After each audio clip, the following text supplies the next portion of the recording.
Hello and welcome. I'm Leigh Ann Gerrans and you're watching W News, broadcasting live from the Al Arabiya studios. These are our top stories. Epstein alleged Trump spent hours with one of his victims in emails released by the Democrats. The White House says it's an attempt to smear the president. President Trump says he has an obligation to sue the BBC over the way it edited a speech he made. India's government says Monday's car explosion in Delhi was a terrorist incident. A Russian foreign ministry official has said Russia is ready to resume peace negotiations with Ukraine in Istanbul.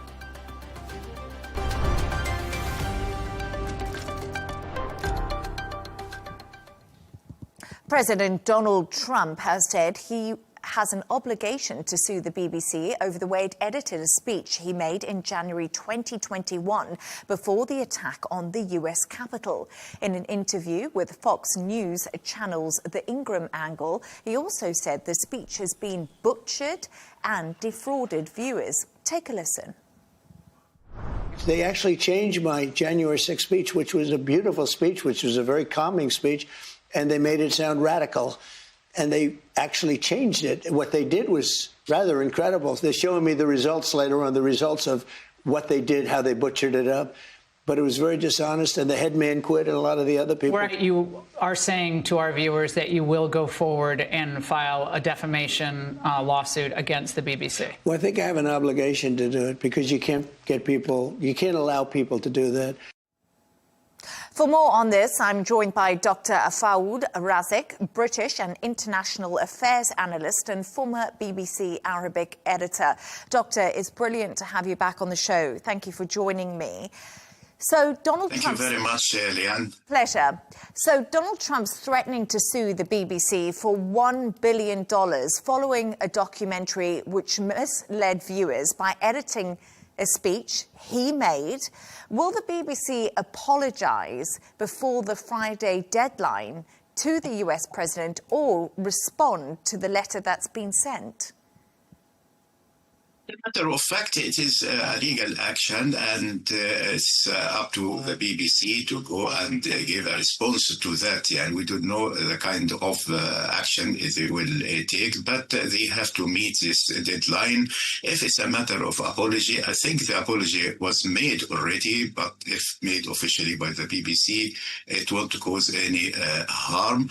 And the other conditions that they should withdraw or amend the documentary to correct the mistakes editorially done, and then comes the compensation, not necessarily this huge sum of money, but it could come to a compromise. But at the end of the day, it's up to the BBC to answer to this point. But anyhow, what the President Trump said is right, because it did the damage. But how far the damage at that time and assessing it now, it might be a different issue. Depends whether this panorama was shown in certain areas in the US or not. And this might affect, this is something, a legal argument that could be settled somewhere or other. Even the settlement in terms of money could be discussed, as discussed with other media outlets sued by President Trump.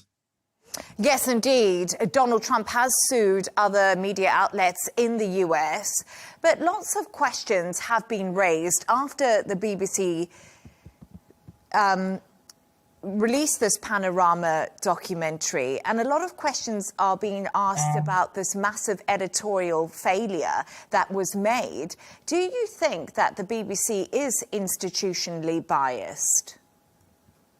I don't think so, and this thing has been refuted by so many people, especially, for example, the Secretary of Culture, Lisa, and she said there is a difference between between criticizing the BBC for the editorial failings and attacking the BBC as an establishment and accusing it of institutionally biased. I myself don't think it is institutionally biased, but it put the BBC in a very critical and sensitive position because the BBC in all cases is damn if it did and damn if it didn't, that sort of thing, and that put a burden on the BBC. What's good about this, that the BBC apologized. When they recognize any mistakes or any failings, they come out and either apologize for it and then take action to it. Maybe the only criticism is that the action is taken slowly and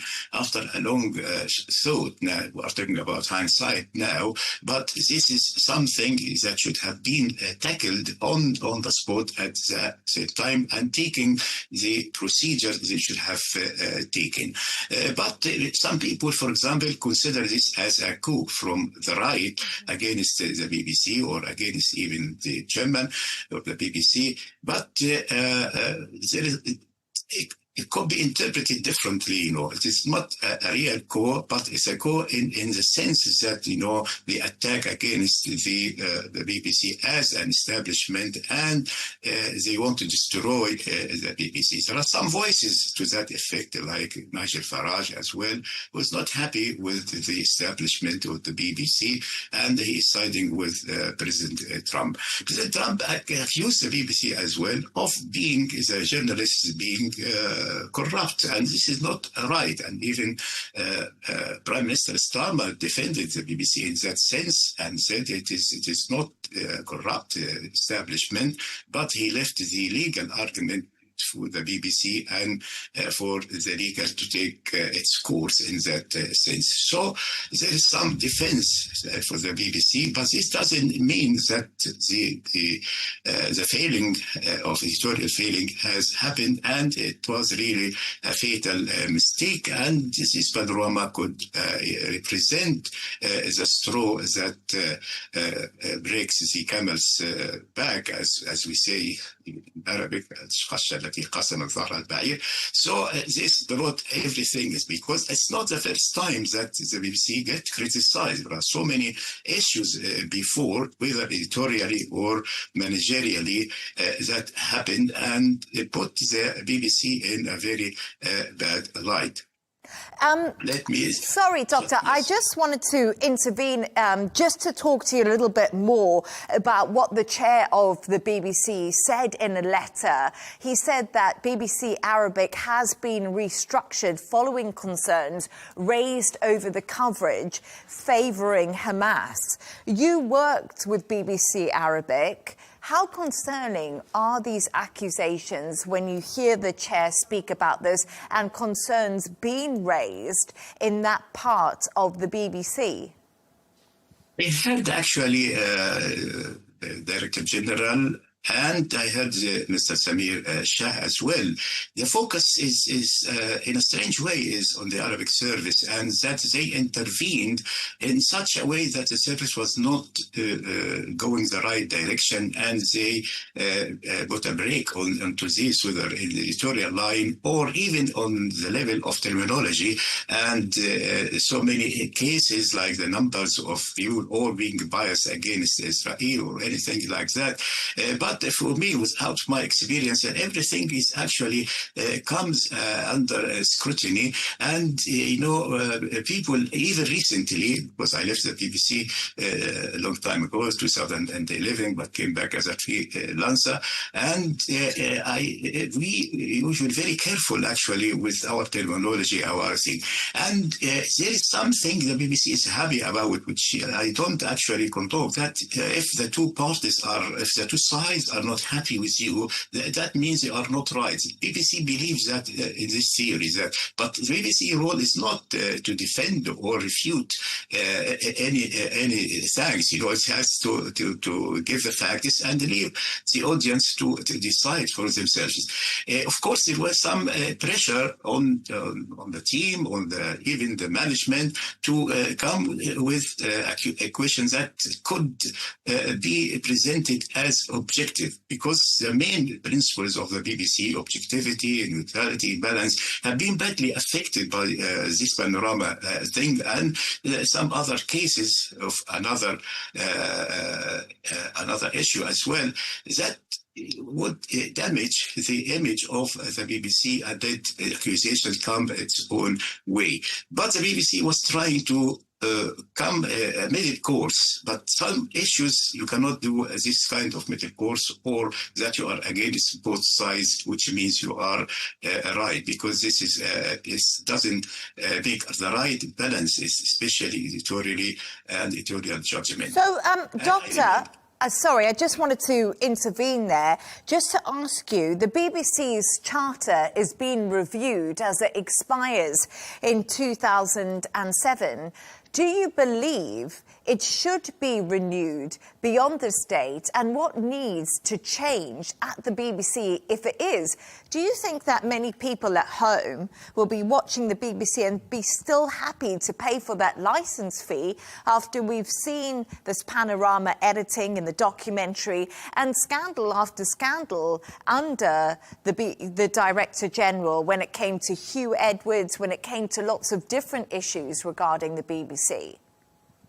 Of course, people would look askance at this. And even the TV license issue is already, some people are not happy even paying that money and paying the TV license. And this way, it might lead to some kind of way of thinking, like making it like Netflix or some privatization of this. And people pay, and it's all right, not obliged to pay this. But this will come in the discussion, which will become before 27, and there is a need to come up with a complete picture and a strategy to do with the editorial and managerial level, and this depends mainly on the kind of person who is going to lead the ship, actually, if he has the right balance between the editorial and the managerial.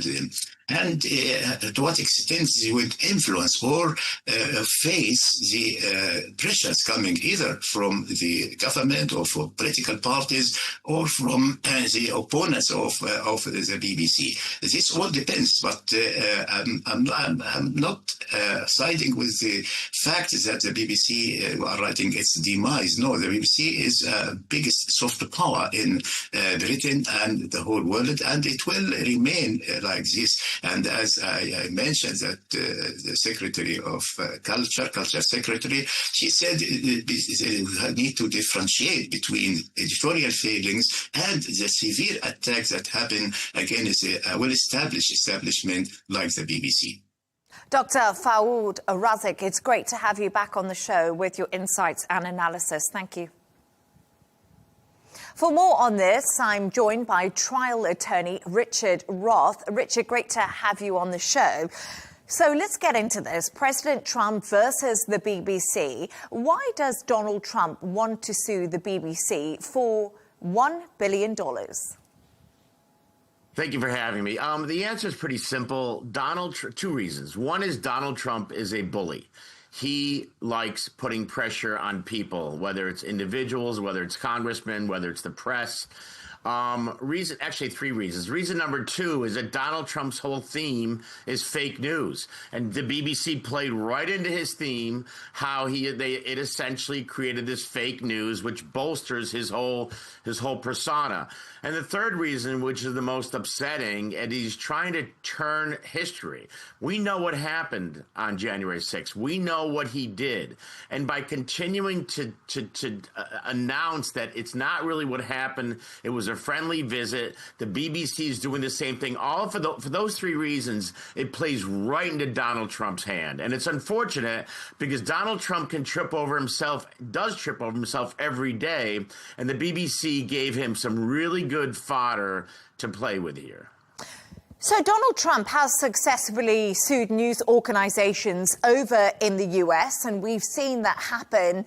And it's really interesting that you say that he's a bully, because his argument back and what the lawyers are saying is this editorial decision in the Panorama documentary did change his speech that day. And that's something that he said could have interfered with elections and was incorrect. Do you not see the point of view coming from the White House that Donald Trump did give a speech that was edited badly and put out ahead of the election? Is that not reputational damage and defamation? Not at all. I mean, technically it is defamation, but reputational damage. First of all, he won the election, so it had no negative effect. If a doctor commits malpractice, but the patient is okay and there's no injury to them, there's no damages. That's number one, certainly in the U.S. Number two is that Donald Trump's argument that it damages reputation, people already think about Donald Trump what they think. And nobody watched, very few Americans watched the BBC Panorama story and changed their vote. In fact, I would say to you, less than a handful would have watched it even and changed their vote. The votes were, first of all, there's early voting. And second of all, the votes were cast mentally long before that date. To argue that it somehow would have changed the election, I think is pomposity, and it's ludicrous. And again, it's giving Donald Trump another avenue to push his agenda. It's unfortunate because you don't have to do that. The BBC could have just followed what he said when he said it, could have even said there's a lapse between what he said, because Donald Trump trips over himself every single day. Today alone, he's now trying to go to this federal court to overturn the liability that he was found for hundreds of millions of dollars by Eugene Carroll. So he is a bully. He will use the court system to try to buttress what is sometimes his ridiculous position. And I'm sure Donald Trump's not here to defend himself, but I'm sure if he was, he would say that was a well-thought-out speech, which he has been saying. Yeah, he sued ABC. He sued the New York Times. He sued Paramount. He's going to sue the BBC. This is the way he is. All of which is just his aggressiveness. He sued he's gone after the actual prosecutors who went after him criminally and the lawyers who went after him civilly. He is a bully. And he is not here to defend himself, but even people that support him acknowledge that if you get in his way, he will try to run you over. So there's another story that's making headlines today, and I wonder if I can get your opinion on it, Richard. U.S. House Democrats have released new Epstein emails that reference President Donald Trump spending hours with a sex trafficking victim. Trump has consistently denied any wrongdoing in relation to Jeffrey Epstein. But how damaging is this latest revelation to have come out? And the Epstein files are just not going away. They aren't going away. They're not going away in Great Britain, and they're not going away in the U.S. The Epstein files are damning. Unfortunately, or maybe it's fortunately, people either support Trump or don't, and I don't know if it's necessarily changed their position. But there's been a lot of indicia, a lot of evidence that Donald Trump is in the middle of what Epstein was doing, from notes we've seen, people that have been spoken to in the press. And so the more that comes out, the more unfortunate it is for Donald Trump. Let's not forget, the Republicans and Donald Trump in particular were fighting to not have this released. If there's nothing to hide, why would you not want it released? Add to that the fact that, Ghislaine Maxwell, Donald Trump went in to speak to have his senior attorney speak to her confidentially, and he may very well pardon her to try to not have her talk about him. He's doing everything within his power to essentially remove himself from the situation. But tens of thousands of emails came out literally hours ago, and the Democrats are pouring through it. Let's see what they show. My belief is that Donald Trump's name is going to be in there, if not frequently, at least somewhat. And let's see what the evidence shows on how close he was to Mr. Epstein back in the day. And just a quick thought, do you think the Republicans will now try to get ahead of this story and possibly release the Epstein files like they did say when they were campaigning to regain the White House? Do you think we're going to see a change in the shift on the Republican Party? Because what has come out is Caroline Leavitt has published a reaction to this, and she says Epstein emails are to smear Trump. Yeah, I mean, it's not It's certainly a good strategy, whether you're a Republican or Democrat. If the bad news is going to come out, preemptively release it.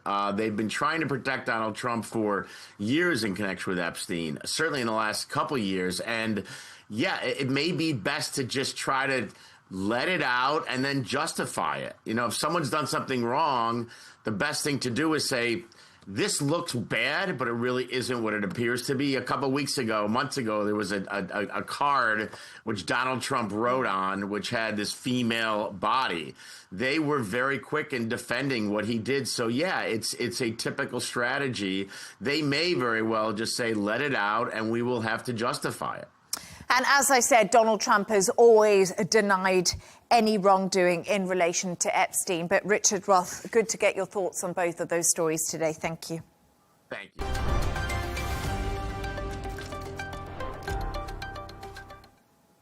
Now, a Russian foreign ministry official has said Russia is ready to resume peace negotiations with Ukraine in Istanbul. That's according to the Russian state news agency. They said the Russian team is ready for this. The ball is in Ukraine's court.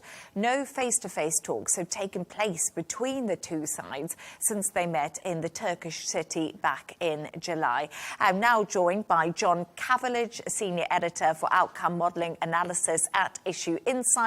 John, brilliant to have you on the show. OK, so will the restarting of the talks be fruitful, or is it just another delay tactic we have seen from Russia previously? It's both. It is a delaying tactic. However, it depends on what your definition of desirable outcome is. The previous discussions, was there a ceasefire agreement? No. But what there was, a continuation of prisoner exchanges and a release of children. So there were some consequential results from those previous meetings that, yes, it didn't stop killing, but if your family member is a prisoner of war and they can come home, whether it's into Ukraine or into Russia, that's really important from a human element. And the war does have a human element. President Zelensky has sent one of his national security officials to Istanbul to engage with the Turkish government in advance of this potential discussion. So, you know, Russia wants to show President Trump that they are doing something, that they're engaging. But President Trump now has been burned, so he's not going to jump at the opportunity that Russia may be presenting today. And as I mentioned earlier, no face-to-face talks have taken place between the two sides since they did meet back in Istanbul in July. And we must remember, as you said, the war grinds on and Russia is gaining territory in southern Ukraine and Pokrovsk as the war just continues and the death continues. Do you think there's enough trust between the two countries to move towards a ceasefire deal? Because, John, you and I have spoken in the past very many times about talks, the potential of a deal, and it all seems to collapse last minute. Is there anything that these two sides can say, OK, we trust each other enough? Probably not. You know, but I would suggest that, and I know this may sound counterintuitive, or some may just hear it and say he's nuts, but you don't necessarily have to trust who you're negotiating with, because sometimes it's transactional in that there doesn't need to be a long distance to whatever's being discussed and then being implemented. The prisoner of war swaps is one example of that. It's calibrated in such a way that neither side can because of the way the exchanges are actually that they take place. Neither side has an interest to sort of screw around with the other side. Mm-hmm. But on the bigger issue, i.e. the ceasefire that President Trump has wanted since a year ago, it's become more of a heavy lift, and in part because there have been three opportunities thus far this year where there could have been a ceasefire, not necessarily long, but there could have been one that President Trump could have said, okay, I did it. In each case, though, behind the scenes, you had participants from the Russian government, the Ukrainian government, the European Union, NATO, including the US in that, who were all working at their own or for their own objectives that ended up derailing it. So I'm not optimistic we'll see anything substantial, but it is important if they get in the same room, if it's for 60 minutes, 90 minutes, if they come out with prisoner of war swaps, children being returned, just some connectivity, that's a good thing. Yes, indeed, John. And I want to ask you a little bit about if the talks in Istanbul are actually successful, will we see the US President Trump possibly meeting Vladimir Putin again? Or do you think that the US has kind of bowed out of these talks? Because as you did say to me earlier, President Trump was burned by Russia. Yeah, the challenge is to make certain that President Trump knows he was burned, because, it's sort of everyone around him knows it, but he's, the consummate, I can make the deal work, I can be the optimist, and everyone else will flow in. I don't think that we'll see a President Putin, President Trump meeting soon. And in large measure, and this goes back to what happened in the last several weeks, with you had them meet, you had then a discussion by telephone, and President Trump said that Foreign Minister Sergei Lavrov of Russia, Secretary of State Marco Rubio were the teams were going to get together, then they were going to get together and then move forward with planning for the Budapest summit. But what happened was that during the conversations that Secretary Rubio and Foreign Minister Lavrov had, Secretary Rubio didn't hear what he felt he needed to hear in order for anything to happen that wouldn't embarrass President Trump again. And here's why it's so important, because President Trump listened to Secretary Rubio. The process worked, the normal process for setting a summit where you have teams of advisors working for a long time, and eventually it gets to the Secretary of State, Foreign Minister level. They have sort of a final discussion on, okay, are we on the same page? Are we going to have deliverables? We're not going to have deliverables.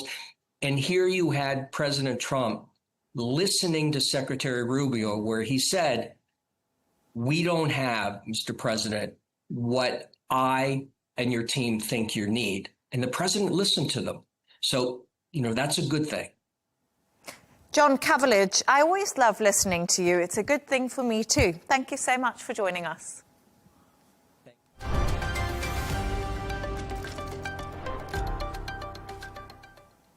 Now, India's government says Monday's car explosion in Delhi was a terrorist incident carried out by anti-national forces. It comes after Pakistan's government says a blast outside an Islamabad courthouse that killed at least 12 people and injured dozens others was a terrorist attack. Officials there believe a bomber was planning to attack the district courthouse but wasn't able to get inside. Chris Gilbert reports. The Pakistani government says this is the work of a suicide bomber. Interior Minister Mohsin Naqvi is claiming Tuesday's blast happened after a man detonated an explosive-laden jacket in front of this judicial complex, which houses several district courts. He's claiming the attacker detonated the bomb close to a police car after loitering for around 15 minutes. Police and rescue teams rushed the injured to hospital. We were at the court when suddenly there was a loud explosion. As the blast occurred, a severed head fell inside the premises. After that, one or two arms of the person fell. Then chaos erupted inside the court. We saw a car on fire on the road. Witnesses say the scene was chaotic. It was a big blast. There was fire all over. Body parts were strewn. There was chaos. There were 4 to 5 bodies and body parts strewn there. That was what I saw. Lawyers working at the court say they're standing in solidarity with the victims. This atmosphere of fear needs to be ended, and we need to try to get all the lawyers together and express our solidarity, and we need to look into our security lapses so that we can rectify them. Investigations are underway to determine what exactly happened. The government is working to identify the bomber, claiming those involved will be brought to justice. Pakistan's Prime Minister Shehbaz Sharif is alleging that extremist groups actively backed by India are involved. The Indian government is denying this, calling the accusation baseless and unfounded.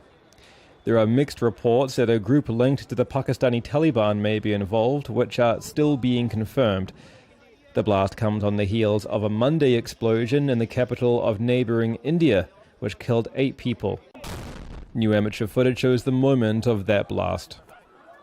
Families of the victims have been cremating their loved ones, as Delhi steps up security. The pair of explosions threatening to once again escalate tensions between India and Pakistan. Chris Gilbert, Arabiya English. For more on this, I'm joined by Dr. Bibu Prasad Rautre, who's the former Deputy Director of the National Security Council Secretariat of India. Thank you so much for joining me. It's such a pleasure to have you on the show, Bibu. I just want to start off by talking about Pakistan there. We just heard our reporter talking about it. Pakistan has blamed Indian proxies for being behind the blast that killed 12 people in Islamabad. How accurate is this accusation by Pakistan? Well, I'll not give much of importance to this. And this has become a trend for Pakistan to blame India for what essentially is a problem between Pakistan and Afghanistan. If the TTP terror group is involved in this attack, then Pakistan accuses Afghanistan of sheltering terrorism or the TTP group inside Afghanistan, and the Afghan Taliban continues to deny that. So it's basically a problem between Pakistan and Afghanistan.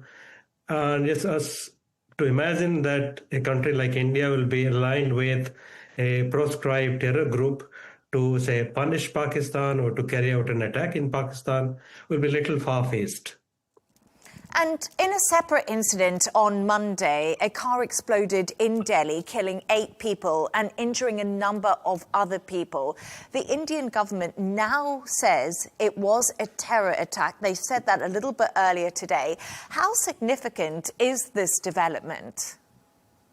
Let me sort of start by telling you that the official count of the dead has gone up to 13. This is a significant development because it has happened at the heart of the country, in the national capital. The last terror attack in Delhi happened way back in 2011. The last terror attack on Indian soil outside Kashmir happened way back in 2013 in the southern city of Hyderabad. So the Indians have not really experienced a major terror attack for a very long time. And to the list in Delhi, it has not happened in a very long time. That has sort of may have given some kind of a sense of safety to people, which has been completely shattered and disturbed by this particular incident. And as you just mentioned to me there, Delhi has witnessed a series of major explosions over the past 2 decades. But like you said, really, people in Delhi haven't witnessed anything like this, and it shattered their calm. Why do you think we are now seeing a resurgence of violence in Delhi? And how is the government, the Modi government, handling it? Well, investigations are going on. But the preliminary findings and all that has come out in the media and other sources point to the involvement of certain Kashmiri doctors in the entire incident. Now, if that is to be believed and that comes out to be true in the investigation, that will establish a link between this particular attack and what's going on in Kashmir. Now, that gets into a problematic area because if you remember, in 2019, Indian government abrogated its constitution's Article 370. That created a lot of problem in Kashmir. A section of the population within Kashmir are not happy. The rationale for the Indian government was the decision is necessary to end terror in Kashmir. That hasn't happened in the past 6 years. In April, we saw that there was a major attack happening in Kashmir, and which led to a brief war between India and Pakistan. So if the Kashmiris are involved in the Delhi attack, it will establish that they are now willing to take their disenchantment, their sort of sense of anger to carry out an attack on Indian soil outside Kashmir. So that becomes a problem for Indian government, which has been assuring India, the Indians, that India is more or less terror-free, and Kashmir, all that is going on in Kashmir is a proxy warfare by Pakistan. So at some point of the time, questions will be raised to the government to talk about what's happening about the Indian Kashmiris who are willing to carry out this kind of attack on Indian soil, and what is the Indian government trying to do about that without blaming Pakistan per se. So President Donald Trump previously said that he had stopped the war between India and Pakistan. We can't forget that these are two nuclear neighbours, two nuclear countries neighbouring each other. Have these deadly blasts set regional tensions on edge again? It will be slightly premature to say that, because as things stand today, there is no link between these two blasts. India hasn't yet blamed Pakistan. I don't think India will have any evidence that this particular blast will have any kind of linkages directly with Pakistani terrorists, unlike the thing that happened in April. So India will be circumspect, will be sort of cautious about blaming Pakistan or carry out any kind of a surgical strike the way it did in April or May. Pakistan per se has been blaming India for not just for the Islamabad attack, for the various attacks that have preceded it. But that seems to be some kind of a optics without much value to it. I don't think Pakistan is going to initiate a kind of a war on India. So for the moment, I don't think there will be any kind of regional tension which will escalate into a state of war between the two countries. But the enmity between these two countries has serious repercussions on regional stability. That's there for everybody to see. Dr. Bibu Prasad Rautre, thank you so much for your time and for joining me this evening. Good to have you on my show.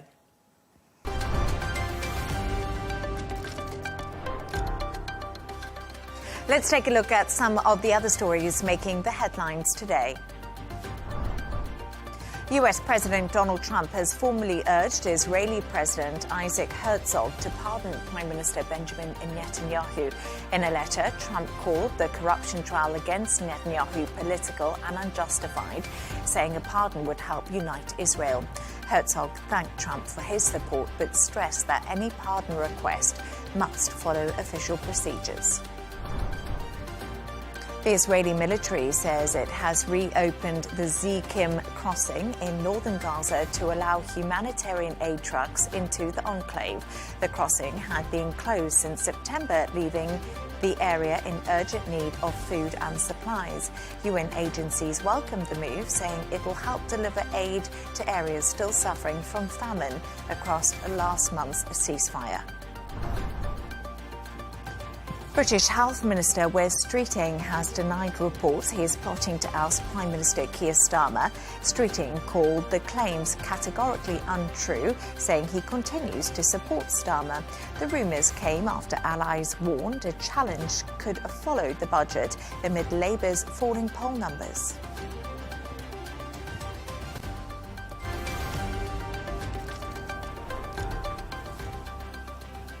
A reminder of our top stories. Epstein alleged Trump spent hours with one of his victims in emails released by the Democrats. The White House says it's an attempt to smear the president.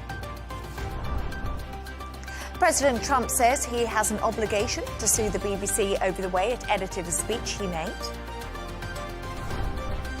India's government says Monday's car explosion in Delhi was a terrorist incident. A Russian foreign ministry official has said Russia is ready to resume peace negotiations with Ukraine in Istanbul. And that's all from us on W News. Don't forget to subscribe to our YouTube channel and, of course, follow us on X. We'll be back in a couple of hours with W News Extra. Goodbye and thank you.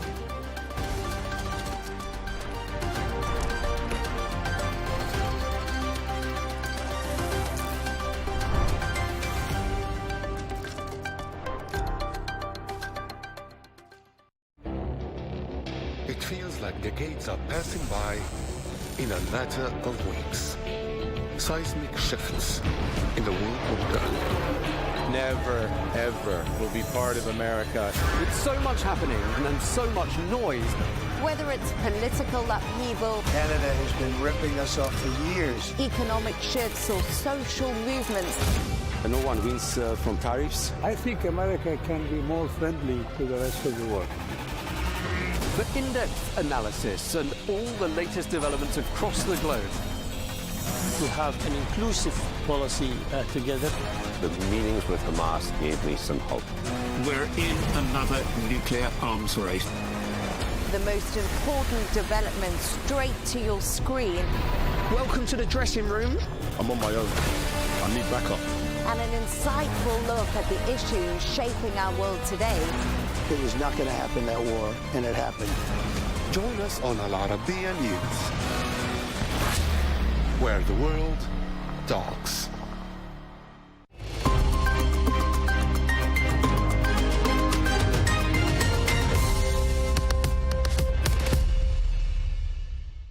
Hello and welcome to the Dailies. In the U.S., media focused on the Senate deal ending the shutdown, framing it as a Democratic setback after failed healthcare demands. Coverage also highlighted the USS Gerald R. Ford's deployment to the Caribbean, signaling rising U.S.-Venezuela tensions. In the UK, the BBC scandal remained front and centre, driving continued public and political fallout. American media outlets continue to focus on the Democrats' defeat in the government shutdown fight. And while many viewed it as a humbling setback, accusing party leaders of caving on healthcare priorities, others saw the Democrats' apparent loss as a potential long-term win. The New York Times contends that though the deal to reopen the government dropped their key demand to extend Affordable Care Act subsidies, Democrats emerged with a political leverage. The analysis cites polls that show most Americans blamed Republicans and Donald Trump for the 40-day standoff. The piece argues that by ending the shutdown responsibly, Democrats positioned themselves as the pragmatic party ahead of the 2026 midterms, while keeping healthcare costs and Republican obstruction at the center of the public debate. The analysis highlights how internal discord exposed short-term fractures, but the shutdown ultimately strengthened Democrats' narrative. They put country over chaos, leaving Republicans to own the shutdown's economic and political fallout. Politico asked a good question: how Chuck Schumer plans to weather the storm. The publication examines how the Senate Democratic leader is navigating one of the most serious challenges of his career, as Schumer faces a storm of anger from progressives, accusing him of losing control of his party. Yet the piece suggests that Schumer's strategy is shifting from defense to damage control, rebuilding party unity ahead of the 2026 midterms, while reframing the compromise as a tactical pause, not a surrender. The piece contends that by focusing on restoring discipline and leveraging public frustration with Republicans, Schumer aims to turn short-term backlash into a longer-term narrative of responsible leadership amid political chaos. On the back of the government shutdown crisis, America's air travel system will remain strained long after government funding is restored. The Washington Post reported that despite the Senate deal to reopen agencies, airlines say staff shortages, scheduling chaos, and safety backlogs will take weeks, if not months, to fix. The piece highlights how the FAA's emergency flight limits at major airports have disrupted operations nationwide, creating ripple effects expected to hit hardest during the busy Thanksgiving period. Industry leaders warn that even as pay resumes for traffic air controllers and safety inspectors, the system's fragile recovery exposes how deeply the shutdown damaged aviation infrastructure, leaving passengers braced for continued cancellations and long delays. Another story grabbed headlines in America is the arrival of the U.S.'s largest warship to the Caribbean, increasing pressure on Venezuela. The Wall Street Journal delivers a tense and detailed account of Washington's latest show of force in Latin America. Reporting on the deployment of the USS Gerald R. Ford, the world's largest aircraft carrier, the piece frames it as a clear escalation in U.S. pressure on Nicolas Maduro's regime, shifting from counter-narcotics operations to overt military deterrence. The report highlights the strategic and symbolic weight of the move, noting Venezuela's immediate troop mobilization and also regional alarm over possible confrontation. Venezuelan media condemned the USS Gerald R. Ford's deployment as U.S. aggression, echoing Maduro's claim of regime change threat. Reports highlighted military mobilization and national defense, framing the move as a direct provocation rather than a security operation. El País Spanish newspaper reported that Nicolas Maduro has ordered his military forces to move into full operational readiness between November 11th and 12th, escalating tensions with the U.S. The move also activates the advanced plan Independencia 200, deploying land, air, naval, missile and militia assets to counter what Caracas labels as a U.S. threat. The piece also outlines Venezuela's framing of the situation as one of sovereignty under siege, while also pointing out that the backdrop of U.S. military buildup and counter-narcotics operations in the region. On tariffs and the latest episode of Trump's trade war, foreign policy argues that the United States' imposition of a 39% tariff on Swiss goods marks a critical blow to Switzerland's long-held tradition of neutrality and economic autonomy. The piece highlights that for years the Swiss model rested on political non-alignment, direct democracy and financial stability. But now the country is forced to choose between aligning with a major power bloc or remaining vulnerable to economic coercion. It contends that despite deep ties to the U.S., including Swiss corporate investment and banking corporation, Bern's diplomatic strategy proved ineffective.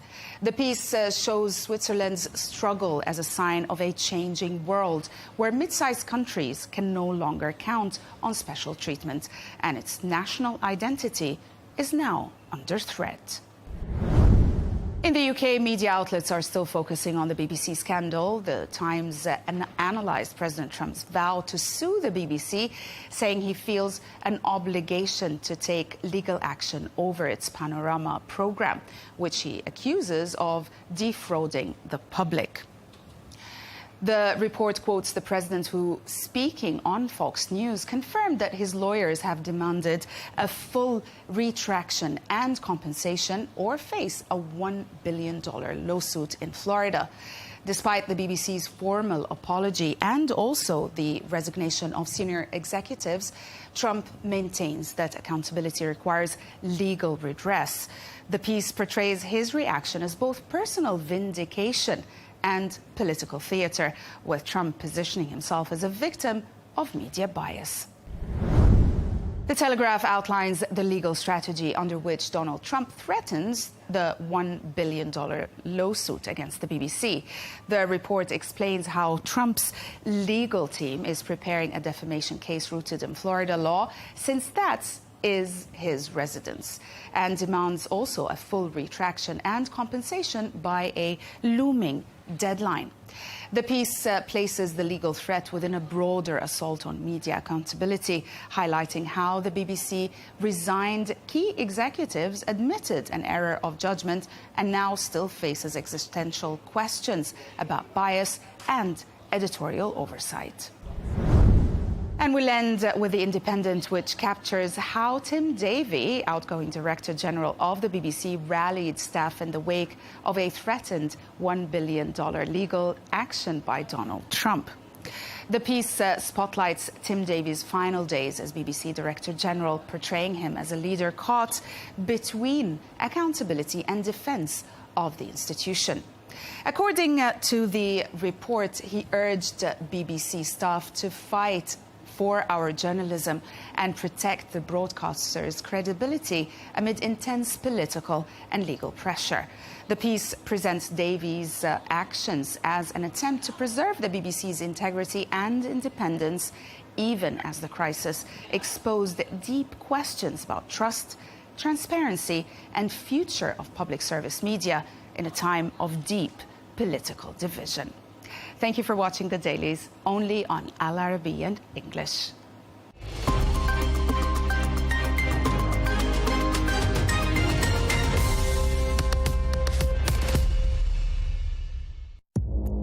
Our allies, in many cases, are worse than our enemies. Stay informed and connected with the latest international headlines. There obviously is a risk. From breaking news to in-depth analysis. It would appear that this war is coming to an end. Who buys this stuff? Investors, pension funds. We deliver the most important developments straight to your screen. Iran always wanted to deal with militia. Join us for compelling, expert-driven conversations. A curfew order has been established. And an insightful look at the issues shaping our world today.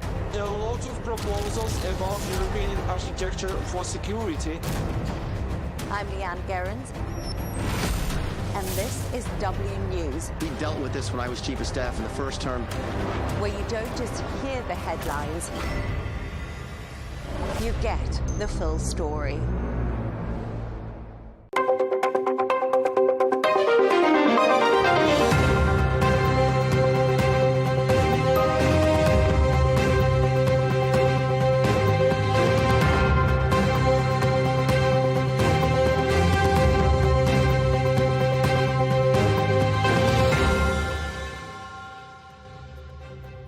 Hello and welcome to this special interview here on Al Arabiya English. I'm Melinda Nucifora.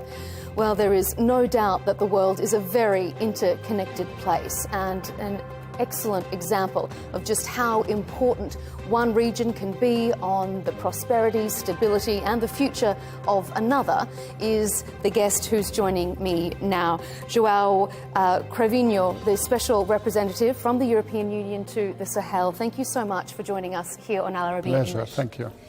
The world is interconnected. There are no borders around regions. Why is it so important in this geopolitical climate that the European Union has a presence in the Sahel region?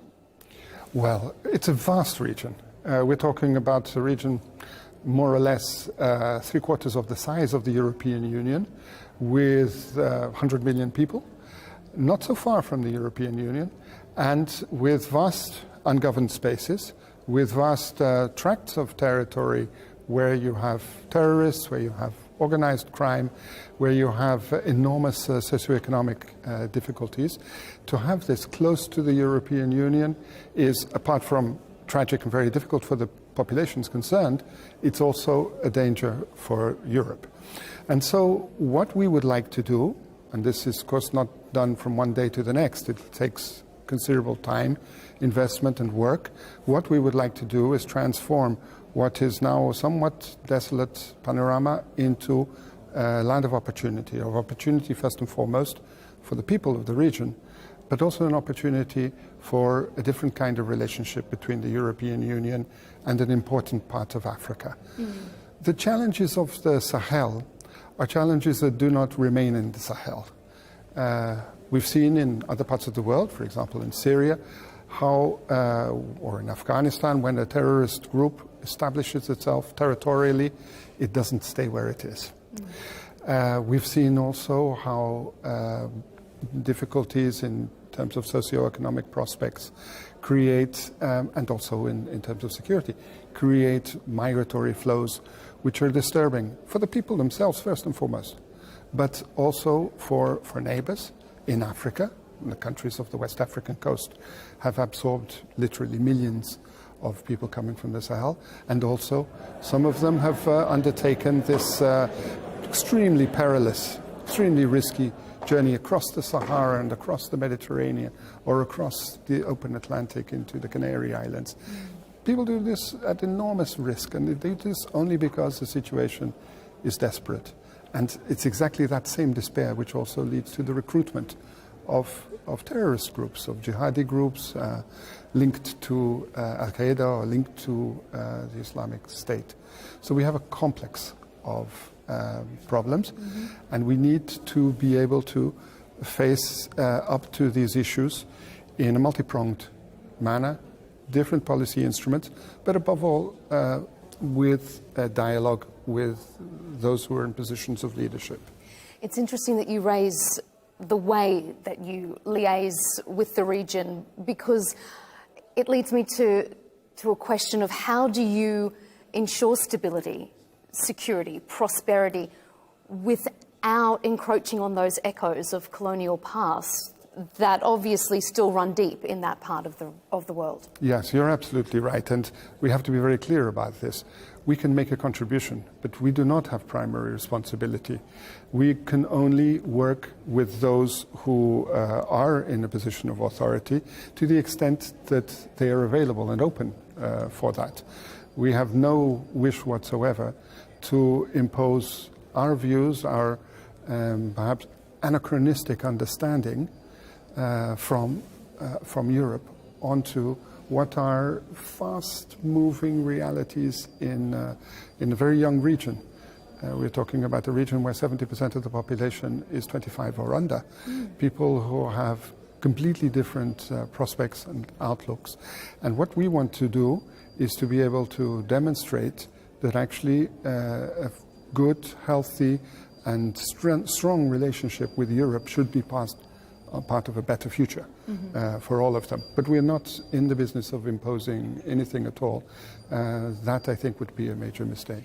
How receptive has the region been when you consider that it encompasses places like Mali, Burkina Faso, that have experienced coups in recent years, a lot of instability? Are you getting a good response? Is there a willingness to cooperate? There is a big interest. What they tell me is they want to tourner la page, they want to turn the page. They want to establish a different kind of relationship with Europe, and we're very much available for that. Now, how to do this in a context in which we are not necessarily going to agree on everything, because we don't. We have fundamental differences. But we have to have the maturity to agree to disagree on some aspects, and to identify those areas in which we have mutual interests in working together. And this is the work that we're currently developing, and I've been well received with this proposal, with this general idea. How much of it is for the mutual benefit of both regions, but also to try and negate the influence of, say, Russia and China, that are also seeing that power vacuum in that region and wanting to exert their influence there as well? Well, I think Russia and China are different subjects. We should treat them differently. Russia is clearly a nefarious, makes nefarious contributions to the region. Its contributions to stability have been negative. And I think that it is now clear that what Russia has to offer, which is simply brute force in Mali, is not producing the results. Nowadays, the military security situation in Mali is worse than it was when the Russians were invited in to try to reconquer the territory. So the limitations of Russian capacity are quite clear. China has a very different approach, but and it is interested in resources. We see that in Niger it invested very large amount of money, for $5 billion US dollars, in making the longest pipeline to the coast in Benin. But with China, what I would say is that they have their approach, and we respect sovereign choices of countries of the region. However, I think that what we have to offer is much wider, much more interesting for the populations in the longer term. But this is not necessarily a question of either or. There is nothing impeding countries of the region from working with China and working with us as well. Mm-hmm. And just finally, when we look at things like crucial raw minerals, the benefits that there are, but also concerns about climate, that leads to a lot of climate migration, is that something that the EU is looking to develop in a sustainable way? How do you encourage that to get the benefits that those obviously very materially rich countries have, but negating the impact that it could have on future climate migration? Yes, well, I mean, this points to the need that we have as an international community really to develop appropriate governance mechanisms. The climate change is impacting the whole world, but it has a very strong, very powerful impact in the Sahel. It's one of the parts of the world most impacted. This is creating all sorts of changes, elements for change, usually negatively. It is creating, for example, with respect to herders who usually take their cattle from one part of the region to another part, they're forced to find new paths, which are bringing them into conflict with farmers in different regions. And this can also have an ethnic dimension. So here we have climate change producing intensified ethnic conflict. I think that we require an approach that is holistic. You cannot simply apply a one-dimensional formula, military force, for example, and imagine that the problems are going to be solved. That's why I think that the European Union is in a good position to be a good partner for the region, precisely because we do have a multitude of different policy instruments. With respect to critical raw materials, I think that the most important, and I know that the young people of the Sahel feel this very much, is that the wealth that is under their soil should revert to their own futures. And I think that with respect to that, it is necessary to work with the authorities in the different countries in ensuring that appropriate codes of conduct are respected, that there is value added, that there is a return for the populations. And to be honest, I don't see that when you were talking about Russia being a partner for the region, and they're also involved in mining, but in a manner that is not producing any positive results for the population. It's a really interesting part of the world, and we appreciate you taking the time to share your expertise. Joel Crevigno, thank you for joining us here on Al Arabiya English. Thank you very much.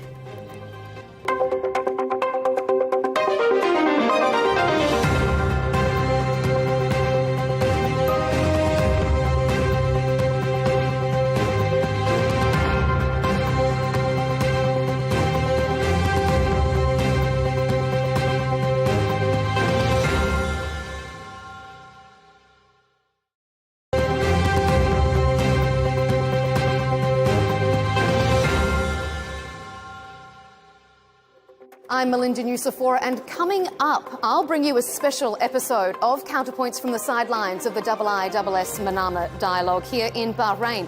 We'll dive deep into the geopolitical interaction between the Gulf and Europe. Stay tuned.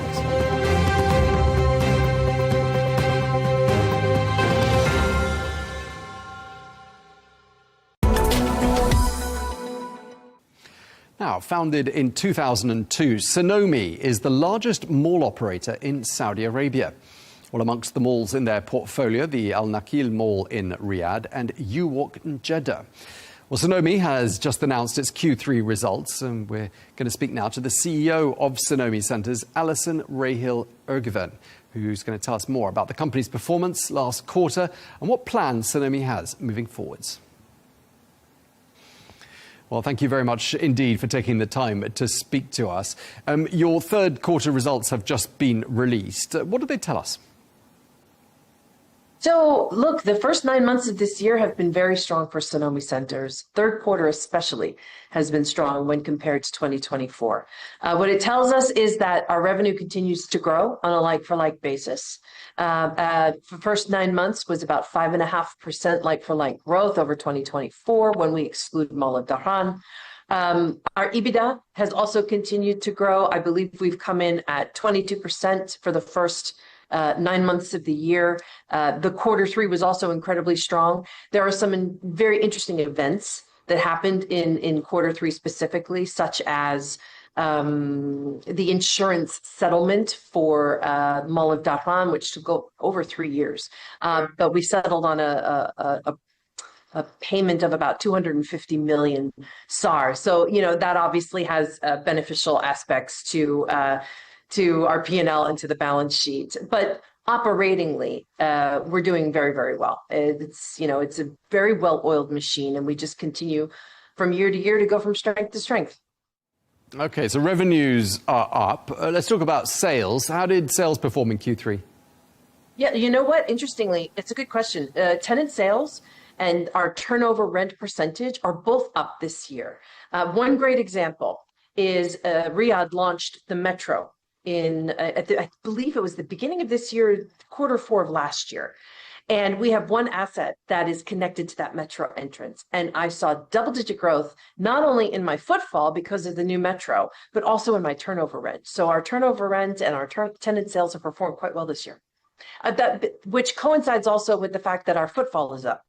So also for the first 9 months of this year, I have seen 98 million people come through our doors versus I think it was 91 like same period last year. So footfall's up over 6.5%. So when they correlate, your tenant sales should also go up at the same time. Okay, well, that's a really interesting example, because anyone who's been to Riyadh knows traffic can be pretty heavy sometimes, and having assets on the metro map presumably means that the more the metro grows, the more you can assume footfall in your malls is going to grow. In this case, yes. Okay, let's talk about occupancy numbers. What are they doing at the moment? How are your malls performing? So occupancy has remained relatively stable this year at around 92%. On average, our average occupancy is higher this year than last year, so that's also contributing to better tenant sales, better footfall, as well as the revenue increases. Okay, so there are obviously lots of malls across the region, lots of malls in Saudi Arabia. What differentiates a Sonomi mall from another one?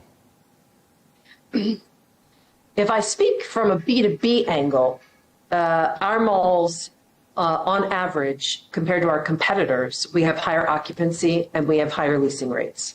Okay. If I compare them also to my competitors, but through a B2C lens, we again have higher occupancy, which leads to better customer visits, higher traffic, higher turnover. We just perform better. We have a dominant position. Fortunately, we're in 10 different cities across the kingdom, and we touch about 80% of the population. So we're a fantastic bellwether for retailers, and we have really strong retail partnerships. And I think that shows through in the tenant mix that we provide. Yeah, I wanted to ask you a bit about the mix in a mall. I mean, what's the ideal mix? Because, clearly there's a split between retail, entertainment, F&B. What's the secret sauce? What's the perfect ratio for those different areas? That's a great question. When I first got here, so let's say in 21-22, the ratio was roughly 70% traditional retail, 30%, which was a combination of entertainment, food and beverage, services. We have shifted that. Now, I think we're landing at a 60-38 split at the moment, where 38 is now higher in food and beverage, in entertainment, in services, in lifestyle, salons, gyms, things that didn't really exist, maybe 5, 6, 7, 8 years ago, are, at least in an open environment, shopping environment, we're doing more of that. And then in traditional retail, which was very fashion and transactional related, we're morphing more into tech, beauty, accessory, things that actually our research shows are just performing really, really well in the kingdom in terms of percentage of like total retail sales. Now, Alison, I gather you've got some really exciting projects in the pipeline, haven't you? There's Westfield, there's new malls lined up for Jeddah and Riyadh that are apparently close to completion. Just give us a sense of what's in the pipeline. Yeah, sure. So we have 6 projects in the pipeline today, which take us all the way out to about 2028, 2029. In May of this year, we signed an exclusive licensing and strategic partnership with Unibail-Rodamco Westfield for the Westfield brand, exclusively to us in the kingdom. It's important because this brand really resonates very strongly with the Saudi consumer because they are well-traveled, they are well-educated, they are tech-savvy, and they go to specific destinations. And there's usually a Westfield shopping center in those destinations, i.e. Paris, London, New York, LA. And so with that, we will be launching 3 new assets starting actually next month in December. We're rebranding one of our assets in the East. It's currently Nakheel Mall Dammam, and it will be Westfield Dammam, first week of December.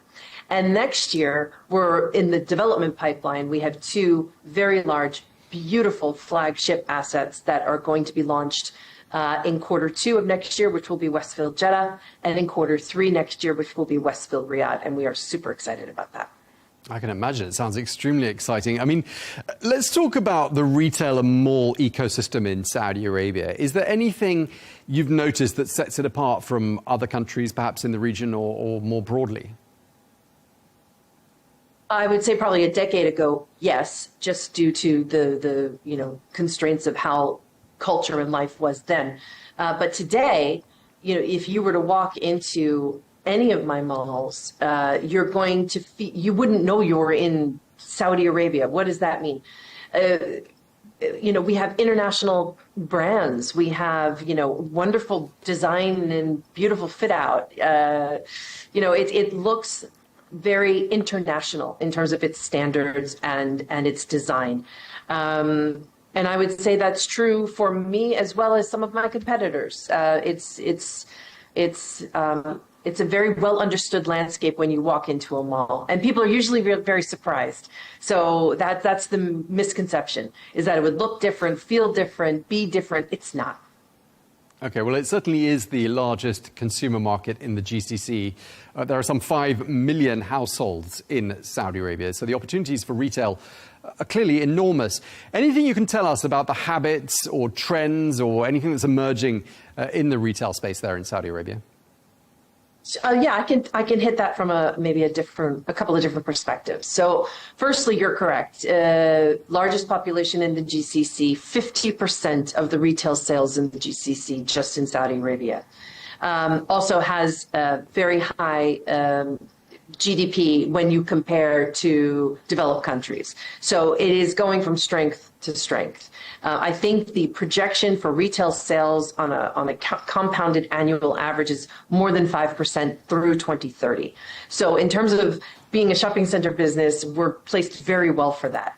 Our research also shows us that there's a strong supply coming of real estate and retail real estate specifically for the kingdom. But when you compare that to the demand and population growth and tourism numbers, there's still a supply gap. And so, again, we're positioned really well to fill that gap. If you look at GLA per capita, which is the gross leasable area by square meter per capita, Riyadh is 0.5 square meters per capita. Jeddah is the same. Compare that to Dubai, which is 1.4 square meters per capita, or Abu Dhabi, which is, I believe, 2.2 square meters per capita. So, those 2 cities or regions in this region are, at least a decade more advanced than Saudi is today in terms of its transformation and where it's going. But you can see that there's runway just in those metrics in terms of what we can build and how we can, service the community.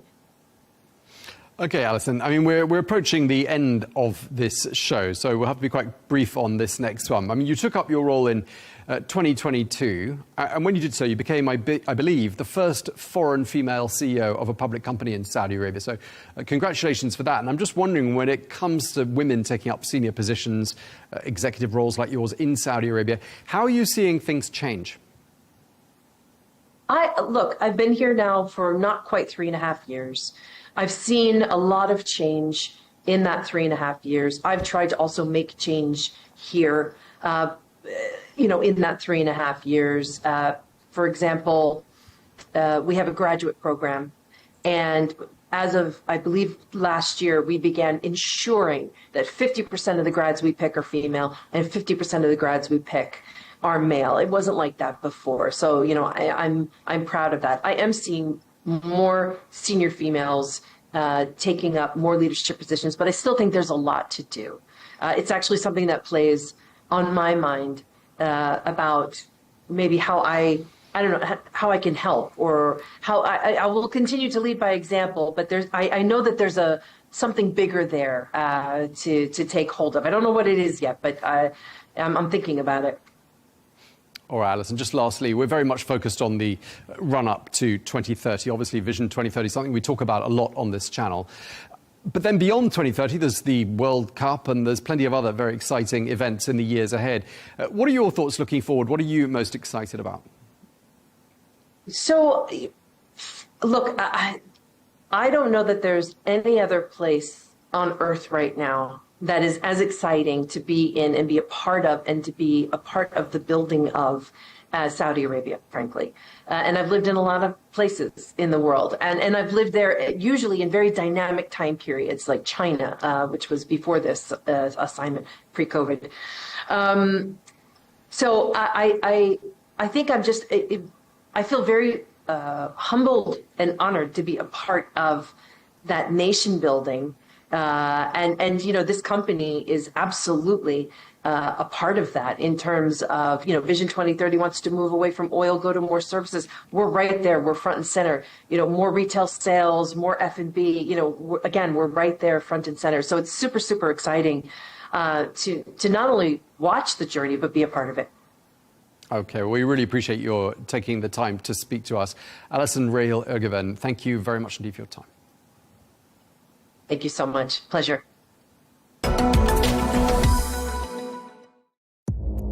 Our allies, in many cases, are worse than our enemies. Stay informed and connected with the latest international headlines. There obviously is a risk. From breaking news to in-depth analysis, it would appear that this war is coming to an end. Who buys this stuff? Investors, pension funds. we deliver the most important developments straight to your screen. Iran always wanted to deal with militia. Join us for compelling, expert-driven conversations. A curfew order has been established. And an insightful look at the issues shaping our world today. There are lots of proposals about European architecture for security. I'm Leigh Ann Gerrans, and this is W News. We dealt with this when I was Chief of Staff in the first term. Where you don't just hear the headlines, you get the full story.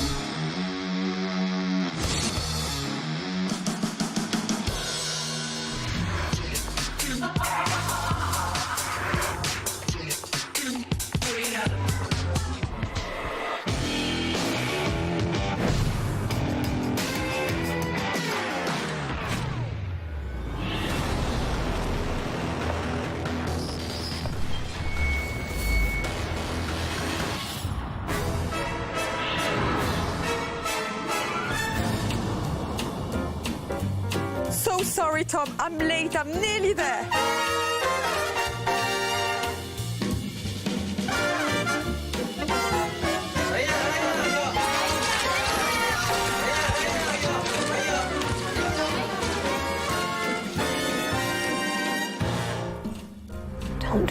Clara. What are you doing? Come here a sec. I'm already running late. Please? Where is Clara? Hey, Aunt Jenny. Hey, Claire Bear. Guess who just spent the last half hour with the coolest guy in school? Oh my God. It must be great to be doing the interviews together, because this must have been a film where you spent a lot of time discussing the characters together and obviously filming the scenes. This is really special. This is so much fun. Like, filming this movie, I don't think I've ever had that much fun in my life. So getting to do that and now getting to promote this film and do it with Kenny is really special. My mom got pregnant with me when she was 18. She and my dad were high school sweethearts. My Aunt Jenny also ended up with her high school boyfriend. I thought we would be one big happy family forever. But the universe had other plans. I'm very sorry. Your husband and sister were in a car accident. We did everything we could. McKenna, the movie is about so many things. It's about loss, it's about unknown, it's about love. It's, so many themes go through the story. What resonated the most for you? I saw a lot of myself in her relationship with their mom. I thought that it was, with them making the bucket list and being so tight. But then, I think it's kind of not for all of us, but it's a semi-universal experience being a teenage girl with a mom and going through that little factory. It's just like, Mom, I don't know, I love him. And so I just think I definitely saw myself in Claire's relationship with her mom and all of her complicated emotions. She was a very character that was very similar to me and who I am, so it wasn't too far of a stretch. I just lost my dad and my aunt. I just want to leave. It's been a long year. Then let's leave. And we couldn't know that the sun was collapsing. It feels like there's this wall between her and me. Let's talk about Alison and working with her on the mother-daughter relationship. How was that experience? It was really fun. I adore Alison. I think that she's so cool and so admirable, and just the way that she carries herself and is so aware of her presence in space and everything that she can add to a production and all of her conversations of value as a producer. I think that she's so cool, and getting to play her daughter whenever she's far too young to be my mother was very fun. But she was a young mother in it. Yeah, exactly. Though she's the greatest, I loved being her daughter. I also loved being her daughter. Yeah. Well, I don't know if he loved being her daughter's boyfriend as a character. I mean, it was tough, but it was tough. He did it at the end. What? Hey. It was tough? You didn't like being her daughter's boyfriend? No, listen. Listening. She didn't like me at first, and then she liked me because I'm awesome. Yeah. Absolutely. That's not how I thought her first kiss would be like. How did you think it would be? Keep my hand in yours. I'm not gonna let their betrayal dictate the rest of my life. You keep using me to piss your mom off, and I'm done with it. The final question is on fan expectations. These movies are, very welcomed by audiences. So what are you most looking forward for audiences to finally discover seeing it on the big screen? Going to the movies is my favorite thing ever, and so I'm just excited for everybody to get to see this and laugh together, and it's such a sad, and it's very romantic, it's very sad, it's all the good things, all of the emotions. But it's also really funny, so it's really fun to watch in theaters and get to have that kind of experience together. But yeah, no, I'm just excited for people to see what we've worked on and then what we've created together. It was a lot of fun. I don't know how I'm supposed to top that. Yeah, what she Try. said. I don't know if I can. That was great. What she said. Enjoy the movie, bring friends, have a good time. Yeah. What aren't you telling me? There's a lot I wish I'd done differently. But I'll never spend 1 second regretting you. You deserve to be happy. No regrets, right? Everywhere, everything.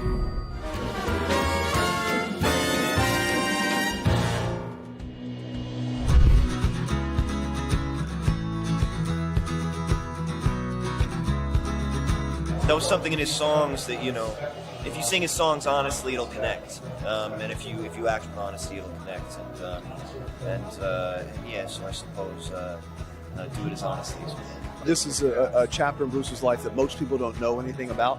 It's his most painful chapter, and it's a chapter that gave us, out of a great deal of emotional excavation, in my opinion, one of the best albums of the last 50 years.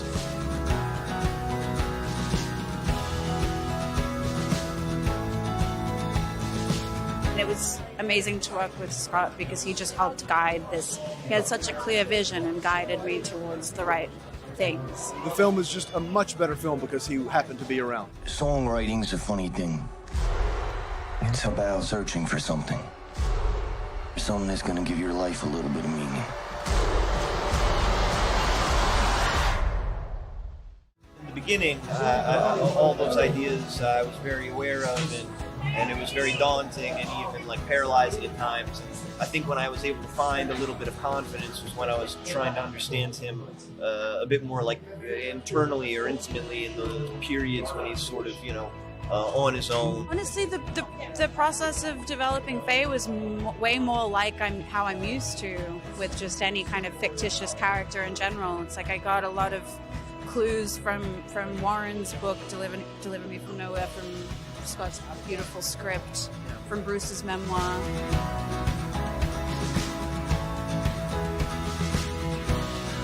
When you're making a film about America's most authentic artist, you try to align as closely to fact as possible. And having Bruce Springsteen be around, I was able to do that. I knew one thing, I seen Bruce perform. I know that he sort of exhausts himself every time he's on stage, and I knew if I just pushed it as far as I could, maybe I could fool everybody, and that was the goal. Trying to find some real in all the noise. You always do.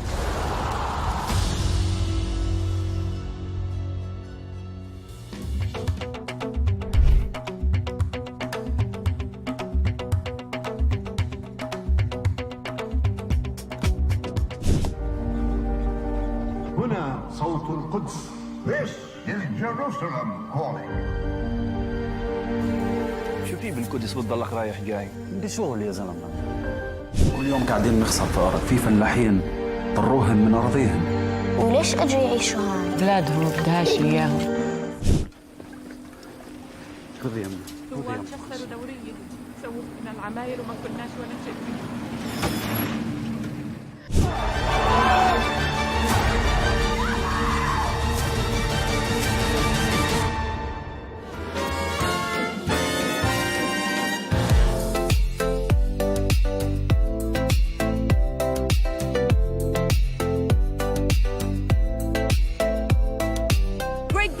In this, how exciting was it every day on set, kind of playing acting? It was incredible. It's very, very exciting and very surreal. Just walking in and seeing Julia, seeing Andrew, and watching them work was just like a free masterclass every single day.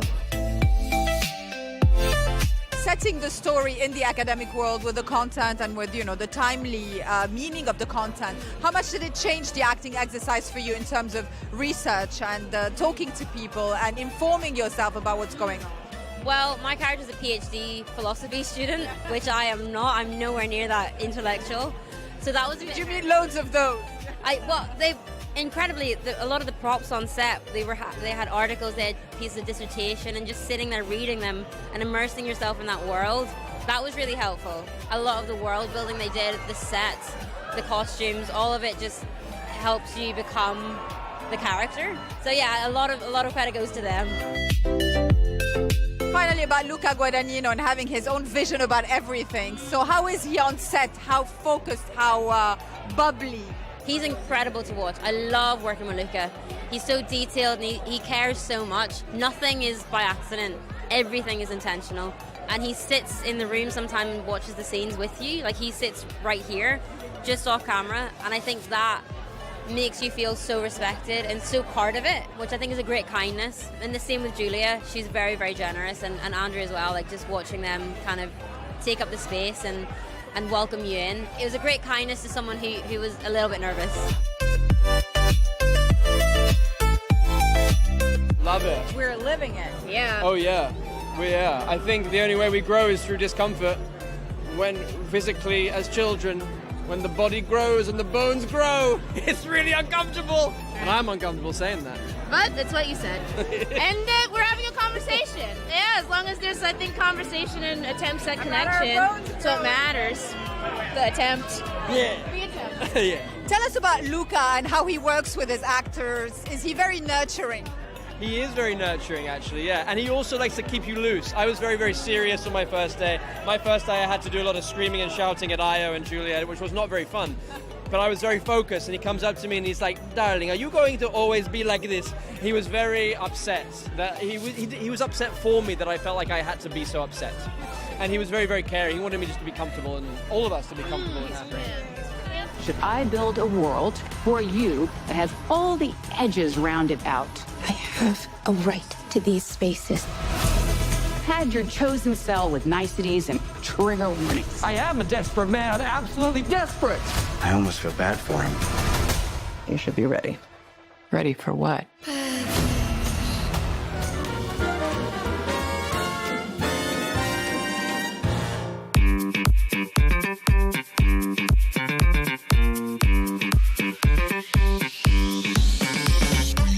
I spoke with the real Jeffrey. He's in a maximum security prison in Raleigh, North Carolina. I mean, it was his story. But then there was a point in the middle of it where I thought maybe he was telling me a tall tale because it sounded so crazy, the stories he was telling me. So I started to talk to everyone in his life that would speak to me, from his mother to his brother to the police that arrested him to his girlfriend to the pastor of the church to the dentist whose office he blew up. Anyone that would talk to me, and they kind of validated all of his stories. And then I shot it in the place where it actually happened, and all those people who talk to me, most of them are in the film in different roles. Sometimes they play themselves, sometimes they play other versions. Yeah, I did an accent for this, and there was an old Emmylou Harris interview that I really liked, and so I used that, and then I do my own personal preparation, and then it's just kind of like being, as in the present moment of your circumstances and giving the most authentic parts of yourself to play this role. It meant more to me what she thought than anyone else, because nobody knows who she is, like what her voice is like, so I didn't feel that pressure, but I did feel I wanted to capture her grace and the love that she had for him. Everybody in this movie is like, they're killers. The best part of filming it, I mean, look, I would have done anything with Derek. I mean, if he gave me a script and I was cop number 2, I swear to God, like I would have just been like 100% yes. I missed a chance working with Derek 20 years ago, and I said I would never make that mistake again. In my opinion, he's special in the way that you can't genreize his movies, and I think it's probably one of the highest compliments that you can give a director is like it's a Derek Cianfrance movie, and that's what it is. So that was one of my favorite things. But I don't know, everybody in this movie is like, they're killers. Like, I mean, he can literally call any human on the face of like the planet, and they're gonna say yes to his film. You just look like this all the time. Tell me what's going on. Right now. Who do you want to be, Jeff?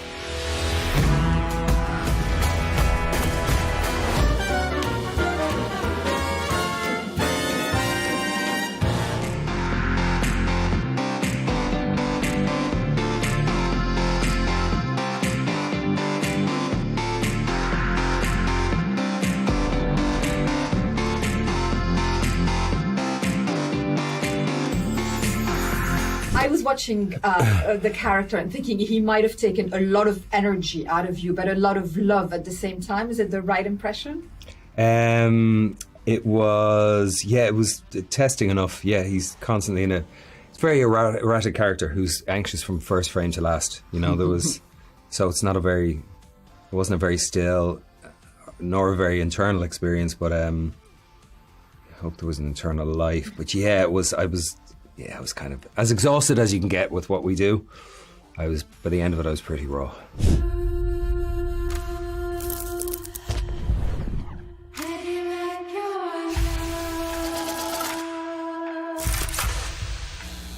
goes through, you know, what Edward described as a spiritual awakening, and I thought that was a good description. So how much did you guys discuss it with the relationship that they have, the spiritual relationship that kind of instinctively is drawn between them? It seemed to just fall into place, really, without us having to direct it too much, or it seemed to just they both find some version of a safe harbor in each other. I think they see like in each other. They come from very different backgrounds, they have very different origin stories, but they are both running from a past that they know that they need to connect to somehow to rectify the present, but they can't quite figure out how to resolve the issues that they individually have.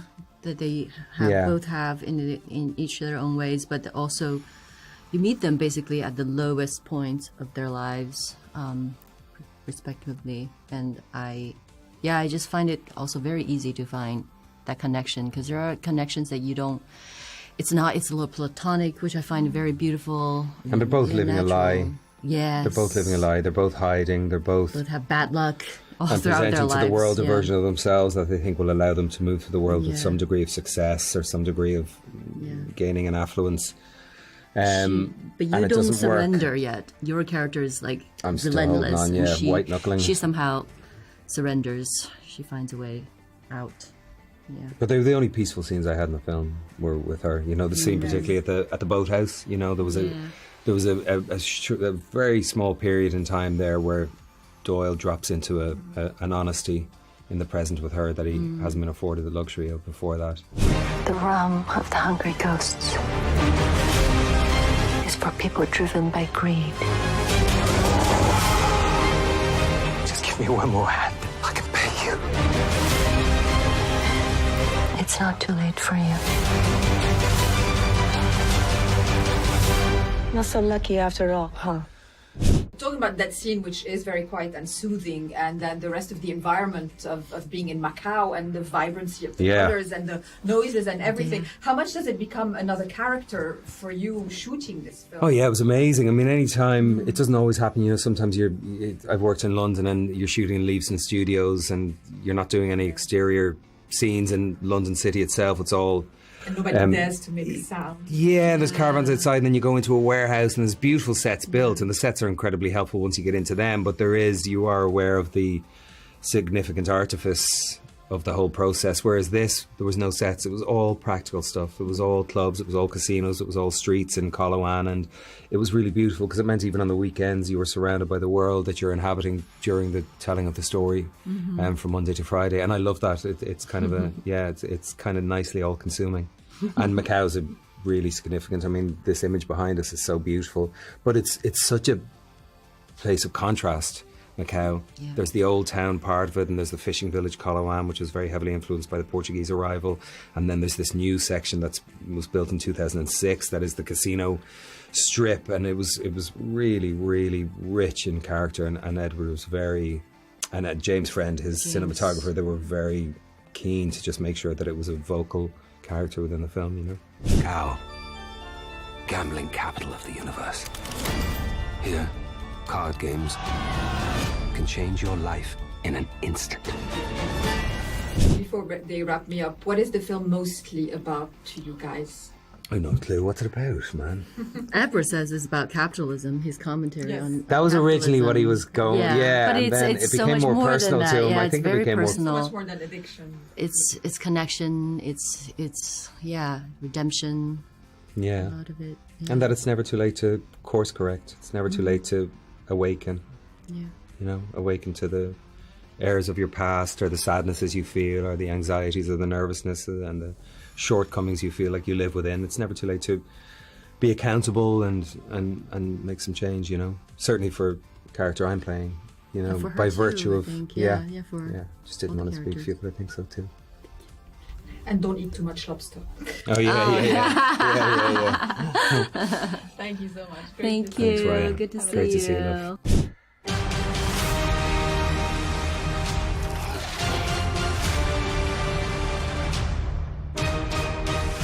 It'd take a miracle to change a man like me.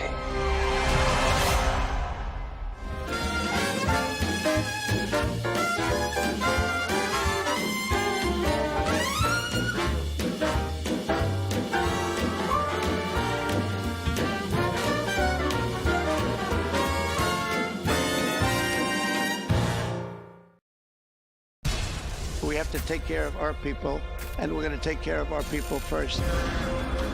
For in-depth analysis and all the latest developments across the globe, make sure you join us every weekday. President Trump is trying to negotiate a ceasefire. With so much happening, so much information, and so much noise, International law will have no part in his administration. it can be hard to keep track. Tariffs will just fuel inflation. We're going to fight these tariffs. But you can count on us to tell you what you need to know. We stand by your side. Join me, Tom Burges Watson, for Global News Today, right here on Al Arabiya News. Now, turning our attention to Gaza, where a ceasefire deal has been in effect for 1 month now. Well, on Monday, President Trump's son-in-law, Jared Kushner, who helped broker the ceasefire, met the Israeli Prime Minister Benjamin Netanyahu in Jerusalem. This is part of the US push to stabilize the truce and lay the groundwork for its next phase. Meanwhile, in Gaza itself, the UN Children's Agency UNICEF says that Israel continues to deny the entry of essential items, including syringes, which will be used to vaccinate children. This as they carry out a massive children's vaccination campaign. Well, we're joined here in the studio by Dr. Sayed Ghanem, who is the chairman of the Institute of Global Security and Defence Affairs and also a visiting professor at the Royal Military Academy in Brussels.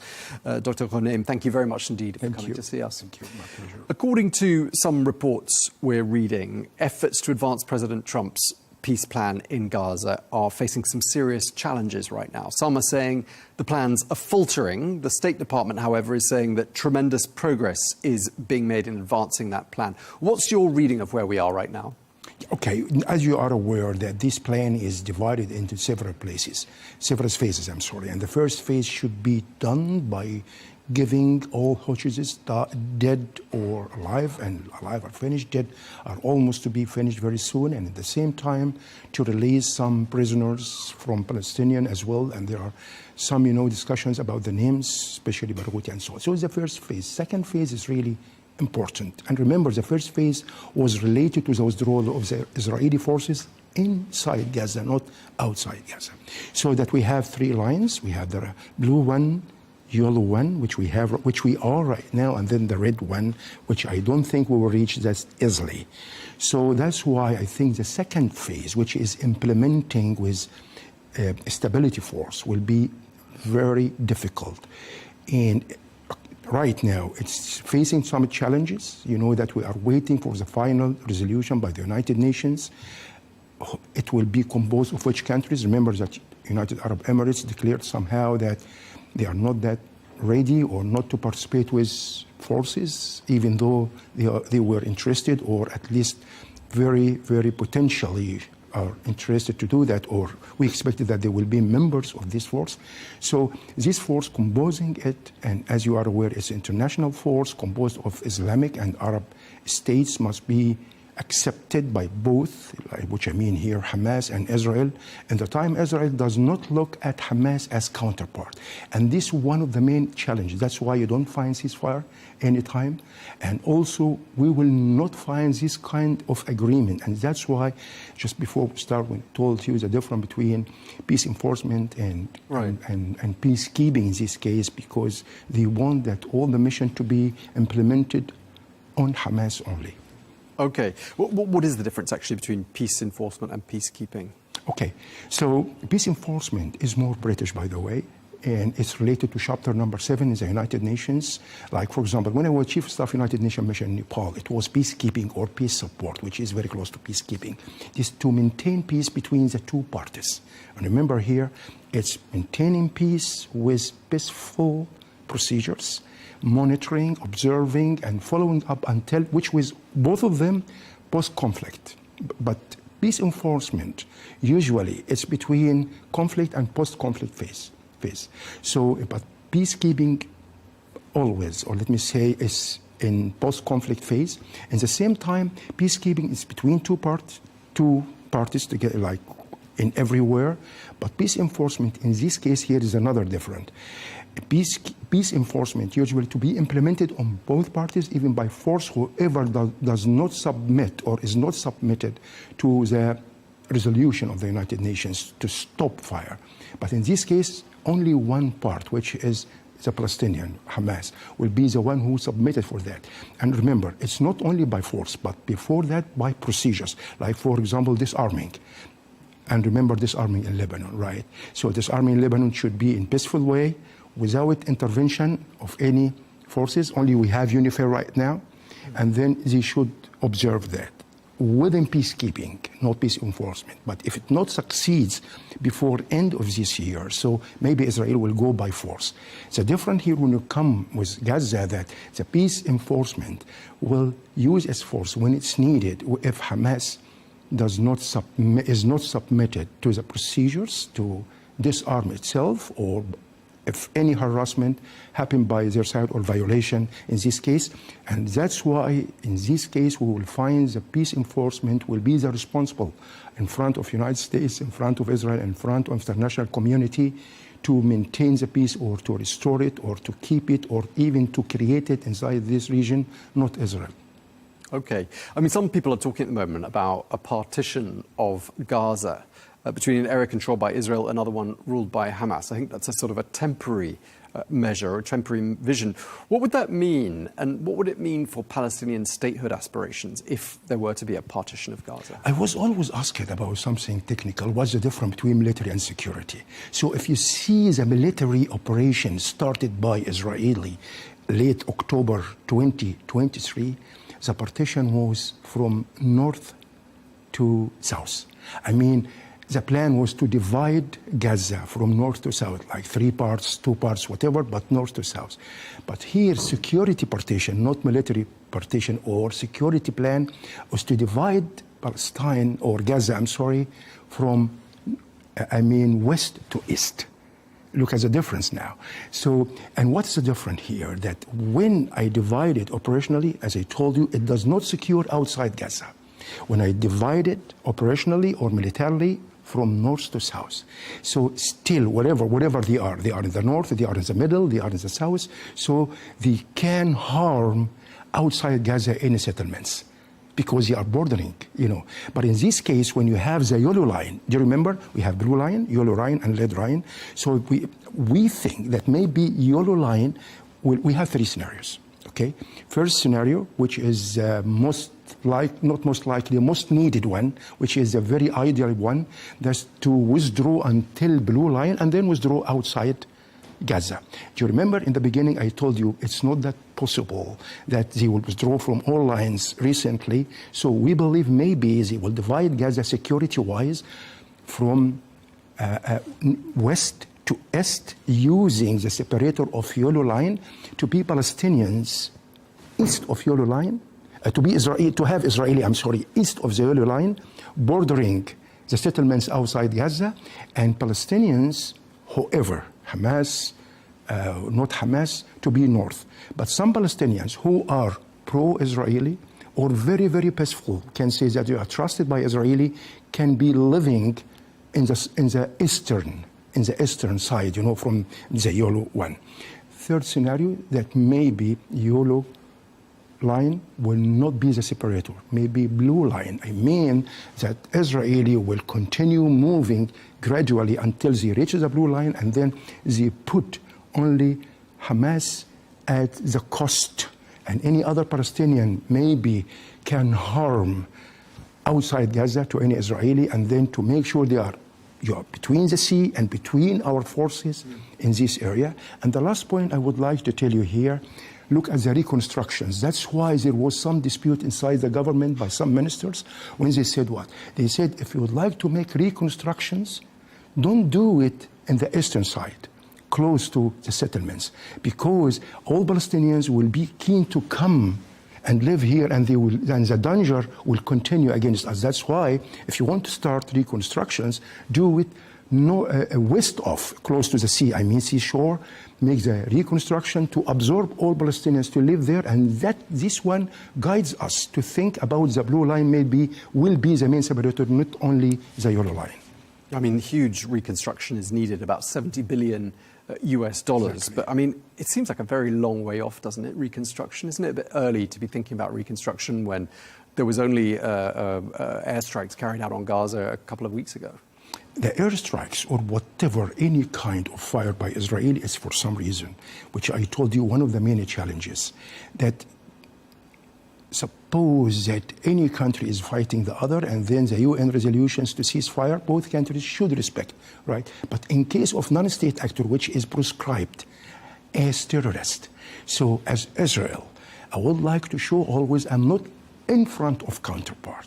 And every country around me, including Egypt, for example, is the main sponsor right now, should, comply to this, as they are not my counterpart. And that's why I use the fire just to prove to anybody. Using fire is what? Just, if you read, and you always read any kind of news about Israeli use of fire, they end with some statement. Remember me when you see it? They said what? Because after we discovered that there will be source of threat to our Israeli forces, you have to finish with this sentence. Why? Because this is something like a direct reason why we strike them, but also there is some indirect reason to show in the back mind to all over, everywhere inside this region or outside, that we are not counterpart to Hamas, we are not counterpart to Hezbollah, and we will use our fire whenever it's needed. Okay. Obviously, the disarmament of Hamas is a massive challenge, isn't it? And I just wondered, looking at how Hamas has been reasserting itself in recent weeks, whether we're seeing any signs of progress, or is that mission impossible, do you think? I'm sorry, if I get you, you mean concerning the mission, concerning the stability force itself? Getting Hamas to disarm is one of the priorities of this ceasefire plan. And it's a hugely complicated task, not least because Hamas seems to be reasserting itself. They seem to be showing that they're not going anywhere. Is this looking like it's going to make any progress? Okay, that's a very good point. As you are aware, Hamas, they had or used to have some specific types of weapons, no strategic weapons. The strongest ones were rockets or missiles, and those missiles, they were like Millers, which we call MILRS, these rocket missiles, as you are aware, and they are not strategic at all. This is the strongest ones they had. And then they have the light weapons, they had, some like anti-tank weapons and so on. So when you disarm them, it's not that big issue, if even when I compare with Hezbollah. So what about comparing with Iran, what they have? But the point here, disarming Hamas is something like what? Fighting between regular armed forces and non-state actor is really different. Defeating them must be clear in what? That I surrender. I stopped my activities. And I have to show that I don't have anything more to cost you much to pay with lives, with money, with time, with whatever, just to defeat me. But now we reach the point of what? It's something like defeating Hamas, but not decisive defeating. So they would like to make it decisive defeating by declaring disarming Hamas, That's why I don't think Hamas lost their will. And they are between 2 points. Between that, I still have some will, which we try to convince Hamas now, to convince some countries, maybe Egypt, maybe others, to support my existence. Because sustainability, survival, of Hamas is something, it's not victory, but it's not also defeat. So keeping this by making disarming not that easy for you.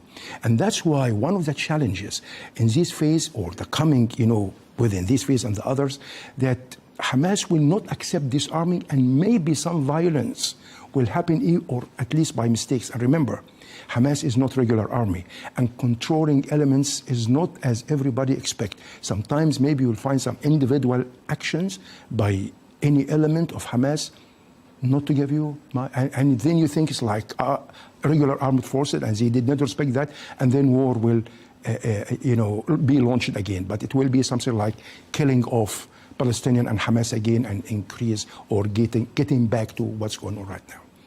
Okay. Clearly there's a lot of momentum. There's a huge push by the United States to make this work.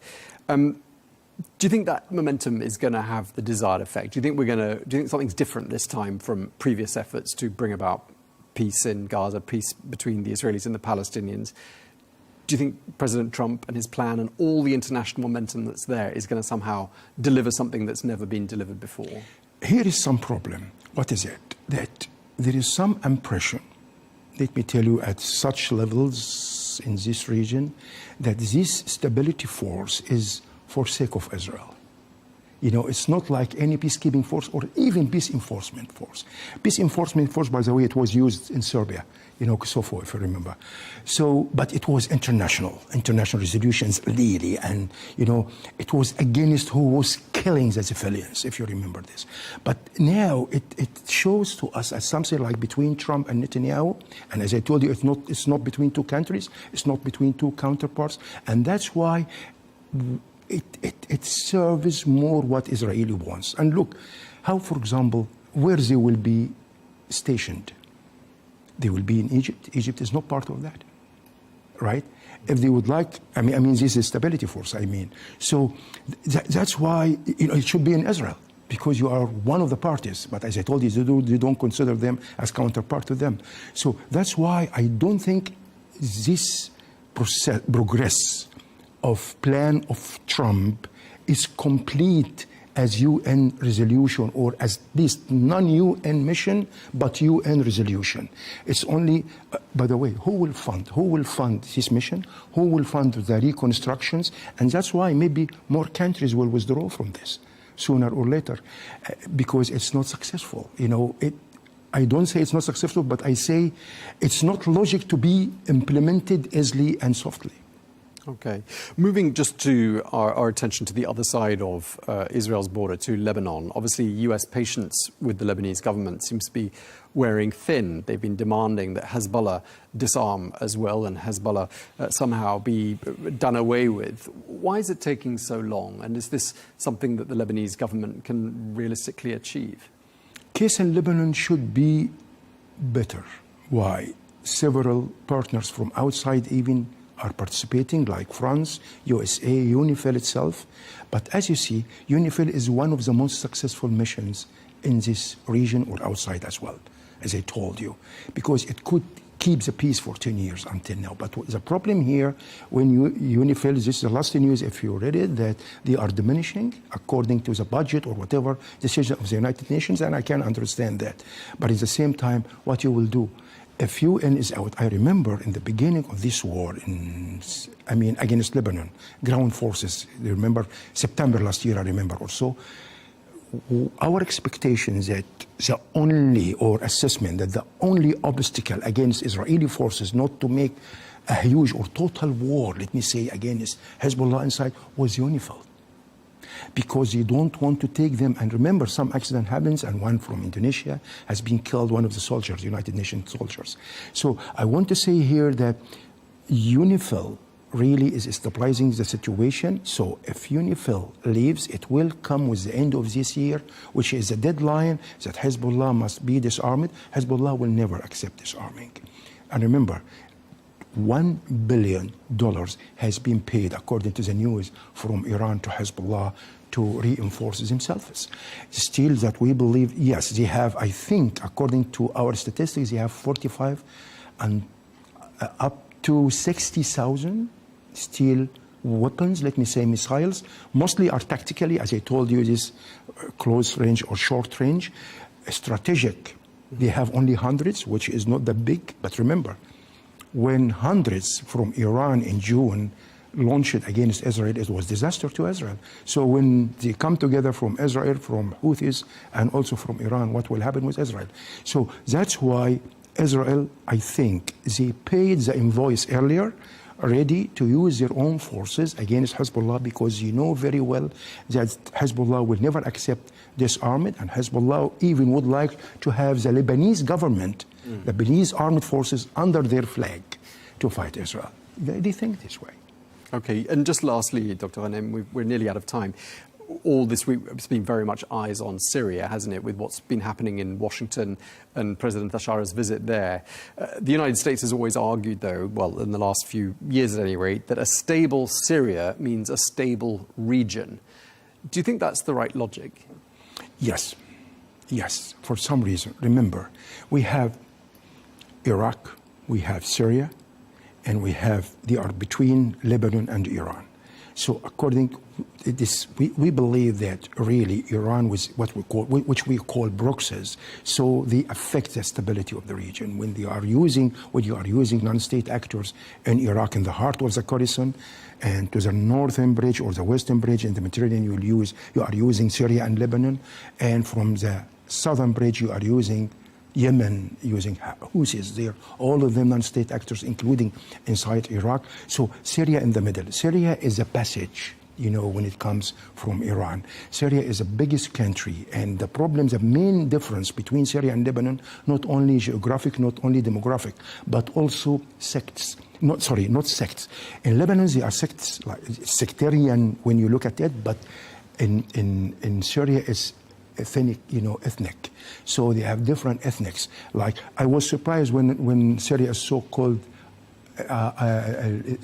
Arabian country, because it's Arabian country, yes, but including other ethnics, they are not Arab at all, like Kurds and so that's why it's very difficult. So if you have stability, if Syria, like any European country, let me say, like Switzerland especially, for example, they have different ethnics, as you are aware, Romanian, Italian, French, German, and so, and they are really building one country together, very successful. Suppose that Syria is like this. So something will be much different, and stability will come not only in the north with the Mediterranean Sea or the west, or also to the south, down to Red Sea. And then the 5 main objectives of United States will run very successfully. Protecting maritime routes, protecting the energy, counter-terrorism, also confronting its opponents like China and Russia, and at the same time to maintain the balance of power among the regional powers. And this will all, for sure, will maintain stability for country like Israel, very developed. They implement the same political system of United States of America, and they have their big lobbies inside the United States, and then not to merge them among the Middle East, but at least to find its position among the Arabian countries. That's why Syria is very important, I think. Okay, we're going to have to leave it there. We're out of time. Thank you so much, Dr. Saeed Ghanem. Thank you for your time today. Thank you so much. Thank you.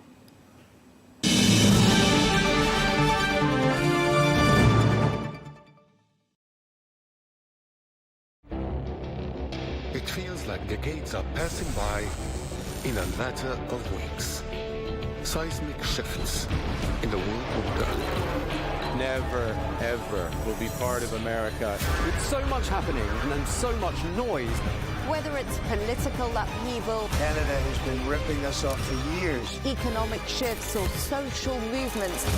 And no one wins from tariffs. I think America can be more friendly to the rest of the world. For in-depth analysis and all the latest developments across the globe. To have an inclusive policy together. The meetings with Hamas gave me some hope. We're in another nuclear arms race. The most important development straight to your screen. Welcome to the dressing room. I'm on my own. I need backup. And an insightful look at the issues shaping our world today. It was not going to happen, that war, and it happened. Join us on Arabiya News, where the world talks.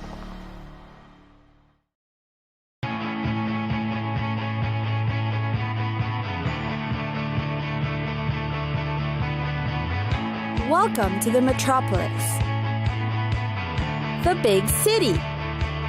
This is where tech, trends, and culture meet. Meet the people. See the sights. Walk the city streets. And experience the lifestyle.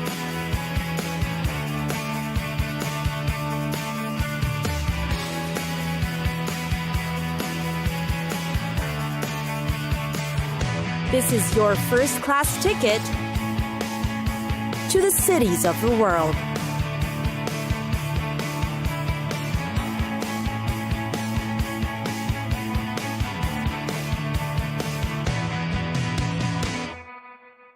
Oslo, one of the world's largest capital cities, Oslo. What's remarkable about the place is only 20% of the area has been developed. and the rest of it are parks, protected forests, hills, and lakes.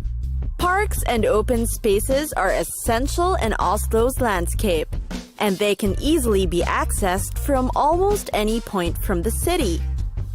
The center is very convenient, with trails and passages that connect to the public spaces and pedestrian-friendly areas. Just the same, amid its natural attractions, Oslo likewise boasts a rich cultural scene you should see. Among its famous landmarks are the sculptures of Gustav Vigeland. You can stroll through the town center to witness many of its historical structures. One of the popular attractions is the 1,000-year-old Viking ship. Get to know the Norwegian capital better by walking through the old neighborhoods in the Oslo fjord. The districts are near the famous landmarks, such as the National Opera and Ballet Building, a testament to their rich culture. Then, of course, there's the popular Akershus Fortress. It offers great views of the harbors. Nearby, there is the Museum of the Norwegian Resistance and a chapel which houses the remains of the original medieval castle. You'll also see the weapons of the armed forces and find out about their defense groups. There's the Center of Government and Administration, the City Hall and Parliament. The City Hall is one of Oslo's greatest landmarks. It is enormously huge, with an imposing square building that's built of concrete faced with brick. One of the towers has the 38 bells that you can hear all the way to the harbor area. The hall is filled with sculptures and relics, and the interiors are magnificent too. It was built and designed by the most famous Norwegian artists. Parks and open spaces are the pride of Oslo, and one of the famous ones is the celebrated Vigeland Sculpture Park. You'll be amazed at its lush green grounds that are decorated with figures of bronze, granite, and forged iron. These figures represent human emotions, from happiness to despair. A trip to the Big Doy Peninsula is also great for its historical background and fantastic scenery. You'll definitely marvel at how these were made in the eras back then.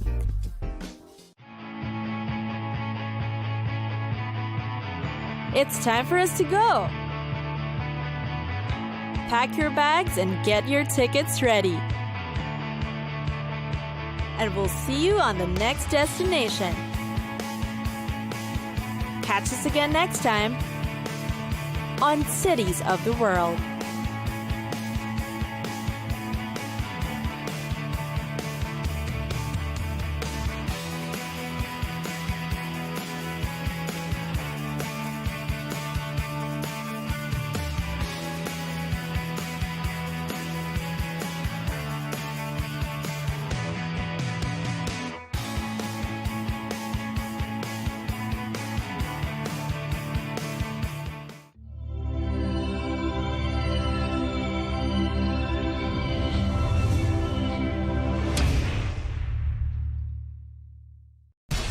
We have to take care of our people, and we're going to take care of our people first. For in-depth analysis and all the latest developments across the globe, make sure you join us every weekday. President Trump is trying to negotiate a ceasefire. With so much happening, so much information, and so much noise, international law will have no part in his administration. It can be hard to keep track. Tariffs will just fuel inflation. We're going to fight these tariffs. But you can count on us to tell you what you need to know. We stand by your side. Join me, Tom Burges Watson, for Global News Today, right here on Arabiya News.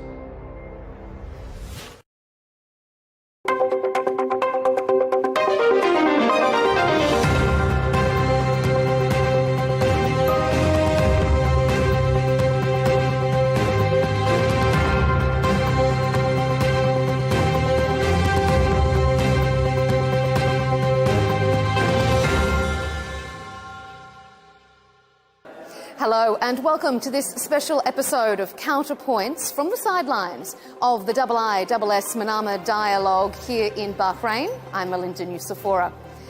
During the three-day Regional Security Summit, our team has been fielding a host of interviews and analysis from prominent politicians and power brokers. For this Counterpoints special, I want to bring you two of those discussions, focusing primarily on the geopolitical interaction between the Gulf and Europe. In 2023, for the first time, the European Union appointed a special representative for the Gulf region. It demonstrated a really interesting pivot, maybe, a realignment of priorities for the bloc. Here's my discussion with the EU's special representative to the Gulf, Luigi Di Maio. First of all, you're the first special representative for the Gulf region. Why now?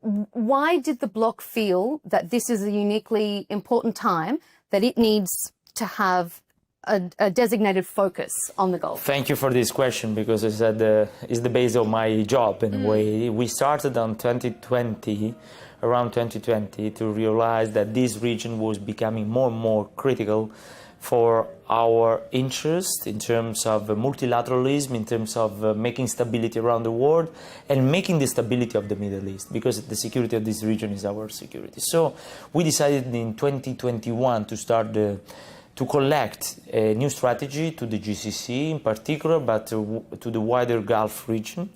And in 2022 we approved it just in the days when Russia invaded Ukraine, and it was very timely because these countries became more and more during those days and beyond strategic partners, even for managing the crisis in Ukraine, and not only for fossil fuels. They are very instrumental to the exchange of prisoners between Russia and Ukraine and so on. So today, this mandate has 5 pillars: trade, energy, regional security, people-to-people, institutions. And just 1 year ago, we organized the first ever summit of our leaders, 27 European leaders, 60 leaders from GCC in Brussels, at the presence of His Highness the Crown Prince of Saudi Arabia and many others. And it was very important, the final statement with common goals to achieve in view of the next summit that will be in Saudi Arabia at the end of 2026. Should it have happened sooner? Was it an oversight that the EU didn't have that sort of strategic focus earlier? I always say better late than never. But of course, our member states, they have historical relations with the Gulf countries, with the GCC. There are even countries among our member states that are security and defense partners of the GCC countries. So it's not a matter of the level of relations. It's a matter of engaging with the EU as such, where there is a bottleneck, because there are specific competences of the EU when it comes to trade, when it comes to people, when it comes to regulatory frameworks for energy, green hydrogen, and many other things. So the point was, the member states, I was still foreign minister at the time, the 27 member states, they realized that working united as European Union in dealing with the Gulf, it was better. And so we created this strategy. But it doesn't mean that we started in 2022 or 2020 to develop our relations with them. We already had it. In your session here at the Manama Dialogue, you said that the EU considers its security and defence integral, or the same as the security and defence of the Gulf. Why? And can you explain to us how it's so important? Let's look at the 12 days war between Israel and Iran. We have and we had exactly the same concerns of the Gulf countries. Nuclear, the risk of the spillover of the war, the point of the Strait of Hormuz and the closing of the Strait of Hormuz, the block of the Strait of Hormuz, and even the contamination in case of specific bombardments on some sites, nuclear sites. So if you look at the concerns are the same, even if this region is relatively far from our borders. Why? Because the interest of the Middle East in having stability here, it gives them the opportunity even of having prosperity domestically. exactly for us, if the Middle East is not stable, our prosperity cannot be developed. Europe has a lot of its own issues on its own doorstep. I mean, not least the situation in Ukraine, for one. I mean, does the EU have the bandwidth, have the capacity to be focusing further afield when it has so many issues at home? Yeah, absolutely, because we have countries, member states, that they have a holistic foreign policy. We are members of the G7, members of the Security Council, members of the G20. They are used to have a general approach when it comes to the foreign policy. Then there are the existential threats that we have in Europe. The main one is the Russian invasion of Ukraine, and we are very focused on that. But as you know better than me, Saudi and UAE, they were instrumental for negotiating the most important number of exchange of prisoners between Russia and Ukraine. Qatar was very important for the returning of Ukrainian children from Russia. And the rest of the countries are dealing with Ukraine. For instance, UAE just signed an FTA with Ukraine in a way where they are increasing their strategic partnership with Ukraine. Of course, we know their relations with Russia. On one side, we ask them to convey the message to stop this war, to have a ceasefire and to build a lasting peace and durable lasting peace. On the other side, when we don't agree, as all the friends do, we say it to each other. Mm-hmm. You've spoken, if we turn to the other unfortunate conflict that is dominating the global consciousness, you've spoken about the EU's push together with Saudi Arabia to start actively focusing on phase 2 of President Trump's ceasefire plan for Gaza. Yeah. When it comes to the what's next, how concerned are you that this ceasefire won't hold to even allow those plans to be put into place? We have to be very honest. Before October 7, as international community, we have not done enough for having a durable peace in Gaza, in Palestine, and between Israel and Palestine. Why? Because we were thinking that having the ceasefires around the region, not only in Gaza, if we look, for instance, at Lebanon, if we look at the situation in Syria at the time and after, we have this idea that we have the ceasefires and then we will see. The point is the implementation of the resolutions of United Nations. There is a resolution, and there was a resolution for each issue before October 7, and there is a resolution even for many of the crises around the region now. Yemen, for instance, or even the point linked to the freedom of navigation in the Red Sea. It's very good that in this plan we have a phase 2, because we will not stay in the idea of just guaranteeing the ceasefire. We have to stabilize the ceasefire.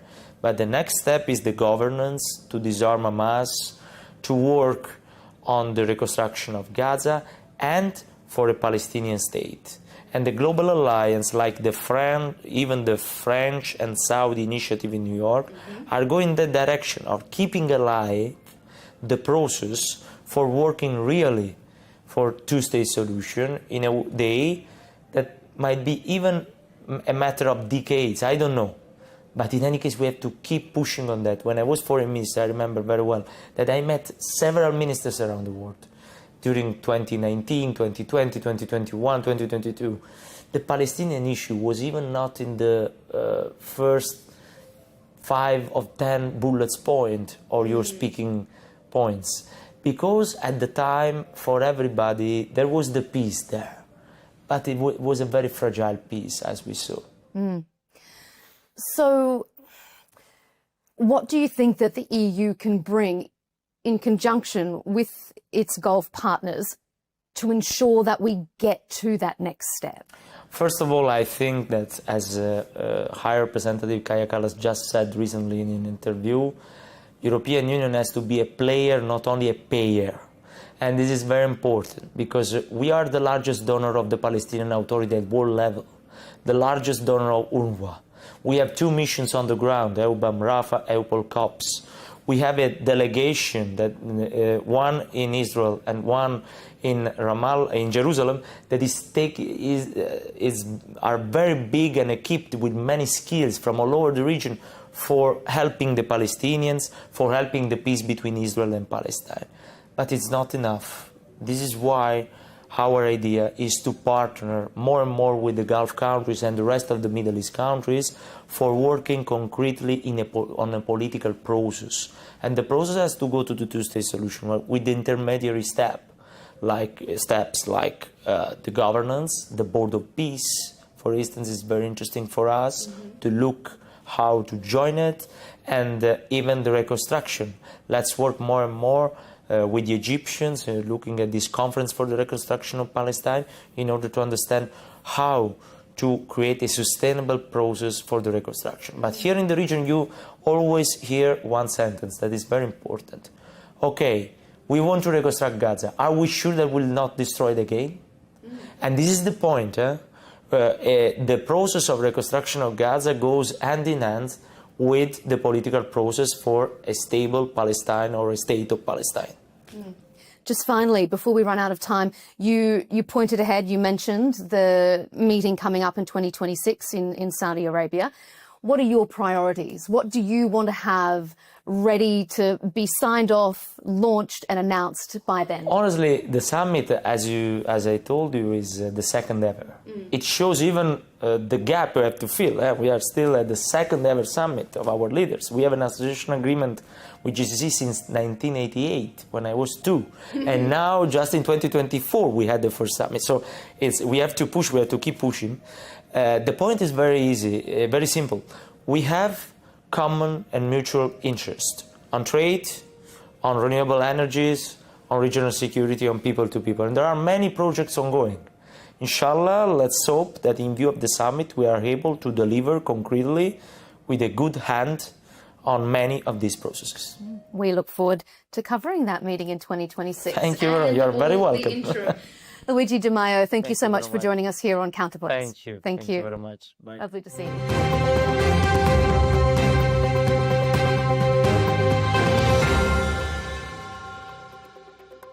Later, during the summit, I was able to get the perspective from the other side of that geopolitical equation. I sat down with His Excellency Yasser Mohammed Al Badawi, the Secretary General of the Gulf Cooperation Council. It's a pleasure to welcome His Excellency Yasser Mohammed Al Badawi, the Secretary General of the Gulf Cooperation Council. Thank you so much for joining us, Your Excellency. Thank you, Melinda, for having me on Arabiya English. In an interview that I did here on the sidelines of the Manama dialogue with the EU's Special Representative to the Gulf, Luigi Di Maio, he said that the stability and prosperity of the Gulf region is exactly intertwined with the security and prosperity of Europe. Why do you think that the GCC has found itself almost the gatekeeper of stability across the globe? It is the common, wise foreign policy of all GCC countries that put us into that status. The whole world looks at us as a reliable partner, as a reliable and strategic partner. We are engaged with the whole international community to make sure not only the stability and the security of our region is secured, but the whole international community, peace and stability is also secured. We are straightforward, we are transparent, we are result-oriented countries that really look into the future and deal with everybody in equality. We are engaged with so many strategic partnerships with so many countries and so many blocs, and I'm ready to speak about it if the time permits. Indeed. We know that this is the first time the EU has had a special representative to the Gulf. We know that NATO is opening an office in the Gulf for the first time ever. Do you think it's long overdue that other parts of the world realise how strategically important and how valuable the Gulf is? They do realize, they do understand how important the GCC is. We are engaged in dialogues from Russia to China to India to the ASEAN, to the EU, United States, Mercosur, Australia. We are very much involved with everybody internationally, let alone our brothers and sisters in the Arab world. We are also engaged deeply with deep talks and strategic partnerships with Egypt, Jordan, Morocco, even Yemen. We are standing up for Yemen and trying to help it with everything that we can. The GCC is iconic now. The GCC has reached the status both politically and economically that we have become a major part in every international equation. We are a very important element in any equation. You mentioned economic, and I'm absolutely going to come to that. But before we do, it would be remiss of me not to hark back to September's strike on Doha by Israel. Since then, has the GCC changed its defensive posture? Has it forced the collective to view their joint defence differently? And if so, what changes have been made? Well, right after the strikes on Doha, the leaders of the GCC held an extraordinary summit in support for our brothers in Qatar and called upon the ministers of defense of the GCC to hold an extraordinary meeting in order to look into ways to increase our military cooperation. We are all part of a GCC defense treaty, which covers everybody. Our charter says any attack on any GCC country means it's an attack on all the GCC. So the ministers of defense, when they met in their extraordinary meeting, came up with 5 major points. The first one is to increase intelligence sharing through the Unified Military Command. Also, they called to work on transmitting the full air picture to all operations centers in the GCC states. Mm-hmm. Also, they made sure to accelerate the efforts of the GCC Joint Working Team on the early warning system against ballistic missiles. The 4th point was to update joint defense plans in coordination between the Unified Military Command and the GCC operations and the training committees. The last point, the 5th point that the ministers of defense have agreed on is to conduct joint exercises between air operations and air defense centers within the next 3 months, to be followed by a live joint air exercise after that. So this is the collective effort that the GCC countries have taken on a military basis. Is that the first time that they've had those sort of joint military exercises to that level? Has it been ramped up since this? No, it hasn't. It's continuous. Mm-hmm. We have maritime exercises, naval exercises, air exercises, and army exercises. It's joint. They do them separately, and after every 2 years, they do a big, huge joint with live ammunition that has Navy, air, and military. You mentioned early warning systems in one of those 5 points. That was an issue, obviously, in the Doha strike. Is there now a greater importance put on having an autonomous control of an early warning system? Yes, this is what we are working on with our friends in the United States. Is the early warning system against ballistic missiles that it's joint. It's an umbrella that covers the 6 countries, and we're doing it with the United States. You alluded to in your first statements about the amount of influence the GCC countries have on the broader international community. The US has obviously exerted significant pressure on Israel to get this current ceasefire in Gaza over the line. Do you think the US would have acted so decisively without GCC pressure, support, and intervention? Well, GCC countries, not only with the United States, with every single country or bloc that has a special relationship with Israel, We are very adamant about it. We are very straightforward. We have been calling upon all of Israel's friends to make sure to convince Israel to refrain from its act. Finally, it paid off. Finally, the international community realized how great the massacre done by Israel on the Palestinian people. So yes, we are talking with everybody. We are discussing it with everybody at every different level. How concerned are you by the fragility of the current ceasefire? Well, it depends on Mr. Netanyahu, how he translates the next step.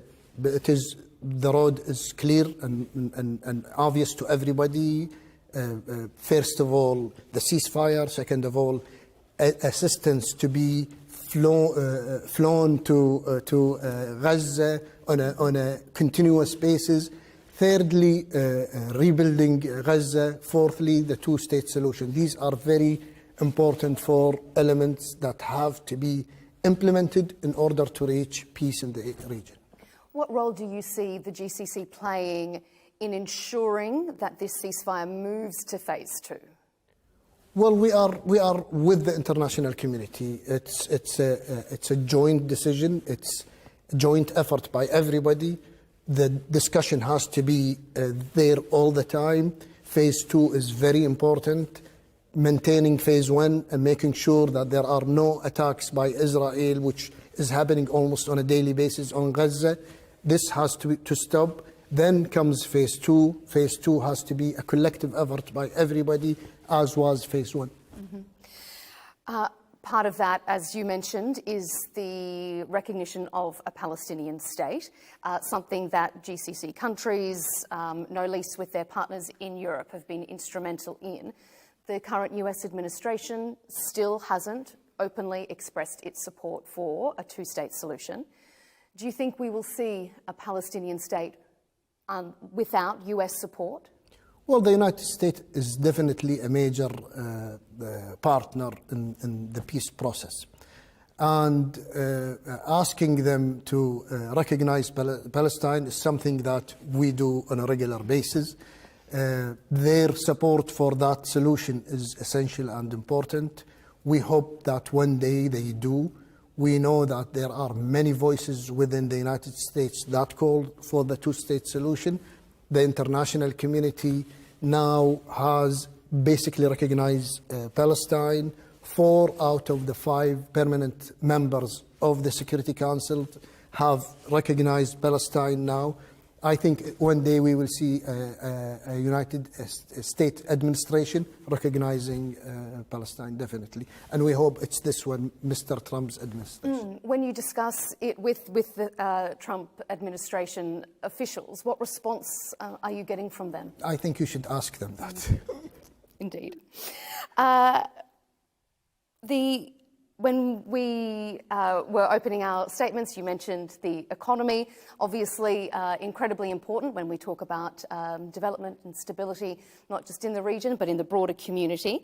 We've seen the first visit to the Gulf by a British finance minister, I believe in about 6 years. Rachel Reeves flew to the region to discuss the progression of a free trade deal with the Gulf Cooperation Council countries.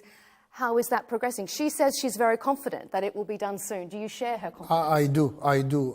We had a joint meeting last week in Kuwait between the 6 ministers of trade of the GCC plus the UK Minister for Trade. The discussion was very positive and productive. We're almost 96% done with the FTA. There are the remaining 4%. We discussed the 4% with Minister Chris of the UK. We expressed to him our joint views on these remaining issues. He came back with us with some alternatives, some options to iron out these differences. We are studying them now. Hopefully we can get consensus on them and sign the FTA in 2025. It is a very important step. The UK is a major trade partner with the GCC. Most of our foreign investment is in London and other areas in the UK. The GCC countries' sovereign funds control about 34% of the whole international investment worth of $3.4 trillion US. It's a power you don't reckon with. When we come with positivity. We bring good stuff with us, good things. We create jobs. We move economies. So signing an FTA with us really is a good option. Will we see it before the end of the year? I hope so. I'm working very hard to make sure it happens before the end of this year. We are experiencing, though, a 20-year hiatus of negotiations with Europe for their free trade agreement. I had read commentary from the EU saying that it was restarting, but I am not sure if that is the case. Well, the negotiations with the EU has suspended and has not yet resumed. But what we are doing now is discussing with them what can we do to resume these negotiations. We are in the early stages of testing the water between us, and I hope it comes to life very soon. Mm-hmm. What's the sticking points? It's terms of reference. There is a huge TOR which we have to agree on. What should be in the FTA, what should not be in the FTA. These are the issues that we are discussing. Both sides have points they want to add. Both sides have points they want to remove. And it's just too technical of issues that needs to be fixed. Mm-hmm. The World Bank Group's Vice President has described the GCC as a global force for good in terms of development finance. How intertwined do you see the GCC when it comes to supporting regional security through finance? Well, a lot of GCC countries have development funds that work in so many areas in the world. We use these funds as opportunity, not as challenges. We are, as I told you earlier, when we come with all positivity. We come with a win-win scenario. We are very proud of these development funds.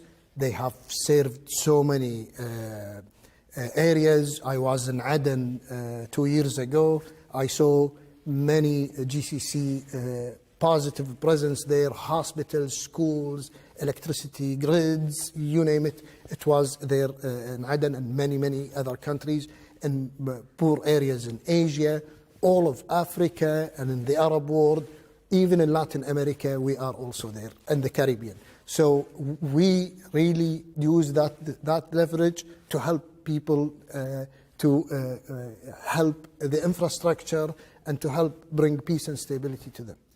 So it's an approach of assistance through investment, not assistance through aid. Both. We do both. Before, at the early stages, it was only aid, but now we are mixing investment and aid, which is investment is even better to the economy of the country that is receiving the much more long-term support. Definitely. Your Excellency, it's been a pleasure to have you on Counterpoints. Thank you so much for your time. Thank you, Melinda, for having me. Thank you, sir. Thank you.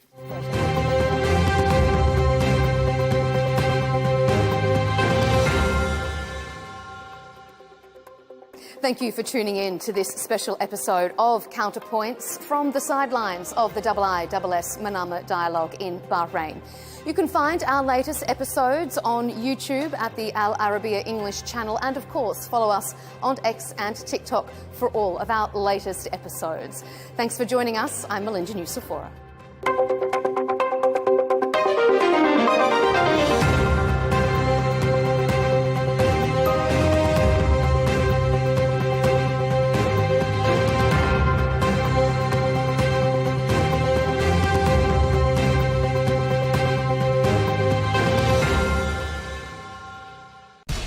We have to take care of our people, and we're going to take care of our people first. For in-depth analysis and all the latest developments across the globe, make sure you join us every weekday. President Trump is trying to negotiate a ceasefire. with so much happening, so much information, and so much noise. International law will have no part in his administration. It can be hard to keep track. Tariffs will just fuel inflation. We're going to fight these tariffs. But you can count on us to tell you what you need to know. We stand by your side. Join me, Tom Burges Watson, for Global News Today, right here on Al Arabiya News.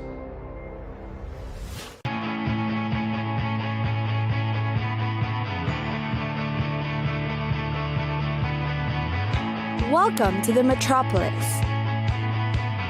the big city. This is where tech, trends, and culture meet. Meet the people. See the sights. Walk the city streets. And experience the lifestyle.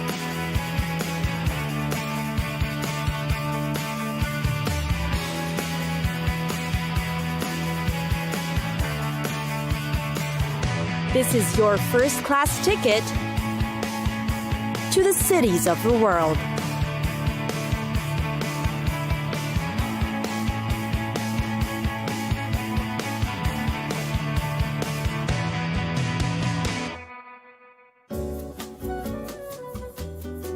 Geneva, a true gem of Switzerland, Geneva. Full of history, architecture, and sights, Geneva is a worthy place to visit. The amazing European city is best known for Lake Geneva, of course. The jet d'eau water jet should definitely be on top of your list. The jet of water from the lake can go so high and is considered the emblem of the city of Geneva. Go to the pier, get close to the water jet, and you'll feel the powerful pressure of water projected into the air. Geneva Lake is a central focus of the city. It is surrounded by a panoramic view of the mountains with great promenades too. Throughout the year, many boat trips travel to give tourists a view of the city's lakeside. The buildings and, of course, the jet d'eau water jet are terrific sights to see from afar. Next up is the Old Town.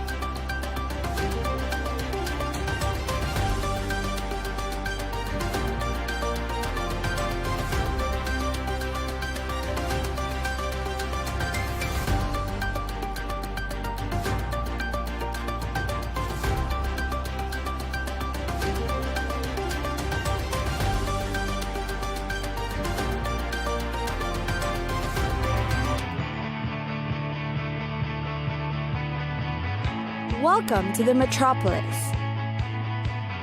the big city.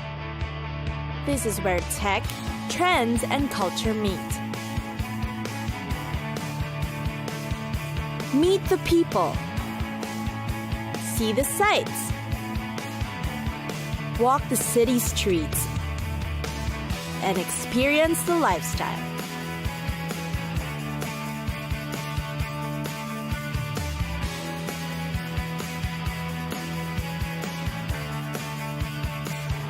This is your first-class ticket to the cities of the world.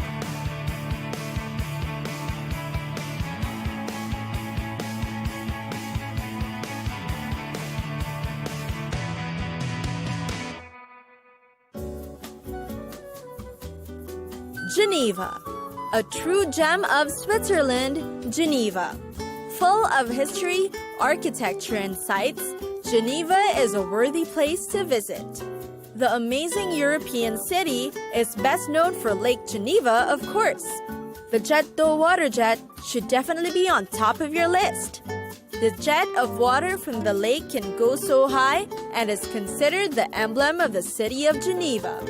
Go to the pier, Get close to the water jet and you'll feel the powerful pressure of water projected into the air. Geneva Lake is a central focus of the city. It is surrounded by a panoramic view of the mountains with great promenades too. Throughout the year, many boat trips travel to give tourists a view of the city's lakeside. The buildings and, of course, the jet d'eau water jet are terrific sights to see from afar. Next up is the Old Town. As Switzerland's biggest historical city and the home of the Reformation movement, there is so much to be uncovered here. Every corner of Geneva's cobbled streets, you will find Swiss shops and cafes that are worth dropping by. The town square is an active area and was originally a Roman forum. Not to be missed is the St. Peter's Cathedral. You'll find it at the very heart of Old Town. See its architectural beauty and think of how it took over 400 years to build. Now, the cathedral stands to almost 1,000 years old. St. Peter's Cathedral is also known for the archaeological museum you'll find in its basement and the panoramic views you can catch glimpses of from the North Tower.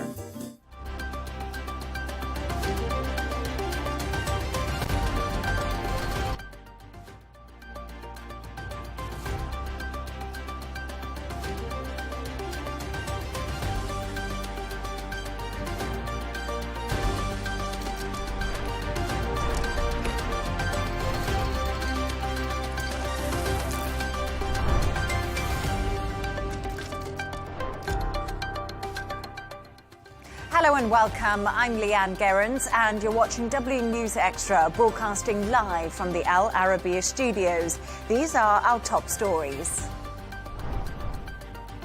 Epstein alleged Trump spent hours with one of his victims in emails released by the Democrats. The White House says it's an attempt to smear the president. Meanwhile, Trump says he has an obligation to sue the BBC over the way it edited a speech he made.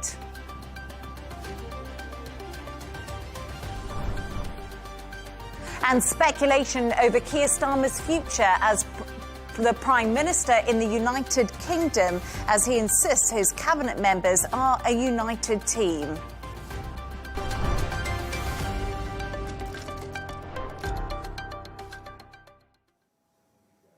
Now, US House Democrats have released new emails from Jeffrey Epstein which contain details about Donald Trump. They include an exchange between Epstein and his co-conspirator, Ghislaine Maxwell, from 2011, which detailed Trump spending hours with a redacted victim.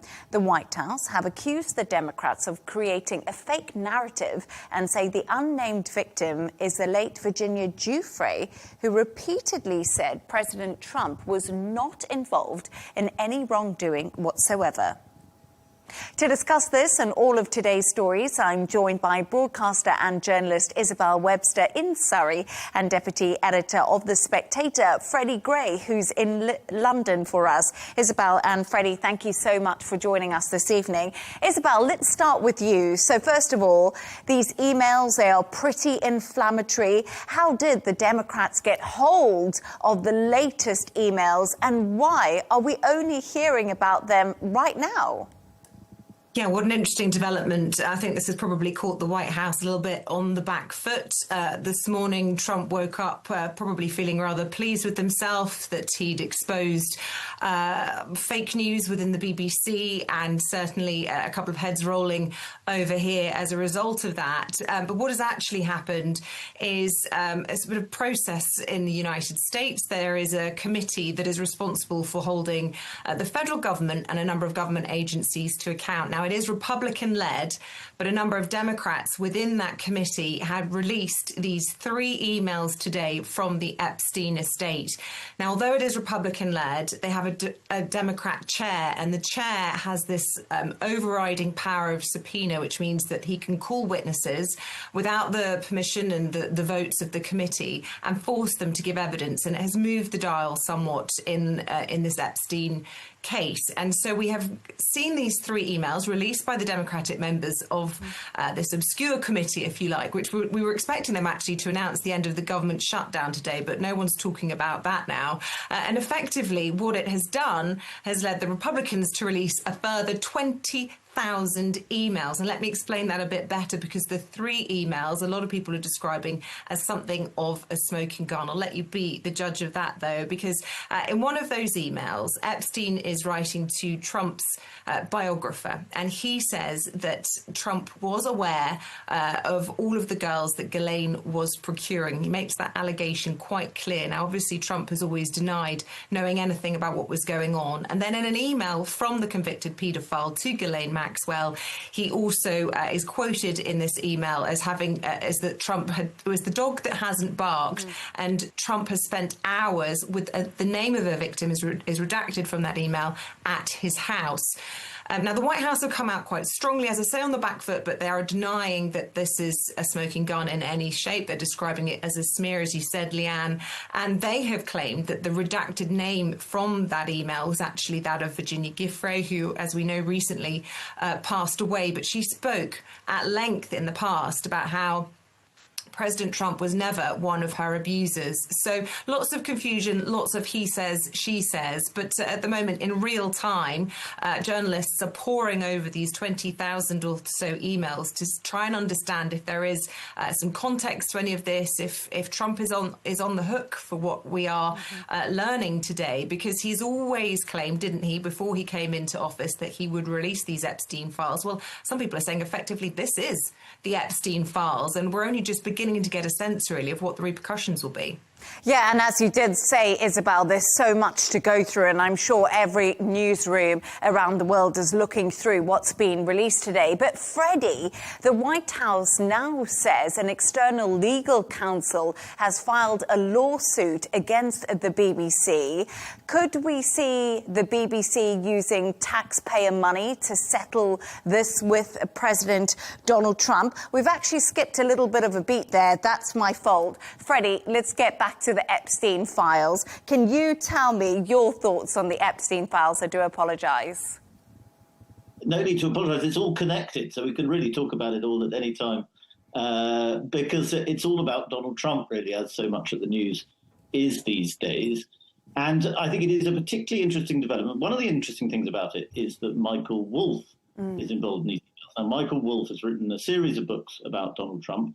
The Trump administration has always repeatedly said that he's a sort of fantasist, that he's weaved together fact and fiction a lot. But one of the things he's said is that he's seen pictures of Trump that would be very, very embarrassing to him, to Trump, that is.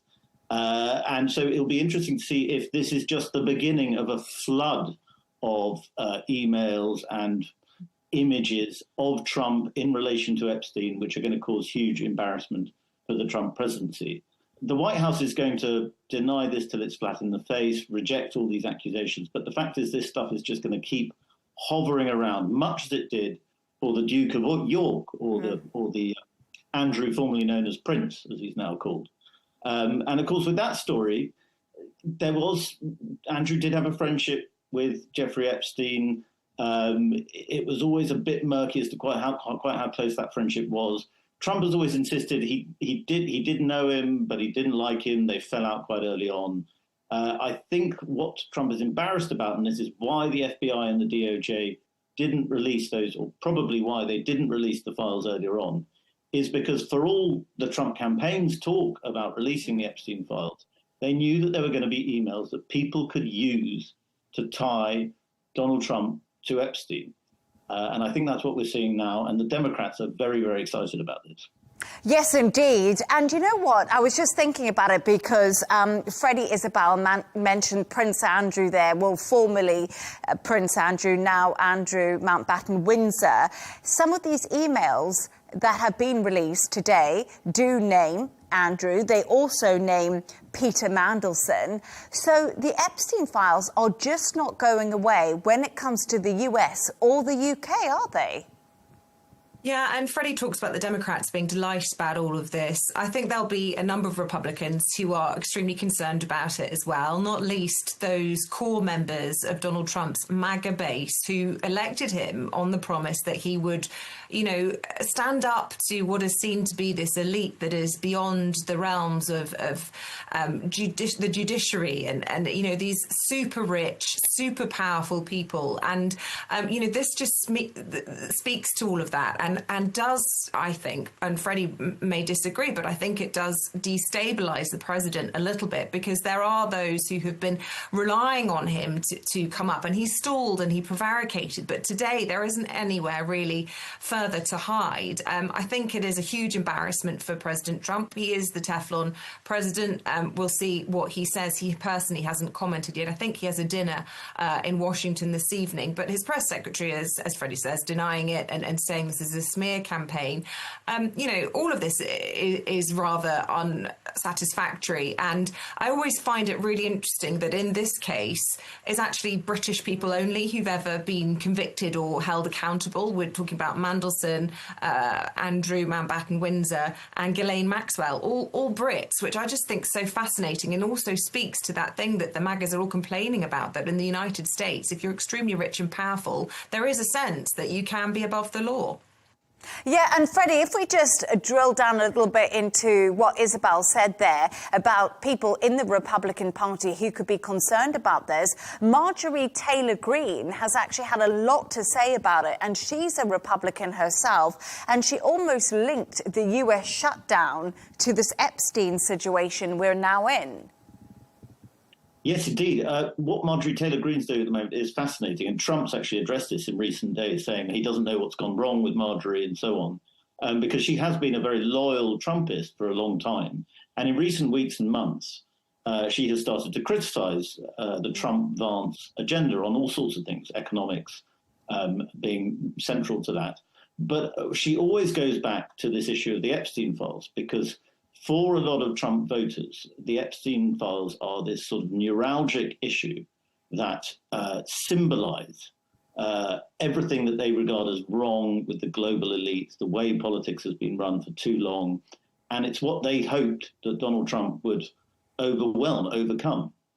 But Marjorie Taylor Greene is now, has said quite recently that she thinks one of the reasons the shutdown went on so long, why Washington was effectively sort of shut down, was to keep this story out of the news. That's a hell of a claim, might be quite hard to back up, but it certainly feeds into this kind of a lot of people call it paranoid, but it's certainly conspiracy theory minded thinking that goes on within MAGA, the Make America Great movement. And a lot of voters feel it. And when it comes to Donald Trump, because he's always been their hero, they're very conflicted about it. So this is why it's such a thorny issue for the White House, and why today, I think there's a press conference going on right now. Caroline Leavitt, the White House press secretary, will be very awkwardly batting away lots of questions about this. Yes, well, she has just said that they think the vote will end the shutdown this evening, and that will happen. So she's been talking about that. But Isabel, I don't know what your thoughts are, because we've spoken a lot about Trump's MAGA base, and he campaigned and said, of course, I'll release these Epstein files, which has never happened.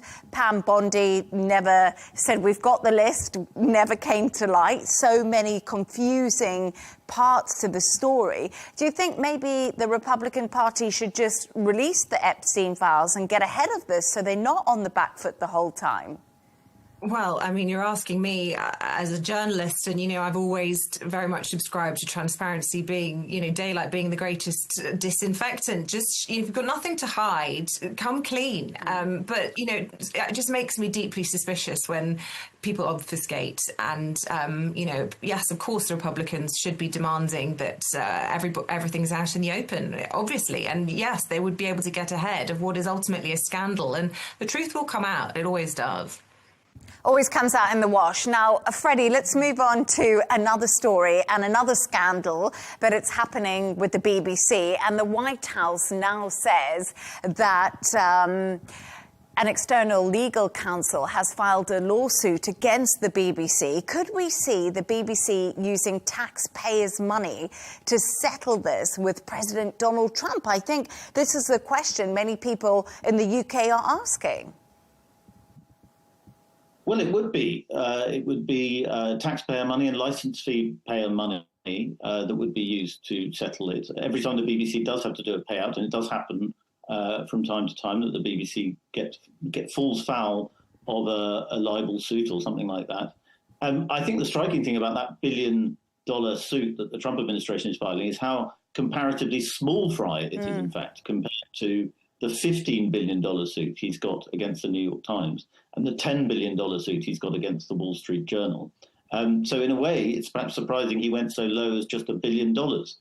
But it is nonetheless extremely awkward for the BBC, which prides itself on being this sort of globally prestigious news organisation that stands up for impartiality and true news rather than fake news. They've been caught, they've exposed themselves, and it's been leaked, in fact. Editing footage of Trump that was obviously wrong. It was obviously a big slip up and a big mistake. I think what's quite interesting about it is the reason it's come out now is because of this internal inquiry within the BBC. And it's because there are people in the BBC who were appointed by Boris Johnson when he was Prime Minister to try and sort of address the obviously metropolitan liberal, very anti-Trump bias in the BBC. And they have gone to war, effectively. There's a kind of knife fight going on within the organisation between people who are on the right of centre saying that this is a terribly left-wing organisation and people on the left who are saying there's a kind of right-wing coup going on with the BBC. And because the BBC is so intricately connected to the British establishment, it brings out all sorts of fights and venom into not just the BBC, but if you look at the British press this week, you'll see it everywhere. There's a sort of open, a quiet warfare that's come out in the open this week, and it's going to rumble on even since these resignations of senior BBC officials. It's going to rumble on. So, Isabel, yes, we've seen heads roll at the BBC over that editing of that Trump speech in a Panorama documentary. And many questions are being raised. Is the BBC institutionally biased? This keeps coming up. Donald Trump has said that this could have been election interference. He's very unhappy with the way that the BBC behaved. But I want to get your thoughts on this. Well, I think, no one can defend what was done on the Panorama edit. It was absolutely awful. And as a journalist, I'm absolutely amazed, to be honest, that they got away with that and that it wasn't picked up sooner, to be perfectly honest, by anyone, that it came out through a leak. I mean, we were all privy to the speech. It is quite shocking to me that it has taken so long to come to light. On the point about licence fee payers possibly having to pay this $1 billion lawsuit, I really, by the way, think that's just hugely unlikely. I think it feeds into Trump's kind of rhetoric. He likes to be seen to be taking on the media that he disagrees with. And he's often, as you've said, sued these media organisations in the United States. But, the statute of limitation in the UK has already expired. So he can't take legal action from this country. And if he is going to file a lawsuit in the United States, he's got a couple of months left to do that. But he has to be able to prove that the Panorama documentary actually aired in the United States in order to be able to do that as a number one obstacle to him actually successfully making the licence fee payer pay out.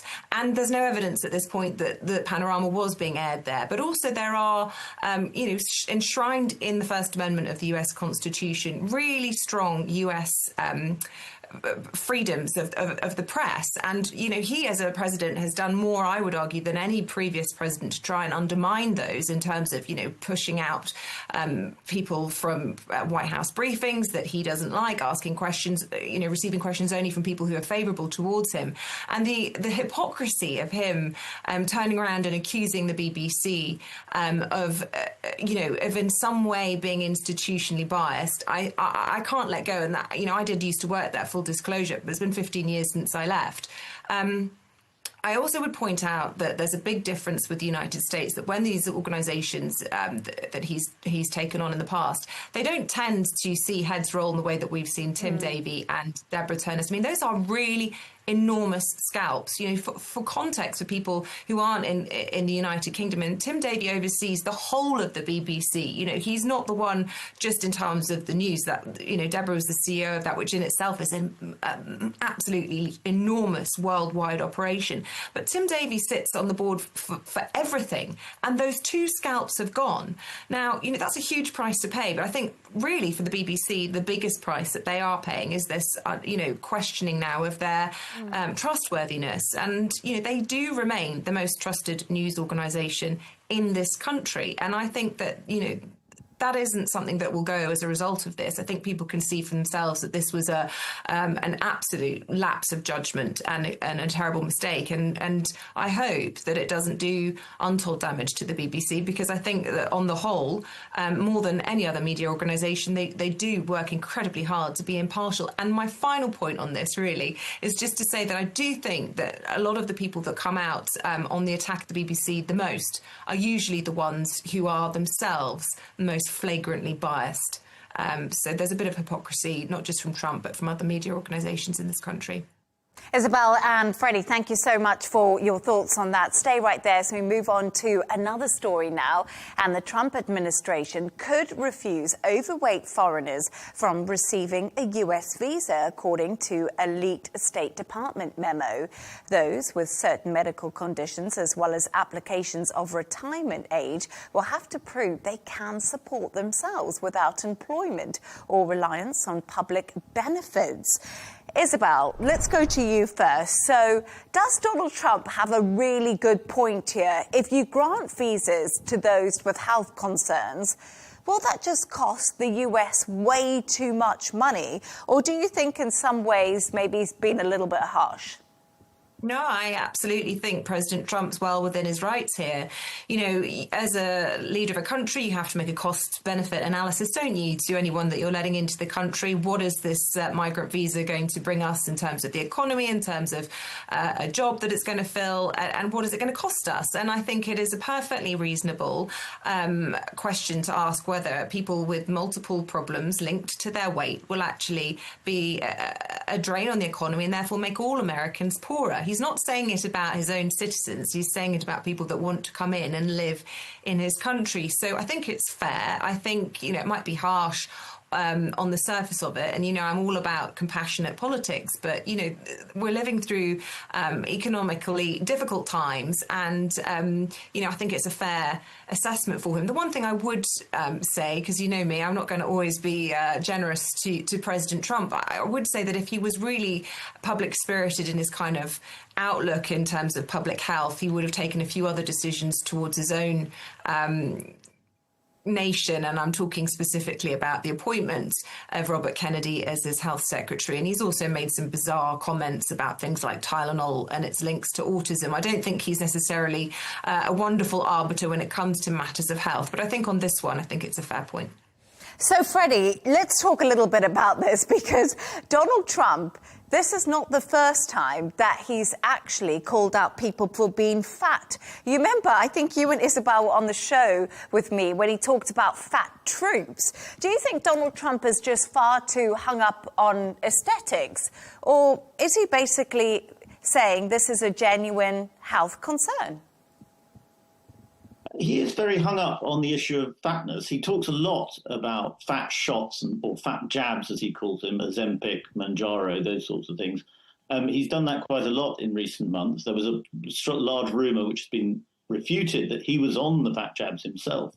But he actually outed one of his advisors in public, which I'm not sure went down very well with all of his circle. He said, oh, Stephen, who's one of his comms people, he said, Stephen's on it, and pointed at Stephen, who was in the room, Stephen Chung, that was. I think it is interesting. I mean, as the most calorie-challenged person on this panel, I'm not sure I quite go as far as Isabel, because what I find quite interesting is, you know, Trump can talk about deporting criminals, including sort of violent rapists and stuff, and forcibly deporting them. And there's quite a strong reaction to that. And then he says that we're banning fat people, and everybody says, oh, yeah, completely fair enough. No, come on, Freddie. That's completely different. It's completely different, and it's a facetious point. So I will not make it. I will retract it. But I do think it might be connected. We're not talking about deporting fat people. We're talking about barring them from coming in if they have comorbidities. And, you know, I think you've retracted it, so I shan't even point out its absurdity. You're quite right. You're quite right. We'll move on. We'll move on. But I do think there is a connection between the fat shots, as they're called, and this policy, because the Trump administration is very keen to bring down the cost of Mounjaro and Ozempic in America. And they're looking at ways of doing that and federal ways of funding it. And obviously they're thinking we've actually got an extremely obese population in comparison with other countries. And therefore we can't really afford to be taking in more very fat people because we've got quite enough very fat people all on our own. You know, and Isabel, sorry, I was just going to say that's a good point that Freddie makes because, you know, 40% of Americans are overweight, and that's compared to 16% of people around the world. It seems to be a huge difference. And like you did say, Donald Trump likes to talk a lot about the fat jabs. And I remember when he pointed out someone in his team, he said they've stopped working. I don't know what the point was there, but yeah, Donald Trump. He's sort of saying, he said he knows lots of fat people that are on the jabs and he doesn't think they're any good. I mean, by the way, can we just start by talking about pot kettle leg? He's not exactly the supermodel, is he? And I think his previous White House medical reports have shown him to be obese, his BMI being over 30. But on the point about the cost to society of fat people in America, you're talking about 40% of Americans being obese. It actually increases when you get to the over 40s. I think it's almost 50%, almost half of Americans over 40 are obese. And that costs, in terms of medical support per year, $173 billion. So, you know, he's not idiotic to question whether bringing in more fat people is a good idea. So, Freddie, I was wondering how on earth this could actually be put into place. You go to the States quite a lot. I don't know what your thought is about the weight of the people there, but when he put people on scales before and they will have to have their BMIs done, sometimes Donald Trump says things that kind of make sense, but it's actually putting those wheels in motion to make it happen. Well, you're quite right. I mean, there would be practical difficulties. I think it would be feasible to do it. But quite often these stories, they are deliberately put out by the Trump administration to get this sort of hysterical reaction of people saying, oh, my God, that's outrageous. And then most people, like Isabel, say, no, I think that's actually quite a reasonable policy. And that's probably what's going on here. I think an interesting thing about Trump and fatness, if you can bear with me, is on the fat jabs. It was quite interesting last year. Charlie Kirk, the late Charlie Kirk, who was very influential in Trump world, and a few other MAGA people were trying to push this idea that Trump should apply pressure on Denmark to get Greenland, because Trump wants to annex Greenland, as everybody knows. And that one of the ways in which he might do this is by threatening to impose huge tariffs on Ozempic, which is owned by a Danish company. And that he would therefore be using America's obesity, which is, as we said, 40% an enormous problem, as kind of leverage in a strategic negotiation, which I think is the most Trumpy idea I've ever heard. And in its weird way, it's sort of brilliant. Yeah, it's kind of enlightening, isn't it, when you put it like that? Novo Nordisk is, of course, that company, the Danish company who does make Ozempic and has been extremely successful. But, Isabel, I just want to comment on the aesthetics of Donald Trump's team, because I think they're all good-looking, they're all pretty slim. I know Donald Trump loves McDonald's and he has a Diet Coke button, but there is a point, isn't it, to having good-looking people around you? It just keeps people interested. Oh, I don't know, really. I mean, isn't the famous saying that politics is just showbiz for ugly people? No one expects their politicians to be attractive, really. I mean, maybe in the States, but I can't remember the last time we had an attractive politician. Is that unkind of me? Apologies to senior government in this country, but, you know, there are more important things. And, you know, personally, I think it's a sensible policy, but do we need to have attractive members of leading our country? No. No. I mean, it's great if they're attractive. It's an added bonus, isn't it? But it's not be-all and end-all. Trump calls it central casting, and I think he has sort of figured out that essentially a lot of frontline politics now is just reality TV. And so having lots of attractive people suits his purposes. Whether it's right or not, I leave that to others to decide. Well, he also, can we point out that he is an unhuman colour of orange? You know, if he is really interested in aesthetics, there are some gaping errors in his own. But Isabel, I actually... A handsome man in his prime, I'd say. Yeah. Well, Isabel, I actually read an article about how long it takes him to do that fake tan and that makeup and that bronzing. That's hours and hours of processing to happen each day and each evening. A lot of work goes into that look that he likes to maintain. That is actually a whole thing. He's got a whole team who make him look that colour, believe it or not. No. Well, stay. But you know, I'll say one thing. Pete Hegseth, attractive man. I like watching it when he does a speech. But we'll move on to another story now. Stay right there. And the UK Prime Minister Keir Starmer has spent the afternoon defending his relationship with his own cabinet members during today's PMQs. Today's grilling in Parliament follows rumours that British Health Secretary Wes Streeting was looking to challenge the Prime Minister for leadership. Streeting has denied the alleged plot, but that didn't stop the speculation, with the Prime Minister insisting his party was united. Take a listen. Just last night, his allies accused not just the Health Secretary, but the Home Secretary and even the Energy Secretary of launching leadership bids. These attacks came from Number 10, nowhere else, his toxic Number 10. Let me be clear. Of course, Mr. Speaker, I've never authorised attacks on cabinet members. I appointed them to their posts because they're the best people to carry out their jobs. And that's what the Health Secretary is doing today, getting on with his job, and he's doing a very good job too. The real scandal is that 2 weeks from a budget, the government has descended into civil war. Instead of fixing the... So there we are, Freddie, a little bit of PMQs today. And I actually just want to say that I think Kemi Badenoch is upping her rhetoric as the Tory leader. She seems to have come out swinging today. But according to polls in the UK, Keir Starmer is one of the most unpopular prime ministers ever. So could there be any truth to the fact that a Streeting takeover is actually possible? Well, first of all, I think you're quite right to remark on Kemi Badenoch's improved performances. She's had a terrible start to her leadership, but a lot of Tories are getting quite excited now because she seems to be finding her feet in PMQs and so on. But there's no denying for Keir Starmer that he is extremely, extremely unpopular. Whether Wes Streeting is trying to orchestrate a devastating coup against the Prime Minister this week or anytime soon or just after the budget, which is coming up, is... I think, doubtful. But there is certainly a lot of infighting, and Wes Streeting has always been seen as a very likely successor because he's able, he's more charismatic than the Prime Minister, he's more charming in interviews, and so on. The thing is, there's so many factions going on and so much hatred and backstabbing going on, you don't quite know what's going to happen. What is undeniable is that the British public are fed up with this government already.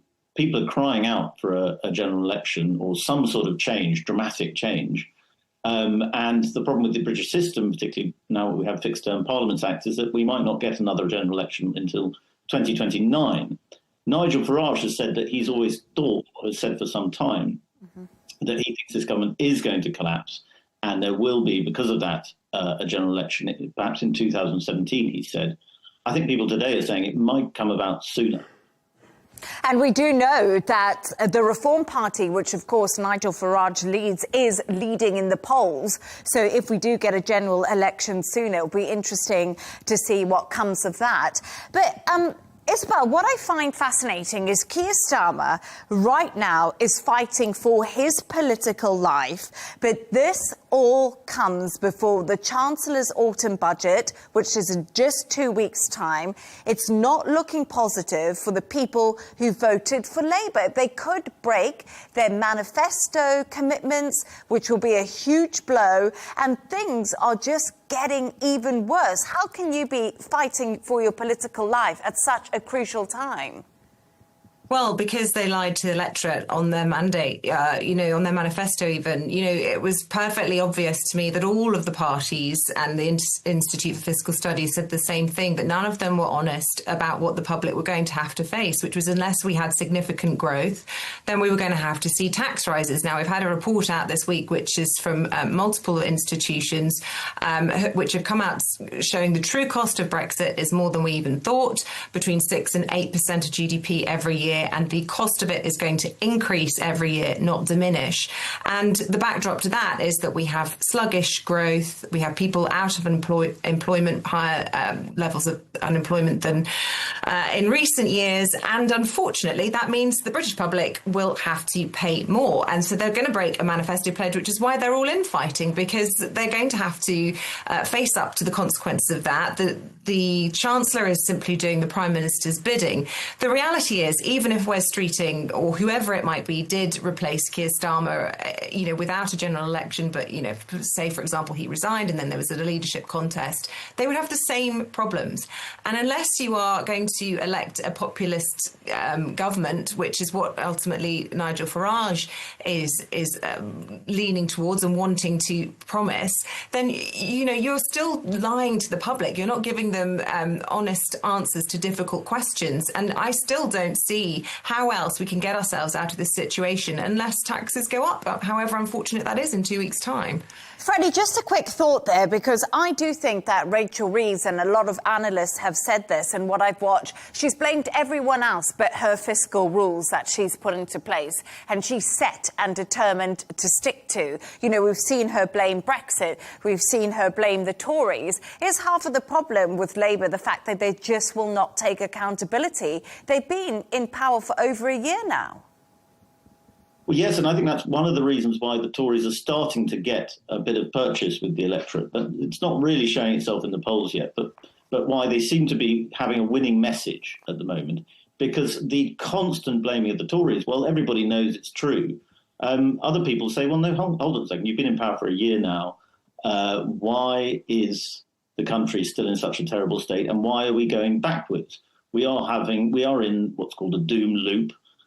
We cannot seem to get growth, and Rachel Reeves's policies seem to be making things worse, not better. So the only consolation for Keir Starmer at the moment is that while the Tories are brilliant at decapitating their leaders, because they're generally quite psychotic in the way they behave, Labour tend to be very, very bad at getting rid of leaders until the last moment. We saw this with Jeremy Corbyn, we saw it with Tony Blair.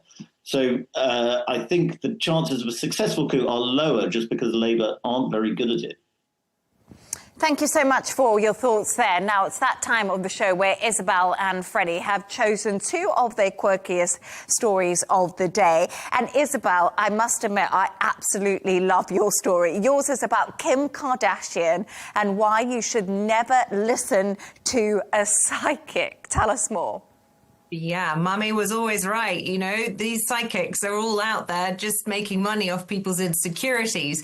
So Kim Kardashian has been trying for 6 long years to pass the bar exam in order to become a lawyer, and she's failed one more time. So on Saturday, as part of her mother's 70th birthday celebrations, a TikTok was put out with her on the phone to presumably one of her sisters, saying that they're all pathological liars. And I think she's quoted 4 or sought the advice of 4 different psychics, all of whom promised that she was going to pass the bar.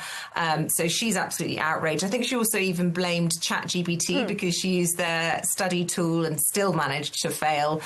So she's pretty unimpressed. But one big success story for the Kardashian clan is the surgeon. I mean, I can't believe Kris Jenner is 70. It was her party on Saturday. She looks younger, actually, than Kim Kardashian now, post-surgery. But anyway, they had this huge bash at Jeff Bezos' mansion in Beverly Hills on Saturday night.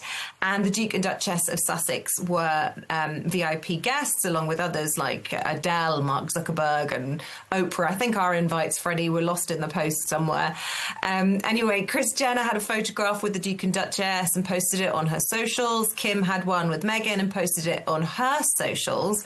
And then they've disappeared. They've all been taken down off their Instagram. So there's lots of eager beavers questioning, why they don't even want to be associated with the couple. I think it's a bit harsh. If they're good enough to invite to the party and to be put on the grid in the first place, why would you take them down?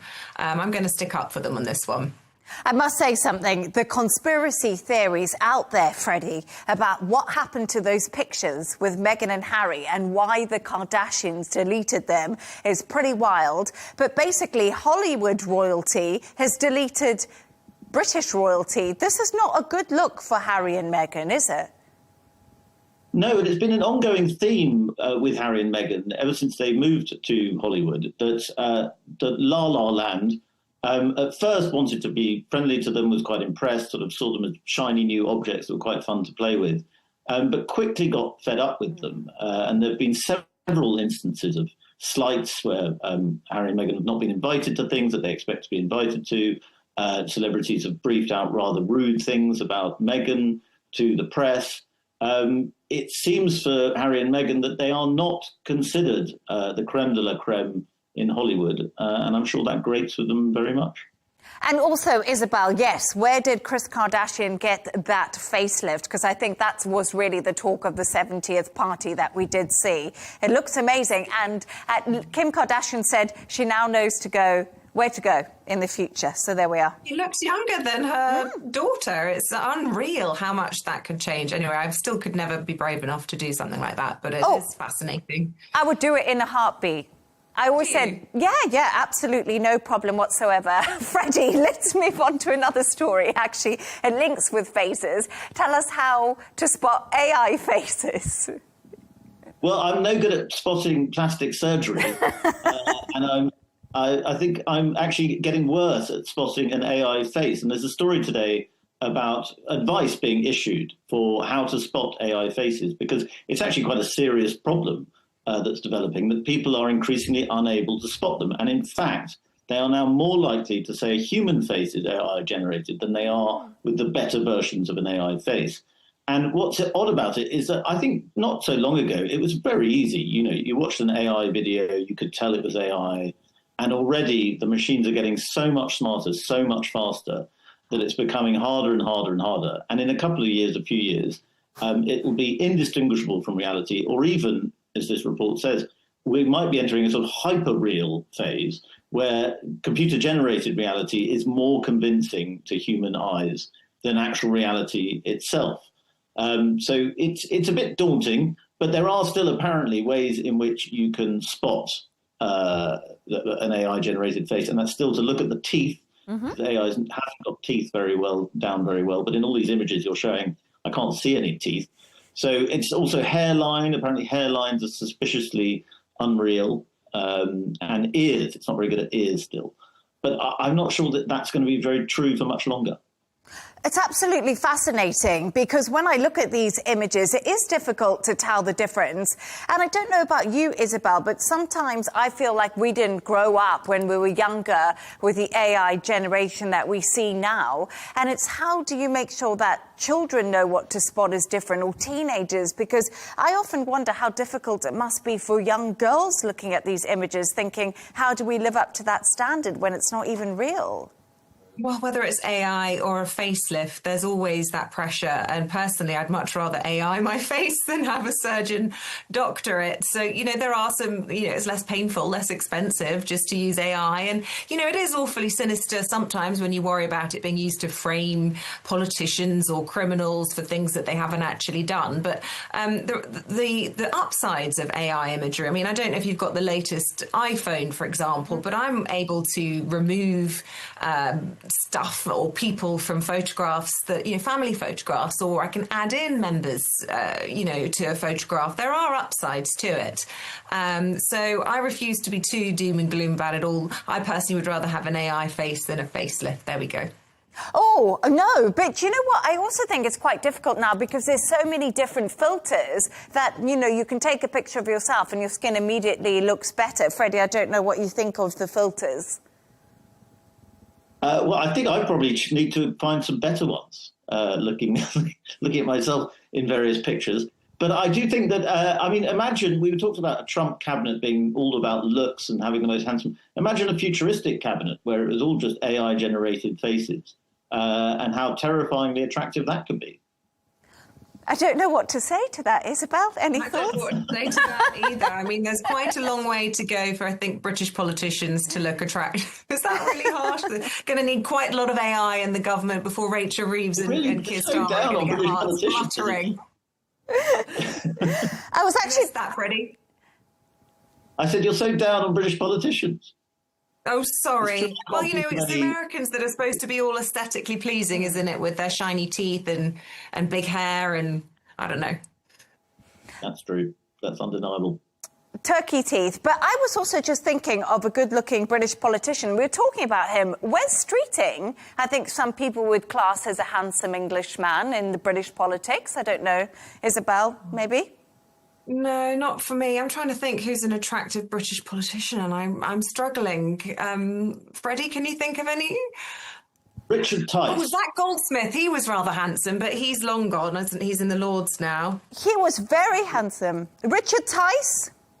Of the Reform Party. Yeah, I'll give you that. Man, yeah. He's tall, he's handsome, he always has a nice suit on, very sporty. Yeah, we'll give it to Richard Tice. Thank you so much. Thanks to tonight's guest, broadcaster and journalist Isabel Webster, who joined us from Surrey, and deputy editor of The Spectator, Freddie Gray, who's in London. And that's all from us on W News Extra. Don't forget to subscribe to our YouTube channel and follow us on X. G&T with Tom Burges Watson will be coming up next. Goodbye and thank you.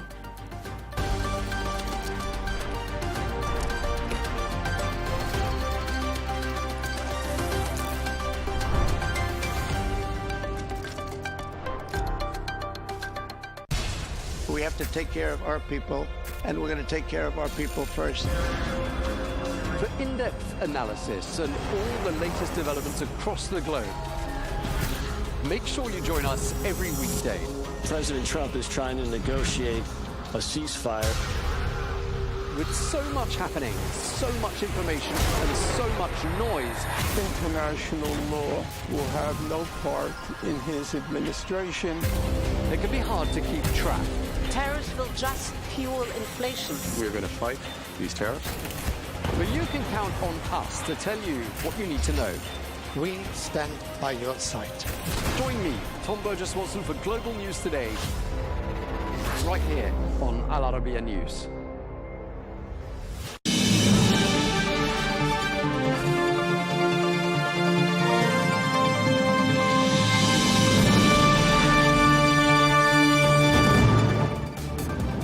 Hello and welcome to Global News Today, bringing you exclusive interviews with leading experts every weekday here on Al Arabiya English. I'm Tom Burges Watson. Coming up on the programme, the Israeli president receives a letter from President Trump asking him to pardon Prime Minister Netanyahu. We ask, how does President Herzog respond to that?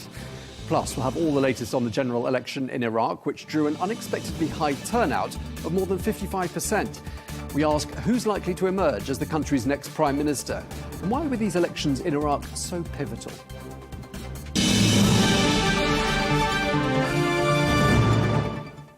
Hello and welcome to the programme. The US President Donald Trump has written to his Israeli counterpart, President Isaac Herzog, with a formal request for him to pardon the Israeli Prime Minister. Well, President Trump described Prime Minister Benjamin Netanyahu as a formidable and decisive wartime Prime Minister, whom he said was leading Israel into a time of peace. Well, Prime Minister Netanyahu faces charges of fraud, bribery and breach of trust in 3 separate cases. Well, he has entered a plea of not guilty and maintains his innocence. Now to our next story today. Iraq on Tuesday held its 6th parliamentary election since the fall of Saddam Hussein. Well, more than 12 million eligible voters cast their ballots to determine who will win the 329 parliamentary seats up for grabs. Well, according to the Independent High Electoral Commission, that is a turnout of more than 55%, a sharp increase from the last elections 4 years ago. Well, more than 180,000 security personnel were deployed to ensure that voting went off smoothly, which it appears to have done. Preliminary results are now starting to come in, and they appear to show that the list backing the incumbent Iraqi Prime Minister Mohammed Shia al-Sudani has come out on top. Well, let's get more. We can speak now to Fleur Hassan-Nahum, who is Israel's Special Envoy for Trade and Innovation, who joins us now from Jerusalem. Fleur, always a pleasure talking to you. I'd like to start by asking you about this letter that President Trump has written to his Israeli counterpart, President Isaac Herzog, asking for a full pardon for Prime Minister Benjamin Netanyahu in his ongoing trial. Why do you think President Trump has sent this letter? Great question. As you know, in his speech in the Knesset a few weeks ago, he literally put the president on the spot and said to him in front of the entire Knesset and the entire world, oh, come on, why don't you pardon him? And we thought that would be the end of it. But he wrote a proper letter. And I think the main motivation is that Trump can't understand how a wartime prime minister is having to go to court 3 times a week in the middle of a really very difficult few years in the state of Israel, as you well know, in order to face charges which started off being bribery, fraud, and breach of trust. And now, basically, the judges have indicated that the bribery charge has absolutely no legs. And then the fraud and breach of trust is also being proven very difficult in court. Some of the witnesses for the prosecution didn't turn out to be as convincing as anybody thought. And so I think that President Trump, knowing the challenges ahead, the challenges, what's going on in Gaza right now, how Hezbollah are strengthening themselves in Lebanon, the ongoing problem with the Houthis and everything else that Israel is facing in the region, why on earth does a prime minister have to be wasting his precious time in a courtroom 3 times a week? I think that's probably his motivation. OK, and the opposition would say to you and to that line of argument, if Prime Minister Netanyahu can't do the job because he's tied up with other issues, then he should resign.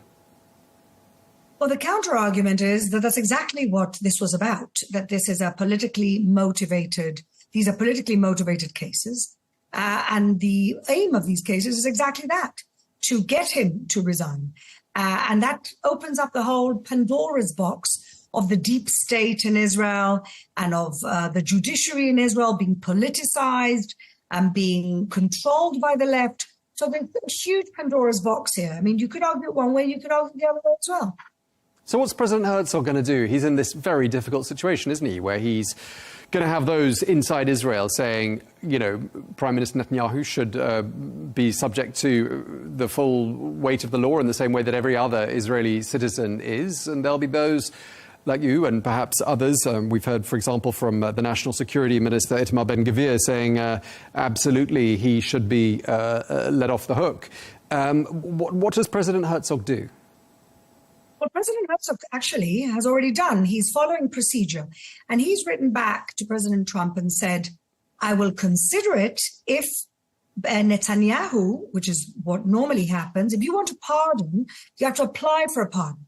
So he's quite clever because he said, I'll consider a pardon if he goes through the procedure of applying for a pardon. But then that puts Prime Minister Netanyahu in a spot because you apply for a pardon, it's essentially an admission of guilt. And Prime Minister Netanyahu has not pleaded guilty, does not believe that he's guilty of anything. And so I think he's in a catch-22. And President Herzog has done what is procedurally correct to do. Right, and that's what the opposition leader Yair Lapid said, that for this idea to work, for President Trump's request for President Herzog to simply pardon Netanyahu, he would have to admit that he broke the law. Doesn't sound like you think he's likely to do that, because I assume that could then have repercussions for him later on down the line, were new cases to be brought against him. No, I actually think that if he does ask for a pardon, there would be an arrangement so that this is it. I don't think anybody would put themselves in that corner. But I think that for Prime Minister Netanyahu, who still claims that all of these are trumped-up charges, that all of these are politicized, that this is what happens with the public prosecution in Israel, that there are examples in the past of this happening before, and that I think it would be a very difficult thing for him to do, because that would indeed be an admission of guilt and asking to be pardoned for that guilt. And I'm not sure that that's something that Prime Minister Netanyahu is ready to do. And I'm not sure he's wrong. There are, I mean, obviously lots of theories doing the rounds as to why President Trump wrote this letter. I know there are only theories, and all we can do is speculate at this stage. But there are those who think that if Prime Minister Netanyahu is pardoned, he'll somehow be more amenable to Washington. What do you make of that argument? I don't think that's a strong argument because Prime Minister Netanyahu already is amenable to Washington. I mean, you've seen the last few weeks. You've seen how President Trump essentially forced this ceasefire on all parties.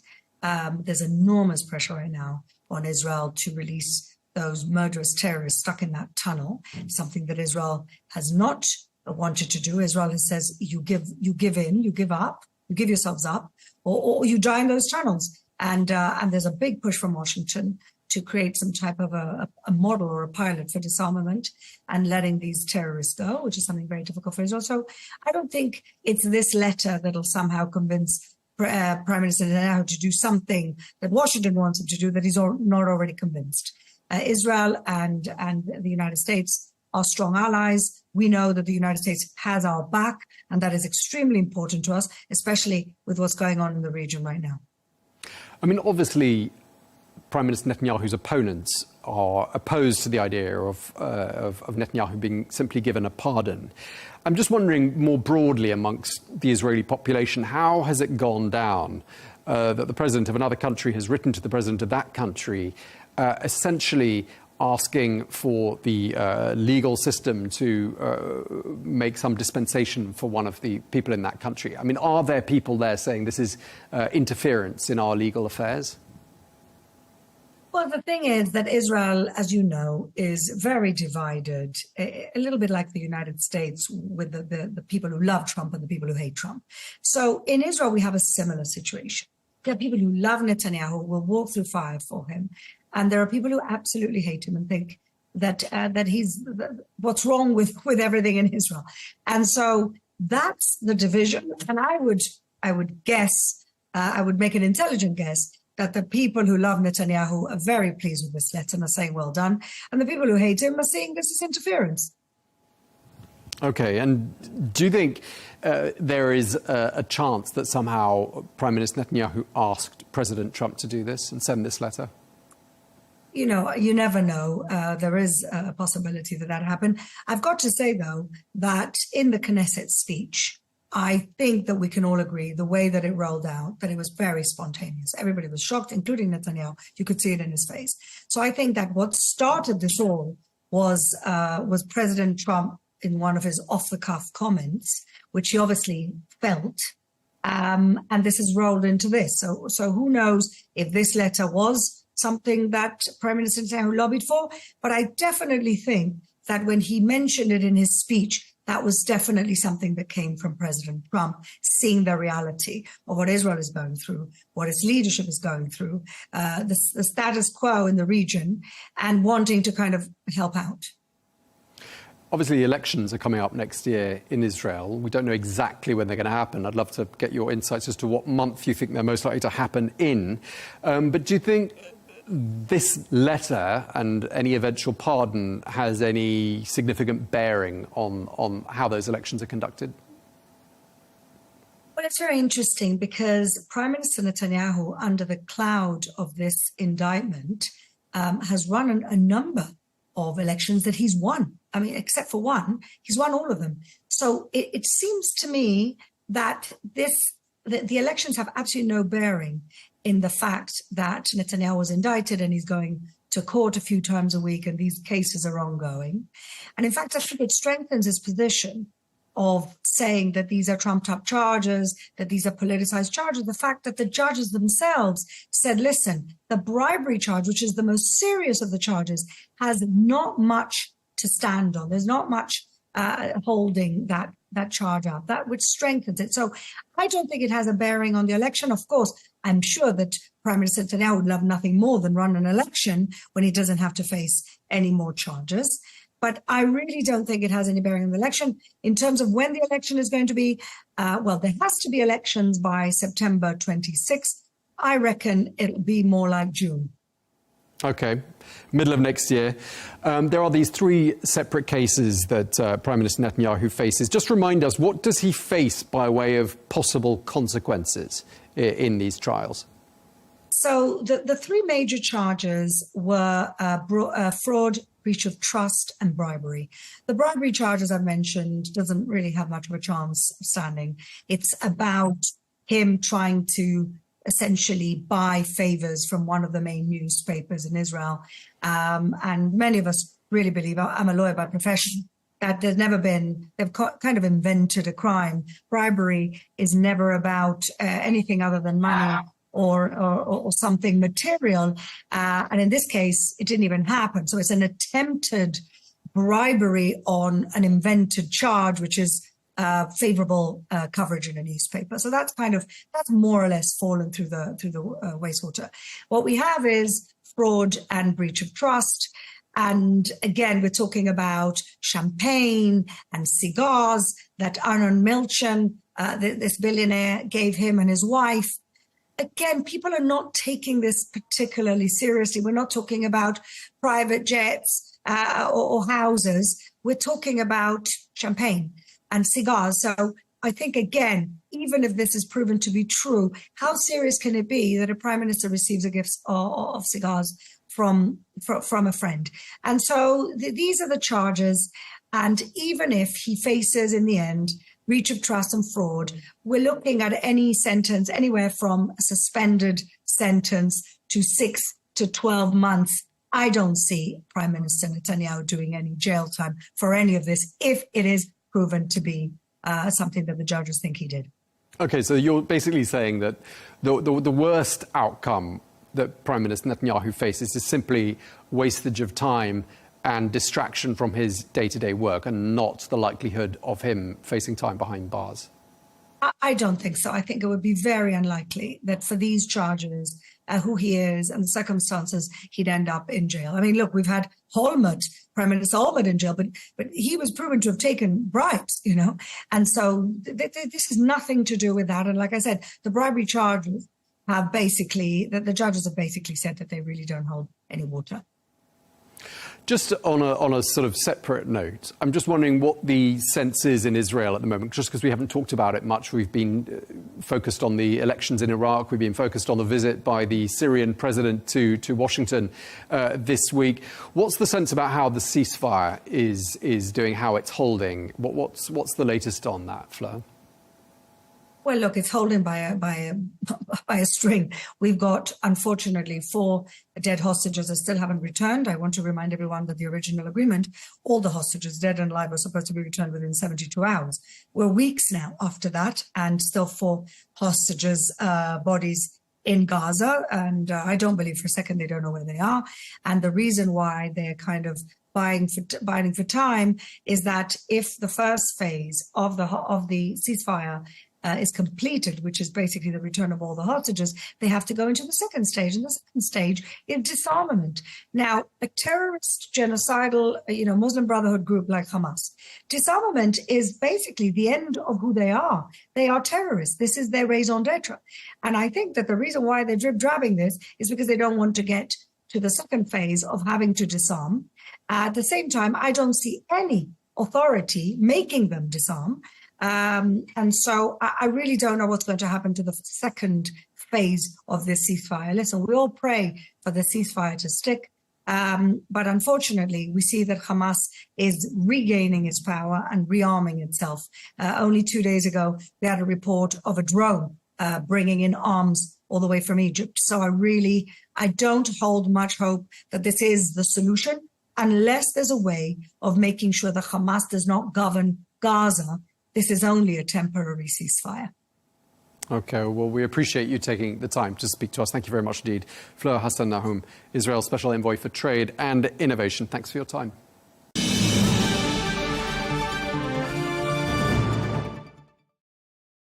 Well, for more, we can speak now to Hadi Amr, who is a former US Special Representative for Palestinian Affairs who served under President Biden. Thank you very much indeed for joining us. As ever, Hadi, great to have you with us.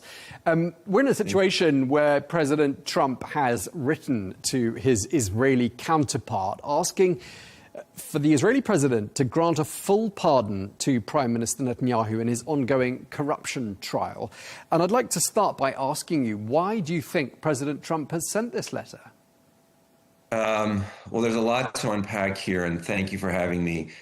So first of all, Trump is obviously obsessed with trials and impeachments of presidents, given his own experience in government and out of government. And so and when we talk about the charges, you'll see why. Netanyahu is charged. And by the way, the investigations began 10 years ago, long before the current slaughter in Gaza began. But the investigations began 10 years ago in bribery, receiving champagne and cigars for political favors, fraud, for negotiating with the newspaper for favorable coverage, regulatory favors to a communications group for better media coverage. And these charges could carry, 10 years in prison. So, I think Donald Trump sees a lot of himself in Benjamin Netanyahu. Okay. What's the idea, therefore, by getting him pardoned? Does that mean, were he to be pardoned, he'd be more amenable to Washington? Well, so excellent question. And what I want to say is, while I have zero evidence for this, what I surmise in getting into Trump's head and the negotiator's head is that he's trying to get Netanyahu pardoned on these longstanding corruption charges so that he can, pressure Netanyahu to make concessions as they relate to Trump's quest for a Nobel Peace Prize, right? Concessions related to Gaza, to Palestine, to maybe doing what Saudi Arabia wants so he can, get Saudi Arabia in the Abraham Accords, maybe even releasing the longstanding Palestinian prisoner Barghouti from prison. So this although it's perhaps a reprehensible tactic, it could actually be effective in some ways. Okay, and where does this leave the president of Israel? How does he respond to this? Because, what we've heard so far sounds like a pretty sort of procedural, a dry sort of a response. I think his officer says anyone who seeks a pardon must submit a formal request in accordance with the established procedures. Does it sound to you like he's going to play ball here? Well, look, we'll get to that in a second, but my question is, does Netanyahu even want a pardon?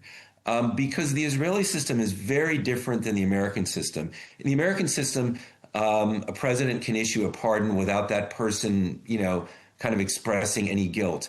In the Israeli system, Netanyahu would have to say he did something wrong. Does he even want to admit he's done something wrong? He spent the last decade saying the trial is a sham, and it's never going to go through because it's false. So this would be a kind of a complete reversal for Netanyahu. So that's the first thing. The second thing, would Herzog go along? Maybe, if he thought he could make a political deal to get Netanyahu off the scene and get this kind of toxic player, which more than half Israeli society thinks is a toxic player in Israeli society, to just kind of get him off the scene. And by the way, that's less to do with Gaza and more to do with internal Israeli politics. Right. And what do you think President Trump's desired outcome is with regards to Netanyahu? Does a pardon mean he'll have more Netanyahu or less Netanyahu? I don't know if they've thought that through. I think what he wants is something from Netanyahu, right? So I think what Trump wants is, I can only imagine, again, and I have zero evidence for this, that there's a conversation that Trump says to Netanyahu, look, I'm going to get you a pardon. I'm going to get all of your legal troubles to go away. You don't have to worry about going to prison any longer, or at least in the U.S., at least in Israel. But he'll want to get a concession on Palestine, a concession that says, I'm going to release these, high-profile Palestinian prisoners, or you're going to say you support two states to an extent that is good enough for Saudi Arabia to come into the Abraham Accords. But I think from an Israeli perspective, what I think Herzog would be interested in, and other kind of Israeli politicians would be interested in, is they'd be okay with a pardon if Netanyahu both admitted guilt and agreed to leave the political scene in Israel. So I think it would be a two-step payment by Netanyahu. Step one would be a political a statement or move before leaving, getting the pardon, and then for the Israeli system, an agreement to leave the political scene if he did get the pardon. But I don't know that Netanyahu actually wants those things, to be honest with you. But I'm not sure. I've got no evidence. I'm not behind the scenes anymore. As you can see, I'm joining you from my home here outside of Washington, D.C. So. Yeah, I mean, we're speculating, obviously, and none of us is party to any information. So all we can do is try to decrypt the few facts we have. I mean, I want to ask you another thing. I mean, so it doesn't sound to me like you think necessarily Prime Minister Netanyahu put President Trump up to this and made this request in one of their sets of talks. One other thing that was occurring to me while I was listening to you is, throughout the 24 months of warfare in Gaza, there was this idea that Prime Minister Netanyahu wanted the war to go on for as long as possible, because the longer the war went on, the further down the road he kicked the can with regards to his legal woes. So if his legal woes have gone away, does that mean a much reduced risk of Israel suddenly deciding to reignite that war in Gaza? Because why would Prime Minister Netanyahu want to do that? Look, so that's actually that's an interesting thought, and kudos on you for that. But I don't know. I think that Netanyahu, I think he also wants to continue the war because he thinks it emboldens his electoral prospects as well, right? We've got Israeli elections coming up in 11 months or less, and I think he thinks that the military conflict might help him in elections. In fact, I don't think he wanted to make this peace deal. I think he got pressured by Trump to do it. So that could be, what you're surmising could be entirely accurate as well. So it could have that kind of effect. I think, one of the things that struck me when I read the letter that President Trump sent to President Herzog, he wrote this line: "I absolutely respect the independence of the Israeli justice system and its requirements. But," he said, "I believe this case against Netanyahu is political, unjustified prosecution." And I'm wondering how that's going to go down in Israel, where, let's be clear, especially for our viewers, Netanyahu does not enjoy universal support from the Israeli public. How are the Israelis en masse likely to view a request for someone that they don't particularly love en masse to be pardoned before his legal process is even wrapped up? Look, I think there's two dimensions to that, right? I think the Netanyahu supporters will obviously be thrilled with Donald Trump for saying that. But I think that, the Netanyahu detractors will be appalled by this. And those in the middle might kind of be in the middle. But what I think is, so I think that's how I would frame it. But again, for my sense of what, other than from Netanyahu supporters, again, the pardon, as I understand it, would require Netanyahu to admit guilt. And what I understand from the broader Israeli society is they'd only really be interested in this if Netanyahu actually agreed to leave the scene and step away from politics. So I don't think you get, from domestic Israeli political considerations, I don't think you get the pardon without that agreement from Netanyahu to leave the scene politically. You don't get it legally without him admitting guilt.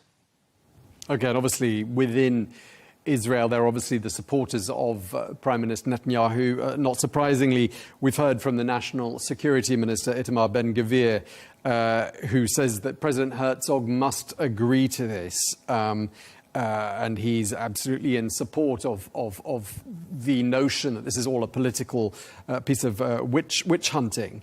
So presumably there is considerable pressure on Herzog either way. The president is stuck in the middle, those saying do not agree to this, and those saying, like Ben-Gvir, absolutely agree to it. I mean, which way does he go? Well, look, I actually don't think that Ben-Gvir really wields a lot of political pressure on the president. You know, Ben-Gvir is a ultra-nationalist, right-wing, fringe politician, one with significant power in Israel, but only on the hard right within Israel, and he doesn't really curry any favor with Herzog. So Ben-Gvir. What Ben-Gvir wants is the ultimate deal for Netanyahu, which is one where he gets this pardon and it doesn't have to leave political life in Israel. I just don't think I think there's a much bigger critical mass in Israel that might say to Herzog, hey, if you can get a deal that we don't have to see Netanyahu on TV anymore, fine, give him the pardon. It's worth the price to get rid of him, get rid of him politically. But that's not what Ben-Gvir wants. Ben-Gvir wants to, as he wants with everything, right? As he wants with Al-Aqsa, as he wants, he wants to have his cake and eat it too. Netanyahu, and that's also what Netanyahu wants. I just don't think that Herzog will ever agree to a pardon without Bibi admitting guilt and without him agreeing to leave the scene. Okay, well, we're going to leave it there. Really appreciate you taking the time to speak to us, helping us decrypt these complicated events. Hadi Amr, former US Special Representative for Palestinian Affairs under President Biden. Thank you very much indeed. Thank you.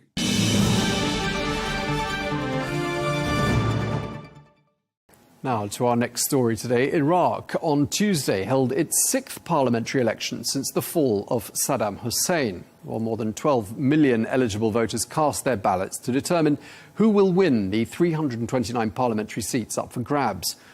Well, according to the Independent High Electoral Commission, that is a turnout of more than 55%, a sharp increase from the last elections 4 years ago. Well, more than 180,000 security personnel were deployed to ensure that voting went off smoothly, which it appears to have done. Preliminary results are now starting to come in, and they appear to show that the list backing the incumbent Iraqi Prime Minister Mohammed Shia al-Sudani has come out on top. Well, we're joined now by Ahmed Rushdie, who is a political analyst who joins us now from Baghdad. Thank you very much indeed for joining us, Mr. Rushdie. Really appreciate it. I'm just wondering what you're hearing at this stage with regards to early results and projections from this election. Well, Tom, first of all, it looks like that the Prime Minister list got the biggest number of votes, especially in Baghdad and maybe other Sunni governorates. He took the majority there also. In Salahuddin, he took the majority, maybe in Nineveh also. The most important thing is that the second one is Halbusi, it's Taqaddum, and the third one is Maliki. But at the same time, all those results subjected to something was very awkward, is that the turnout is 56%, which is something very rare can be believed in a way or another, because in 2021 we got about 41% or maybe 43% as a turnout from the elections of 2021, and the Sadrists were there participating in the elections. So how come it become 56% when the Sadrists boycott the elections? It looks very weird, this thing, and maybe after the announcement of the results tonight, which I think it will be postponed until 10 p.m. or something like that. Maybe there will be some sort of suspicious thoughts will be wandering around about the results of the votes, depending on the turnout persons. Okay, but I mean, we spoke to electoral officials yesterday who told us that there were iris scanning machines installed and that the scope for any kind of fraudulent activity with this vote was reduced to a very, very small percentage. Is that something you think sounds right to you? No, it's right. They are talking right. But the problem is that how you make the equation. They said that the participation happened by 12 million Iraqis. So who is eligible to participate in the elections? I think it's more than 35 million, something like that. So if you make the equation from those who only have the biometric cards, that means you're going to make the equation on 20 million, not 35 million. So obviously it will have about 56% of participation. This is the trick that I think it's not right. It's supposed to be more transparent, and it's supposed to be. IHAC say to the Iraqis is that the percentage is lower than 35% or something like that. This is the normal participation that happened since 2018, which the down road happened, or let's say the decrease of the participation happened since 2018 because of desperation of Iraqis about the political process and how it can manage normal Iraqi life. So you can imagine if something happened yesterday in the elections, that this turnout observed, or let's say discovered by Iraqis, it's not right. That means just I said, there will be so many suspicious ideas about the results that it will be announced this night. Okay, so just to summarize, it looks like the turnout percentage is higher this time than it was 4 years ago, but that's because a lower number, but even though a lower number of people took part, it's because eligible voters will be determined to be those who got the biometric card, which is a small fraction, a fraction of the total voting population. Is that right? Well, those who didn't manage to have their biometric cards, about 15 million people. So I think it's a very high number. Eventually, it should. If you're going to calculate the turnout, they should be considered in the turnout, in the final turnout. They should not get outside the equation. This is the main issue. And also, for the scenarios that it's supposed to be happened after day one of elections, or let's say the day of election, the most important thing is that after IHAC will announce the participation turnout, we should have some sort of a view about who get the majority, who get the minority inside the parliament. But the most important thing is that the prime minister, the selection of the prime minister, the president, the speakers, actually in Iraqi politics didn't depend, in whole 20 years, didn't depend on the numbers of the seats. It's more about power, who get the power, that will say who is the right person to be the prime minister, the president, and the speaker. Okay, if we assume that the incumbent Prime Minister, Mohammed Shia al-Sudani, has come top of the list, well, with his list, he's come out on top. Do you think it's going to be a quicker process forming a government this time than it was last time? Because I gather last time, in 2021, it took about a year before a government could actually be formed. Do you think it'll be quicker this time? I don't think so. I hope so. It will be quicker, but I don't think so, because if Sudani took the majority of the seats inside the ITAR, inside the framework, the Shia framework, that means the struggle inside the ITAR will be very aggressive, especially between Maliki and Sudani. And eventually, if you want to form a government, first of all, you should select a speaker. So the speaker should be selected by whom? By the majority. And the majority is already split between Maliki and Sudani. So how come you're going to select the speaker? If you succeeded to select the speaker, then the parliament should select the president, and which is also a problem, because that means Sunni and Shia and Kurds should be together, reaching about 226 votes, seats to have a president. Then the president will choose the prime minister from those who should be chosen by the political blocs. The most important thing in Iraqi politics, the prime minister never ever have backup from the parliament, which means that even Sudani, he has only 3 MPs when he was elected as a prime minister by the parliament, voted by the parliament for his government. So you can imagine is that, yes, there is democracy, there is participation in the elections, there is votes, there will be seats in the parliament, but it doesn't mean that it is connected to who going to be the prime minister, the president, and the speaker.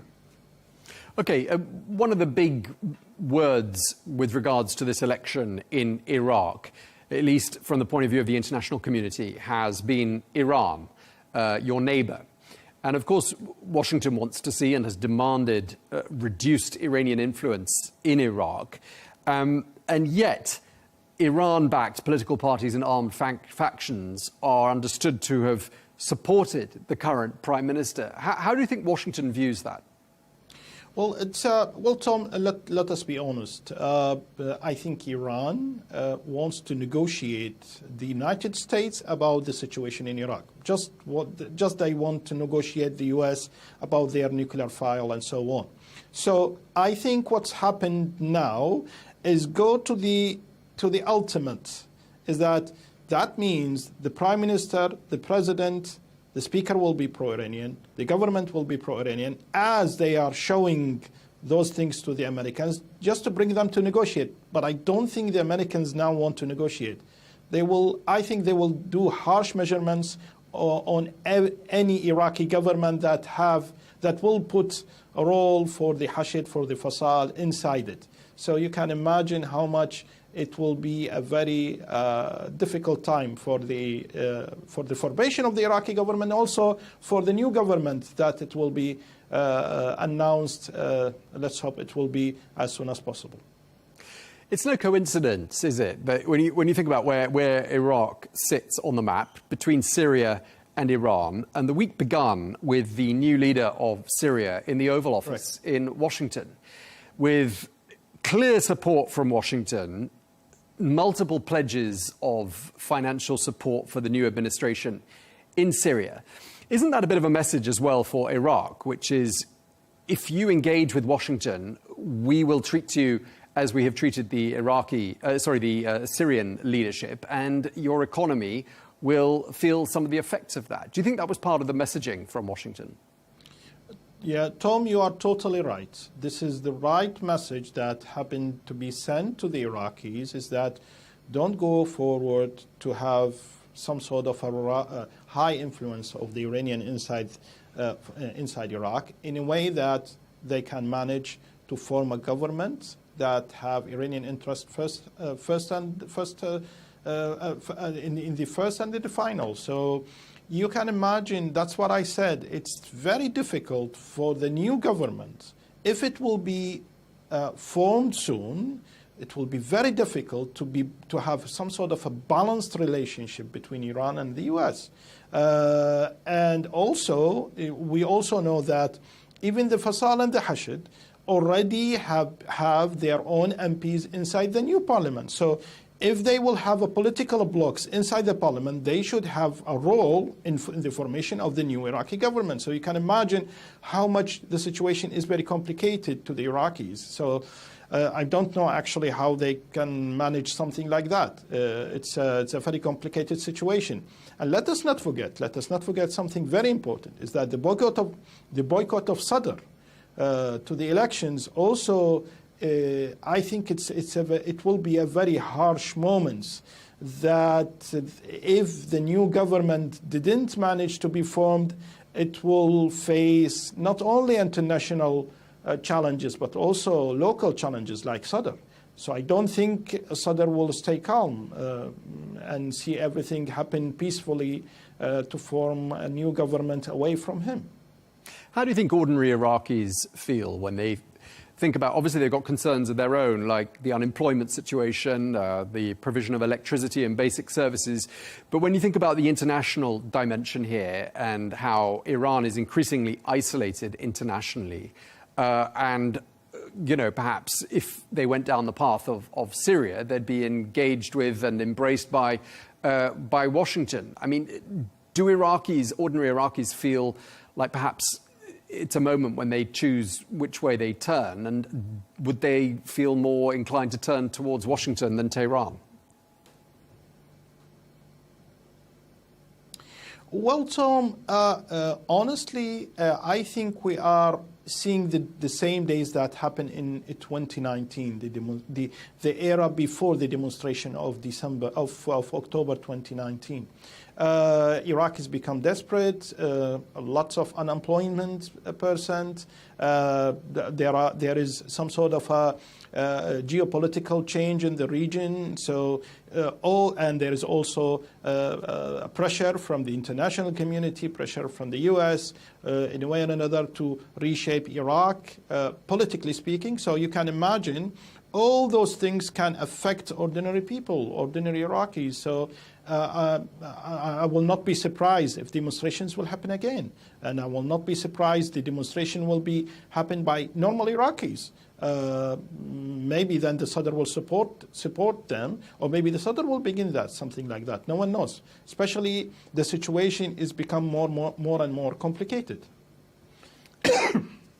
Washington sounds like it's losing patience. If you listen to some of the messages that have come out of Washington and from the new US envoy to Iraq, it sounds like they really want Iraq to speed up the process of decoupling with Iran and speed up the process of ejecting these pro-Iran militia groups that operate in your country. I mean, what's the feeling in Iraq about what Washington might do if Iraq doesn't take action? Tom, Iraqis are very afraid, especially if there will be some sort of economical sanctions, that it will affect normal people, normal Iraqi people. And also, let us not forget something very important, is that if the U.S. made a pressure, it's not only it will be on a political, economical, but also on a social level. Why? Because the results maybe, it's not maybe, it's for sure, it's not actually a mirror for what's happening on the societies, on the Iraqi societies. We all know that the participation turnout is not real, so that means Iraqis who boycott the elections, well, let's say about 70% at least, for example, they will have some sort of a feeling is that everything going to stay on that way, corruption will stay on that way, unemployment will stay on that way, and not only that, the infrastructure project will be stopped and so on, because if the U.S. decided to have sanctions on Iraq because of its relation to Iran. So you can imagine this connection, how between an ordinary Iraqi seeing the whole political scene and try to react on it. So how he can, or let's say how an ordinary Iraqi can react on it, definitely will go for demonstrations, definitely will show in the media and the social media his anger, his rejection for what's happening on the political level. So you can imagine how much the situation will be complicated. That's why I'm saying is that why you go forward to say that the turnout is 56%, because it is actually propagated for ordinary Iraqi who boycott the elections, and there are a lot. Okay, and so what you're saying is that basically in these elections, a lot of the same old problems have been discussed. There are a lot of the same old faces, but there were also quite a lot of young candidates, weren't there, in this election? And I'm wondering whether that changed anything. Did that change the mood at all going into this election, the fact that there were some young candidates putting their name forwards? Tom, you mean young candidates who are under the umbrella of the political blocs who already rolled Iraq in 20 years. So you can imagine what is the change. We didn't see independent blocs presented, or let's say show their agenda to the Iraqis, just like what happened in 2021. Never happened on that way. It looks like those who demonstrated in the 2020, in the 2019, in December, in the October 2019, the people who demonstrated, then a political bloc happened to be established on that way, and managed to have enroll in the elections of 2021, succeeded to have about 50 seats. Now they are vanished. So you can imagine. That's why I said in the beginning is that I'm seeing the scene of the period prior to the demonstration of October 2019. It looks like that. People furious. All the problems are not solved.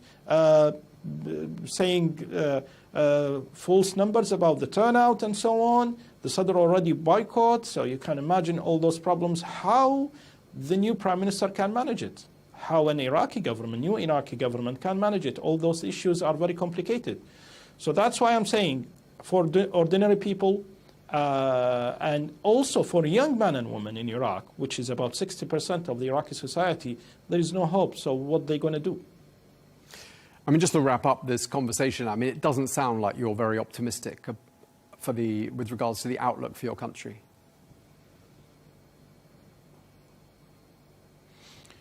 Tom, it's not about optimistic or not. It's about reality. We should always focus about what are the chances and what are the challenges.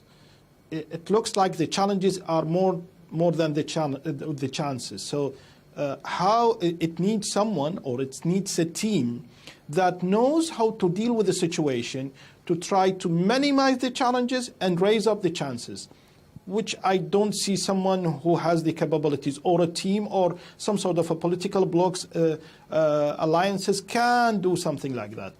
The real or the magical formula is rebuilding the institutions in Iraq, which I don't think someone has such as an agenda in his pocket, and he didn't deliver it before elections. So it's always about ethnicity. It's always about self-interest. So why should Iraqis focus on the next period, for the next days, in a positive way? This is reality. We shouldn't lie about those things in front of our people. Okay, well, we really appreciate you sharing that with us. Ahmed Roshdi, political analyst in Baghdad, thank you very much indeed for your time, sir.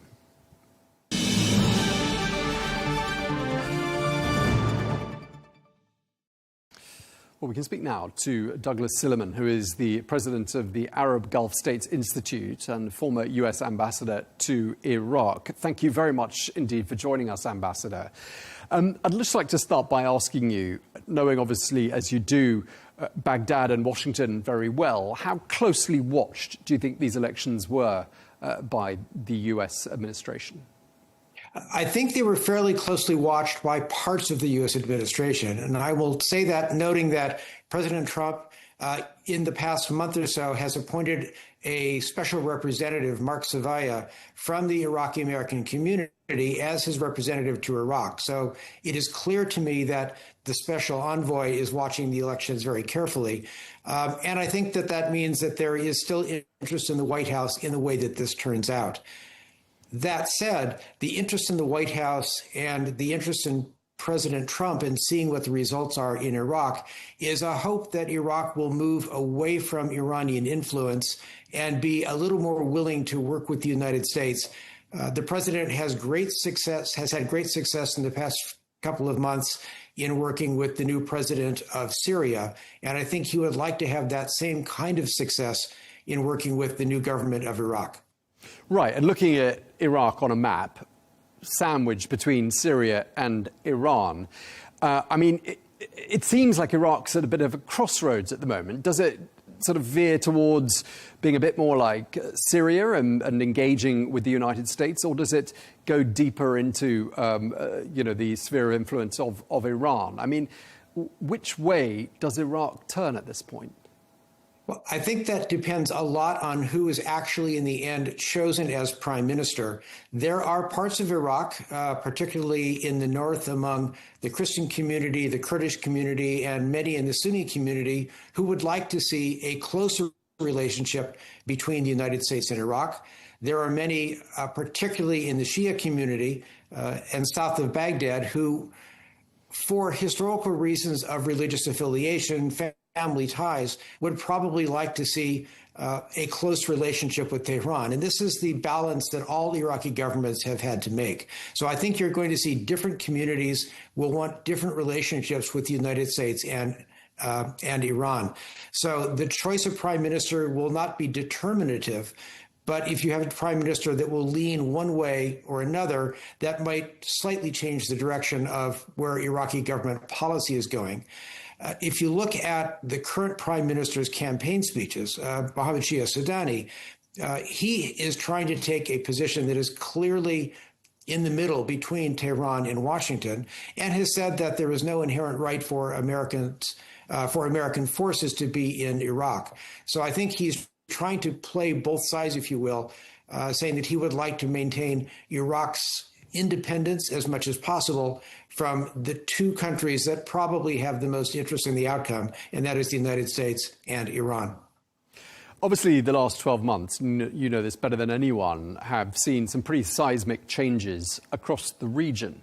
And I'm just wondering whether you think the fading or waning influence of Iran, given that Bashar al-Assad has fallen in Syria, given that Hezbollah has been significantly degraded, given that Iranian intelligence has been infiltrated to the degree it appears it has been, do you think a weakened Iran is less attractive to those who are perhaps on the fence in Iraq than perhaps an emboldened, more secure-looking Washington?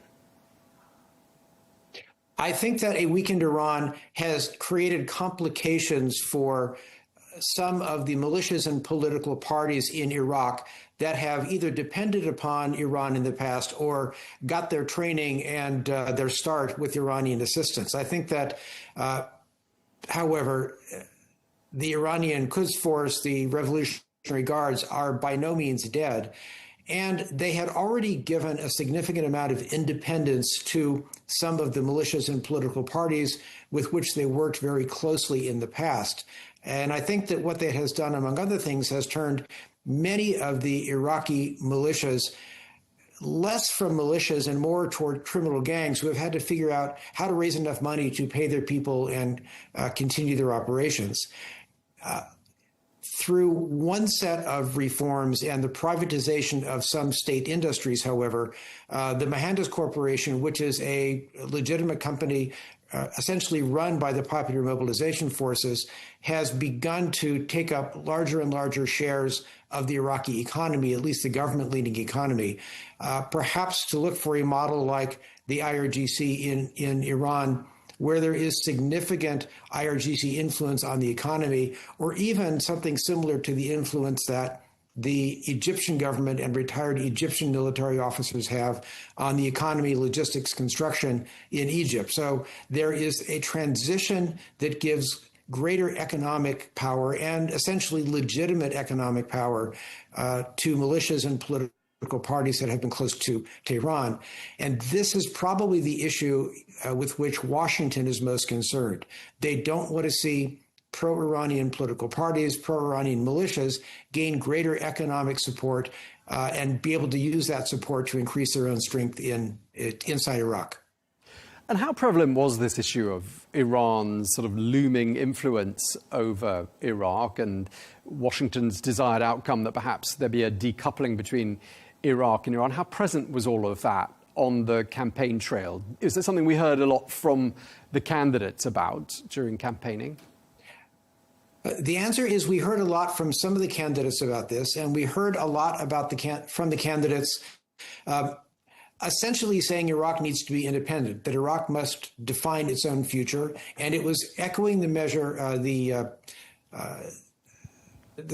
slogans of Prime Minister Sudani.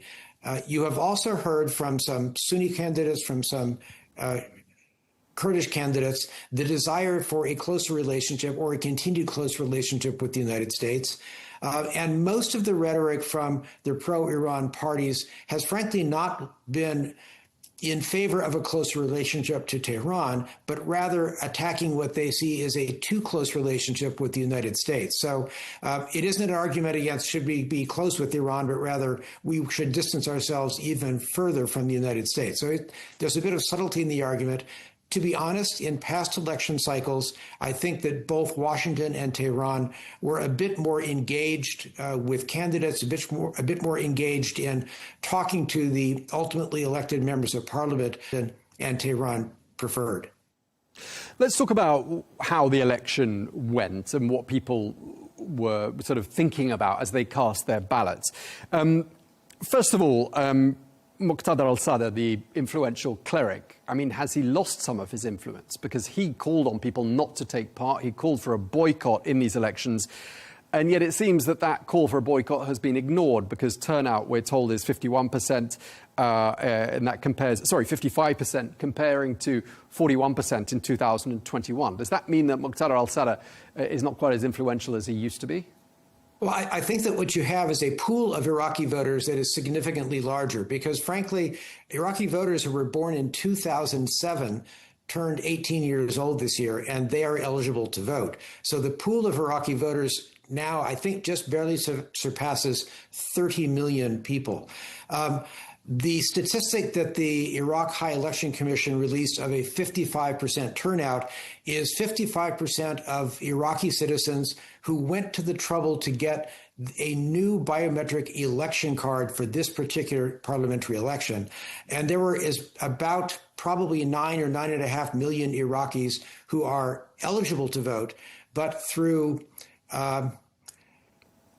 ignorance or protest against the elections themselves, did not go to get the new election card. So if you look at how many Iraqis who were eligible actually voted, the number is closer to 40% than 55%, but that is still probably better than all the recent Iraqi elections.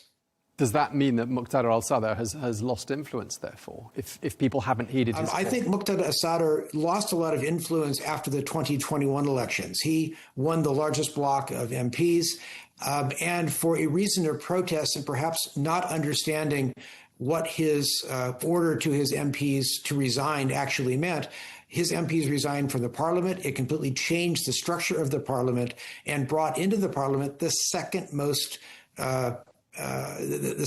vote-getting candidates. So he voluntarily, maybe consciously, maybe ignorantly, gave up a significant amount of power in 2021.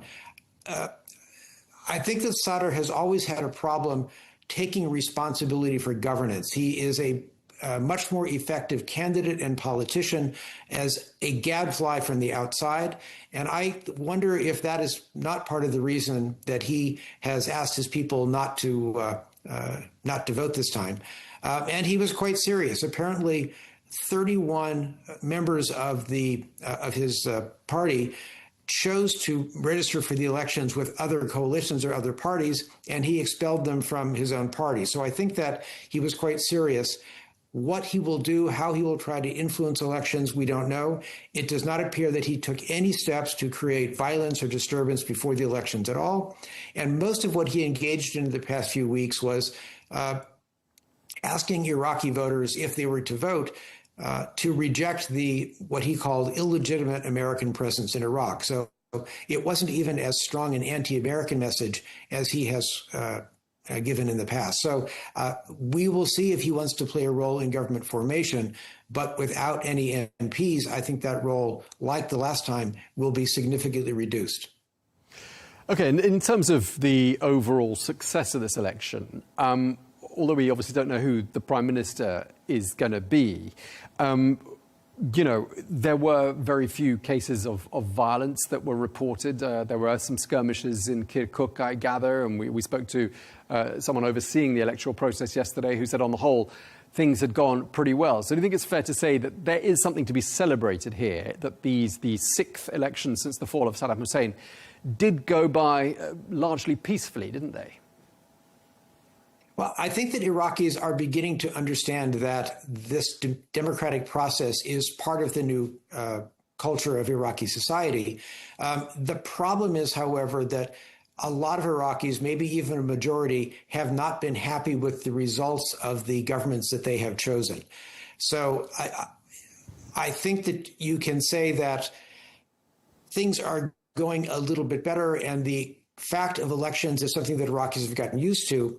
But what Iraqis probably need to see now is a change in policy of the government if a new prime minister is elected. One of the odd things about the way that the Iraqi political system and choice of a president, a speaker of parliament, and a prime minister, which all come out of these same elections, is conducted. It's very bureaucratic. It's driven by the Constitution, but it has effectively produced a series of consensus Iraqi governments. The Shia community, once they know who has won the largest block of votes among Shia parties, begin negotiations to see whether or not the leader of that bloc will be chosen by the Shia parties collectively as the new prime ministerial candidate. That has almost never taken place. There has almost always been another candidate other than the leader of the largest bloc who has emerged as the choice of the Shia. And because of the way in which the bloc of Kurdish parties and Sunni parties have participated in the past, generally and almost always the Kurdish parties have waited for the Shia parties to decide who their candidate is and then chooses to support that candidate. The reason that most people want to support the candidate that the Shia parties choose and join a consensus government is that they all get to participate in government, in the distribution of government spoils, and it would be difficult for them to turn down that opportunity because they would simply be a parliamentary party in opposition. Now, personally, for me, I would like to see a Kurdish bloc, a Sunni bloc, a moderate, perhaps secular Shia bloc that would get together and form a majority government and leave more radical parties from any particular community in the opposition. But up to this point in Iraqi recent political history, that has not happened. I don't think that's going to happen this time around. But when the election results are out, if Prime Minister Soudani has a significant and very large plurality of votes, there is a possibility that Iraq could move in that direction. I doubt it with this election cycle, but that has been my hope ever since this started, that eventually you will see something that looks more like parliamentary formation in the UK, where you will have a majority coalition and a loyal opposition, and they will then conduct government using that structure. And just lastly, Ambassador, and briefly, if you don't mind, I mean, almost every editorial I read about these elections in Iraq described them as being pivotal elections. Do you agree that these elections were pivotal? And if so, why were they so pivotal? Well, it's hard for me to say, not knowing the results, how or why these elections are pivotal. If a majority government that leaves some political parties or even communities out of governance occurs out of these elections, it could be a pivotal result. But frankly, the issues that were covered in these elections, which were what is the value and the desire of Iraqis to have an American military or significant economic presence in Iraq, what do Iraqis think of the presence of Iran in the country? How were the political parties working with each other post-elections? And will a new prime minister choose to have much stronger parties, much stronger policies against corruption, and trying to keep the militias, which are theoretically under the prime minister's control, but operate often independently? These are the issues that are really salient for Iraqi voters, for the United States, and for Iran. If none of those issues really change in the way that the government deals with them, I wouldn't call these as pivotal elections at all. OK, well, we really appreciate you taking the time to speak to us. Thank you very much indeed for your analysis. Douglas Silliman, former US ambassador to Iraq. Thank you very much indeed. Thank you, Tom, very much.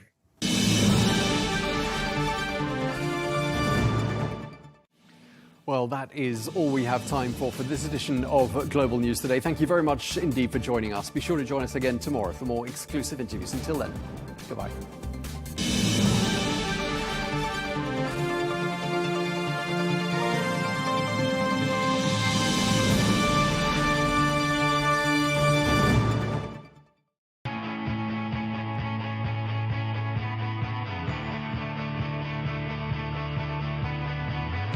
Welcome to the metropolis, the big city. This is where tech, trends, and culture meet. Meet the people. See the sights. Walk the city streets. And experience the lifestyle.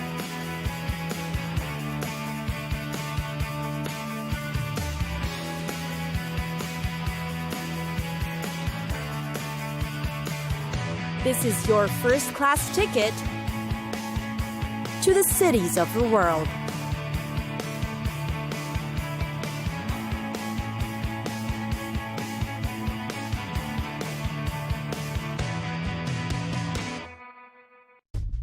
Copenhagen.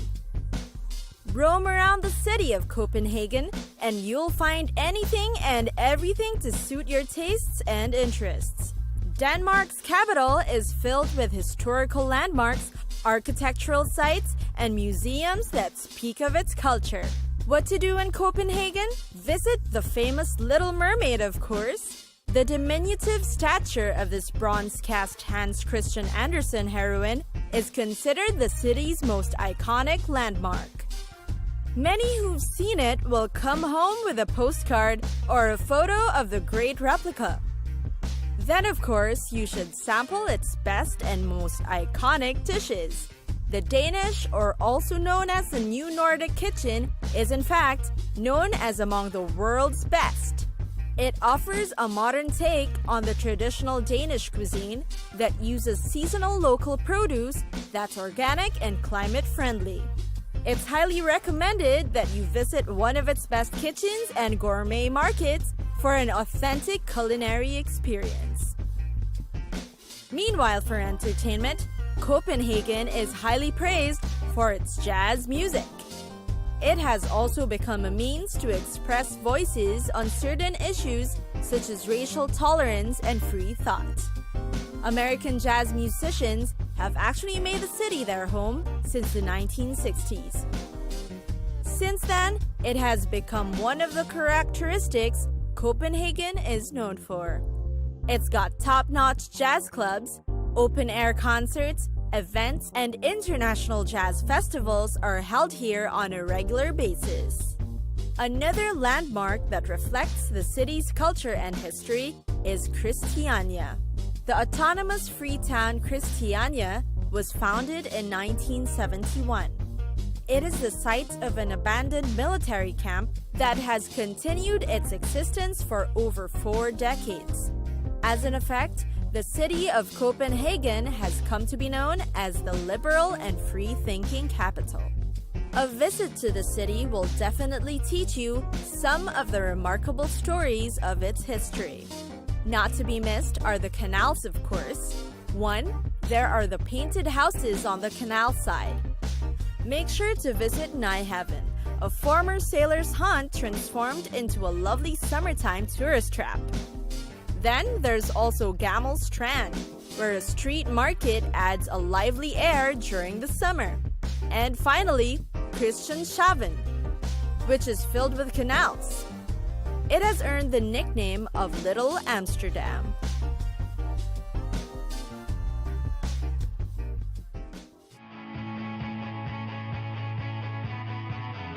It's time for us to go. Pack your bags and get your tickets ready. And we'll see you on the next destination. Catch us again next time on Cities of the World.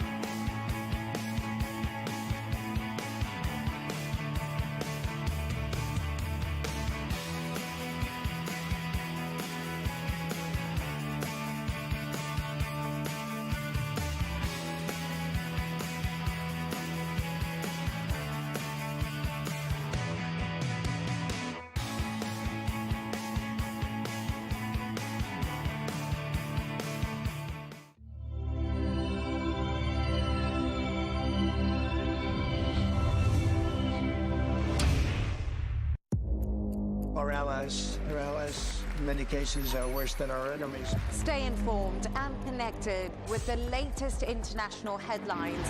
There obviously is a risk. From breaking news to in-depth analysis. It would appear that this war is coming to an end. Who buys this stuff? Investors, pension funds. We deliver the most important developments straight to your screen. Iran always wanted to deal with militia. Join us for compelling, expert-driven conversations. A curfew order has been established. And an insightful look at the issues shaping our world today. There are a lot of proposals about European architecture for security. I'm Leigh Ann Gerrans, and this is W News. We dealt with this when I was Chief of Staff in the first term. Where you don't just hear the headlines, you get the full story.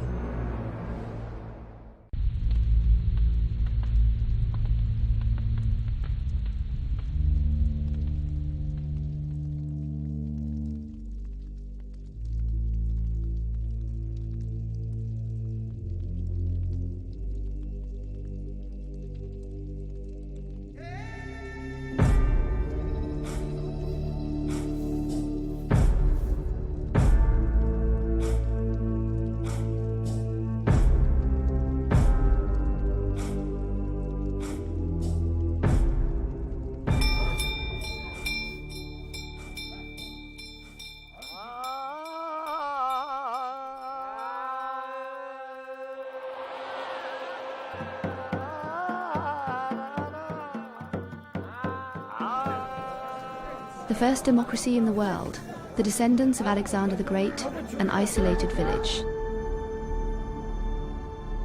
And a God who speaks through a spiritual medium. The secrets of Malana, a veil lifted from the depths of a mysterious world.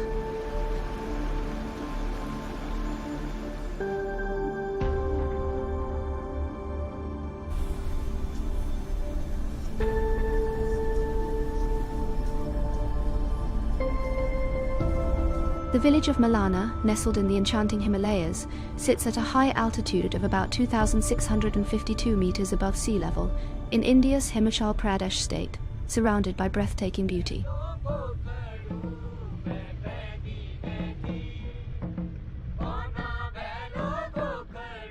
To reach this hidden sanctuary, travelers must endure a long, winding journey, about 21 kilometers from the nearest city, Kulu, climbing steep trails and rugged paths that seem to go on endlessly before finally reaching the village.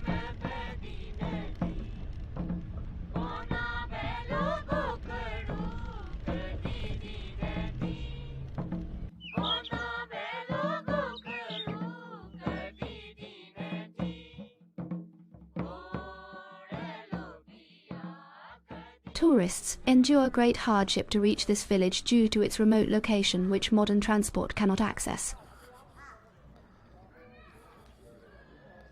The only challenge which I felt was like trekking to Malana village from the parking, which is quite a lot. For me, it was around, it took me around an hour to reach over here. In this distant valley, there lies a rich history that stretches back thousands of years, a way of life deeply bound by its own unique traditions and laws.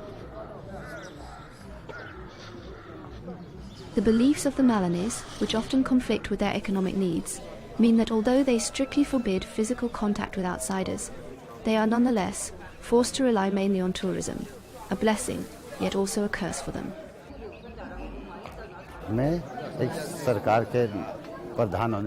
As the head of the village, my job is to take care of all the work here, such as leveling roads and installing solar light. It is my duty to place trash bins in different parts of the village and to raise awareness among tourists to use them instead of throwing garbage anywhere. I use the money that the government provides for this work. Jamningirishi, regarded as one of the great sages in Hindu mythology, is said to have intervened through his divine oracle, commanding that all guest houses surrounding Malana be closed. According to the legend, his decree allowed the village to welcome visitors only during daylight hours, when the god's blessing was present. This remote village attracts around 12,000 visitors each year. Tourists can't come and stay over here. It's very hard to find a place over here. Usually tourists come, visit, stay here for like a couple of hours and they go back to their own hotels. It is well known for its beautiful wooden houses, built in the unique Kathkuni architectural style, which were tragically destroyed in a massive fire back in January 2008. From those ashes, a new Malana emerged, resilient and hopeful. The march of modernity became increasingly evident, with cell towers, electricity and television sets appearing everywhere.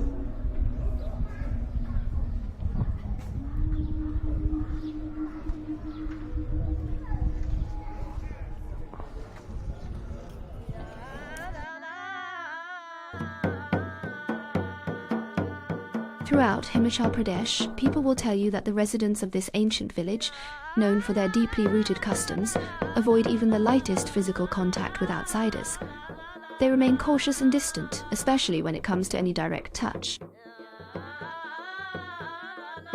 The children of the village do not hesitate to hug or shake hands. But most of the people here still firmly uphold the rule of no physical contact with foreigners.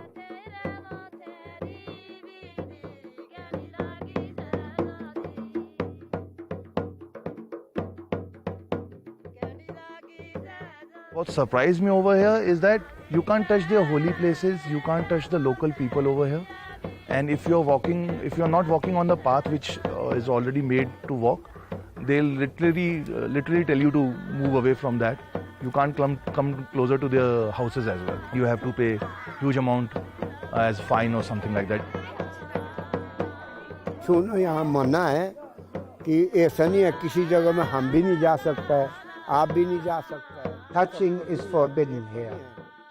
This rule, you see, is not only for outsiders. We too have our own rules that forbid touching others. Even the gods have their rules. That is how it is. Everyone can be punished for touching, even the locals. The people of Malana do not marry outsiders. They also have their own language, which is closely related to ritual and traditional religion.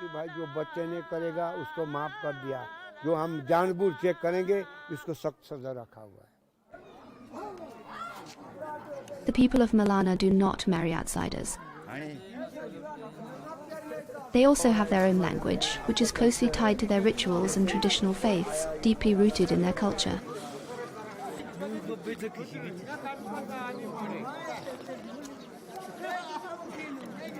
The people of Malana speak a sacred tongue known as Kanashi, a language never taught to outsiders, whispered only within the village itself. Nowhere else on earth can this language be heard. The good tongues once spoken here are gone. Now we speak only Dano, the demon's tongue. This rare language, Kanashi, belongs to the great Sino-Tibetan family. Yet, in the neighbouring villages, people speak completely different Indian languages, none of which share any real connection with Kanashi.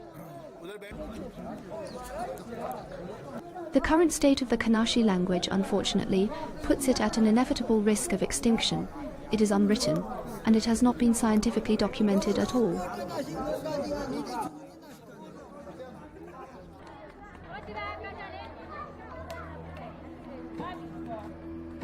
The people of Malana are distinguished by their light brown hair and eyes. Their noses are long. Their skin is wheat-coloured. They resemble the inhabitants of the Mediterranean basin more than those who live in Himachal. Many stories and legends surround this mountain village. One ancient tale tells how soldiers from Alexander the Great's army sought refuge here in 326 BC, wounded after fierce battles with King Porus, ruler of what is now Punjab in India. Their memory still lingers in the myths of Malana. It is said that these soldiers were the ancestors of today's Malana people, warriors who, after fierce battles long ago, chose these mountains as their final refuge. Artifacts found in the village seem to echo that legend. Yet, there is no study which confirms a link to Alexander's army, and many locals simply call it an old tale. ये जो है जो सिकंदर का जो फौज था ना वहाँ का कोई It is not true that a man came here. It isn't true that a man named Alexander came here. We are, and have always been, the sons of Jamadagni, Rishi, nothing else. All that is a lie. There is no lineage of Alexander here. We come from Balkan, Rangri, Lugai, and Shela, and Kulu has its lineage too. It makes no sense for there to be a link to Alexander. In fact, Alexander's descendants also came, but none of them remained as we wiped them out.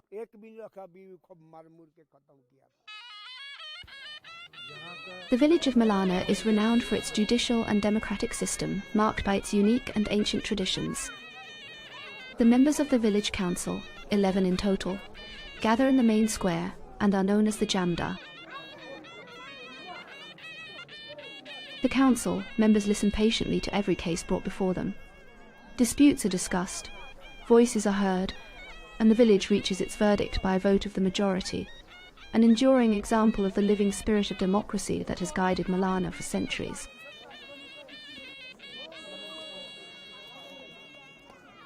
This scene reflects the village's adherence to its own laws and its independence from India's formal judicial system.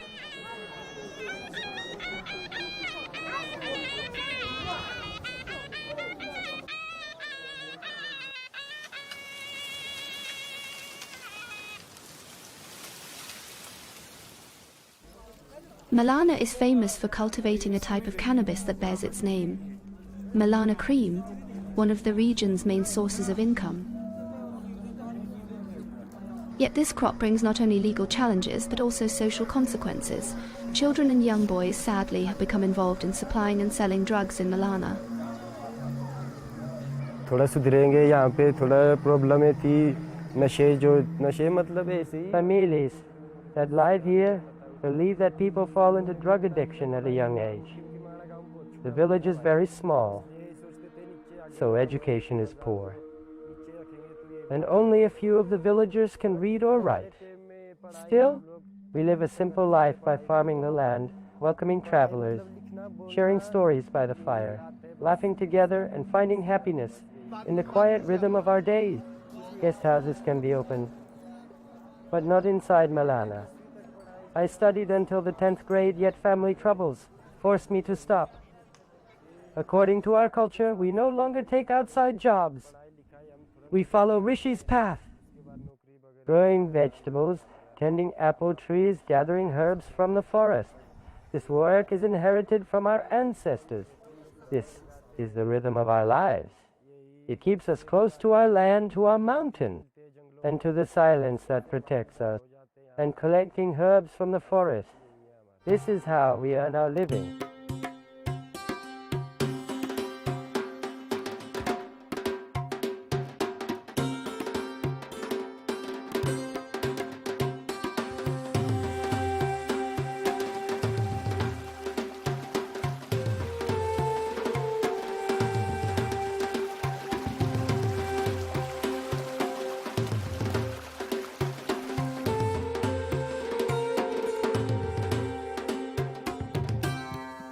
Here, women work more, and men work less. Women do many tasks like collecting honey and going to the forest to gather herbs.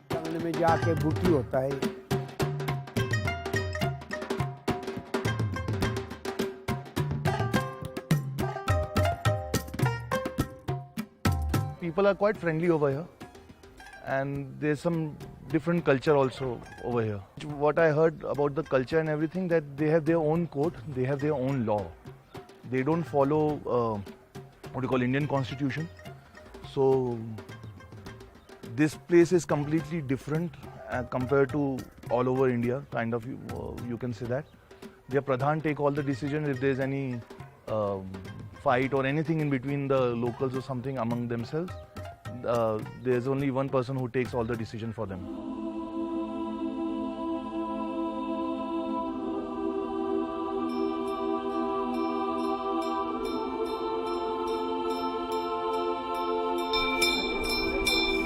The The unique democratic system practiced in Malana is considered one of the oldest in the world. It closely resembles the model of ancient Greece. It consists of 2 councils, a lower and an upper house, where matters are discussed carefully.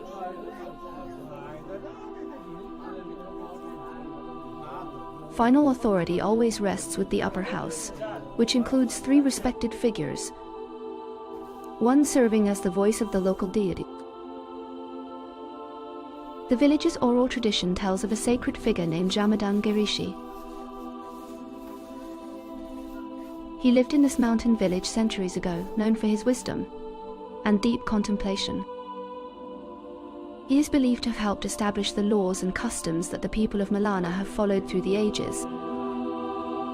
ऋषि आया ना इधर, जमदग्नि ऋषि आ गया तो इस करके इधर तपस्या की है इन्होंने. दानु का राज था. हाँ, दानु ने हार माना. When the Rishi Jamadagni came here and meditated in this place, Danu ruled this region. Danu agreed to hand the village over to Jamadagni. In Hindi, we call him Jamadagni. We call him Jamlu. 2 brothers first came and ruled here. After that, their number grew to 100 people. And now, there are many. बात और भी आते आते आते आते तब इधर पूरा गाँव बस गया. यहाँ का कल्चर अलग ही है. The story of Jamdan Girishi forms an inseparable part of Malana's rich cultural heritage. New generations are constantly reminded of the importance of wisdom and a deep reverence for history and tradition. This divine figure truly symbolizes a guiding spirit within Malana's unique system of governance. This political framework, indeed, has raised many questions among researchers and visitors alike, who often struggle to understand how such an advanced form of governance can exist in this remote, yet peculiar village. Jandamji Rishi, he worshipped Shivji for a long time, and Shivji came and gave Vardhan to Rishiji to stay here or something like that. It was there. That drew my attention. And if you can see, there's behind there's a railing which ground is there. So they said that Rishiji used to worship over here. Over here only Shivji gave him darshan and gave him the Vardhan to stay over here and all that.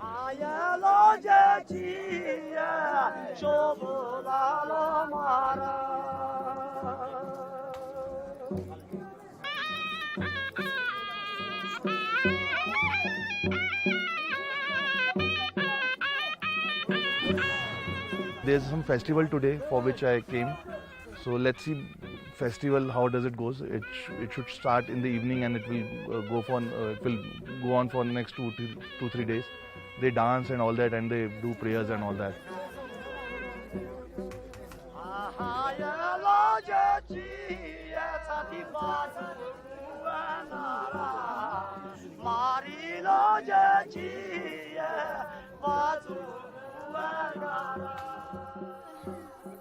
The young women adorn themselves with bright clothes and jewelry as they prepare for Fagli, the joyful festival celebrated across Himachal Pradesh. It marks the end of winter's chill and the warm, colourful arrival of spring. It is an important and colourful celebration of music and traditional dance that unites the community.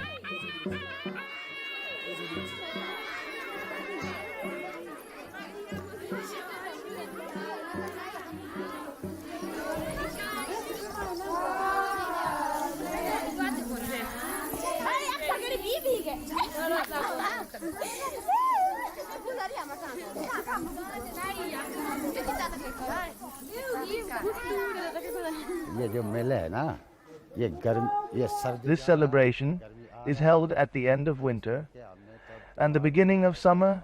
Now we can plant the seeds in the fields. We will start by planting potatoes, kidney beans and other things.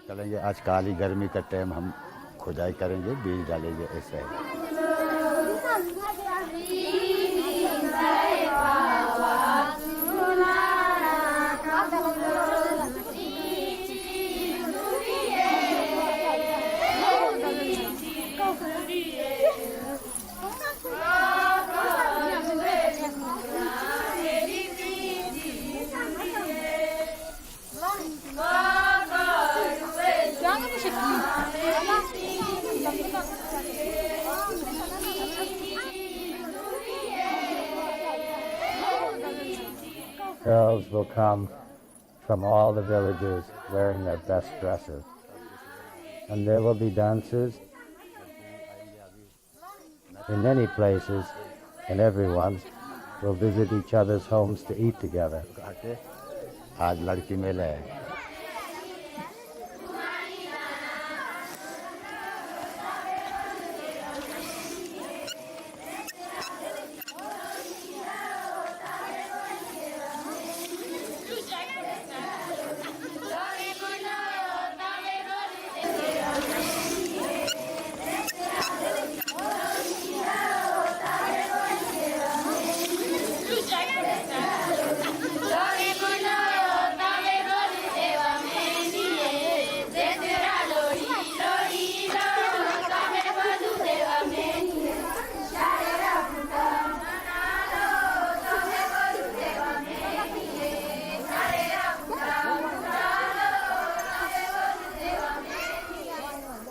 It is our tradition to celebrate after the snowfall that lasts for 6 months. The snow isolates our village completely, as there is no way out during the winter. When the spring arrives, the place becomes filled with joy. Everyone sings, the snow has melted, and people dance through the night and into the morning. This is the reason for our happiness.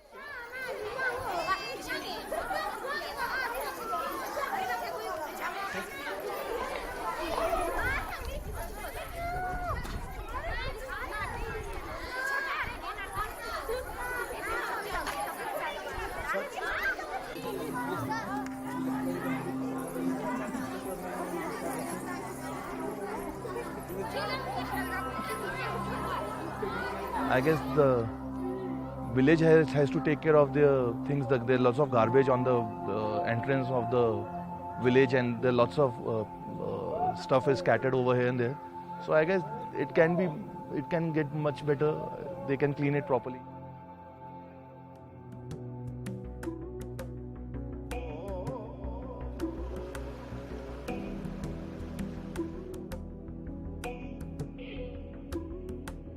नहीं हमसे तो कोई परेशानी नहीं है फिर भी है जरूर परेशानी We have no problem with tourists.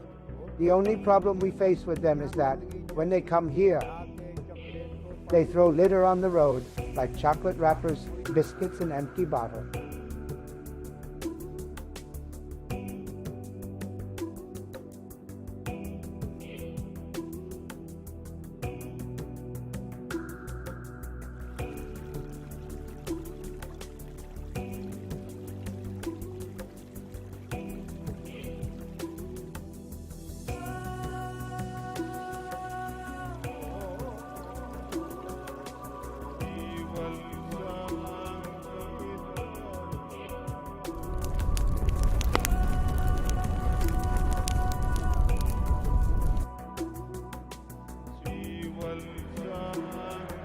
This enchanting village has absorbed the essence of the Himalayas that surround it, its roots intertwined with the ancient heritage of its people. Despite warnings against foreigners and the strict rule of no physical contact, the village radiates warmth. It remains a mysterious haven for many adventure seekers. Yet one wonders, could the villagers' joy in welcoming tourists ultimately become the very cause of their village's ruin?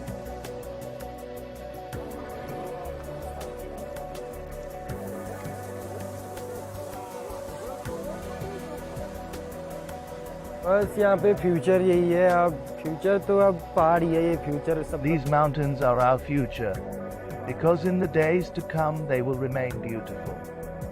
The world below us is not so good. Tourism is not welcomed here. What can we do? We are the sons of the wise, and it is our duty to carry on the work of the sages. बस अपना खाते जीते बस यही है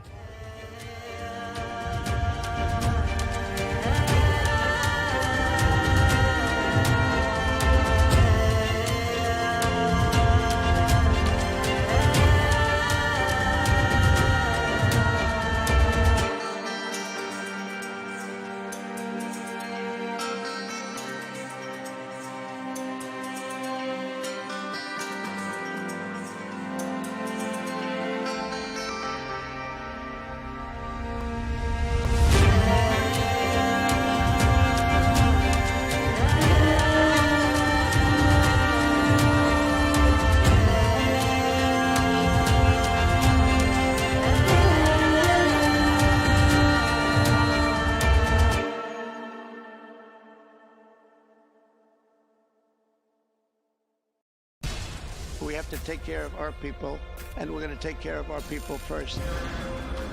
For in-depth analysis and all the latest developments across the globe, make sure you join us every weekday. President Trump is trying to negotiate a ceasefire. With so much happening, so much information, and so much noise, international law will have no part in his administration. It can be hard to keep track. Tariffs will just fuel inflation. We're going to fight these tariffs. But you can count on us to tell you what you need to know. We stand by your side. Join me, Tom Burges Watson, for Global News Today, right here on Al Arabiya News.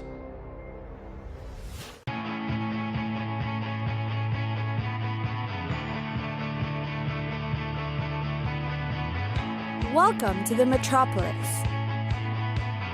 the big city. This is where tech, trends, and culture meet.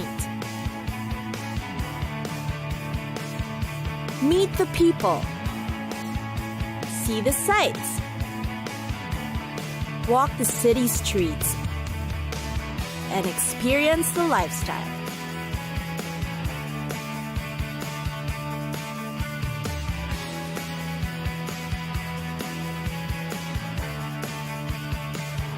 This is your first-class ticket to the cities of the world.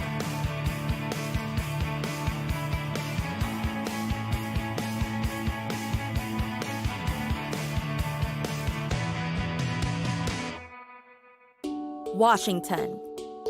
So much to do, so much to see in Washington, D.C. The city is considered one of the most popular tourist destinations in the United States.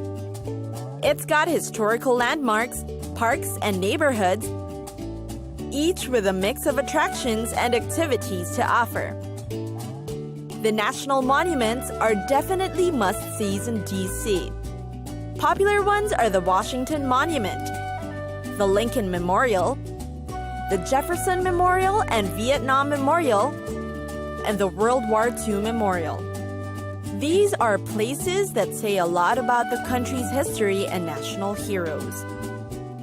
Washington, D.C. has got up to 19 museums that cover subjects from art to space exploration.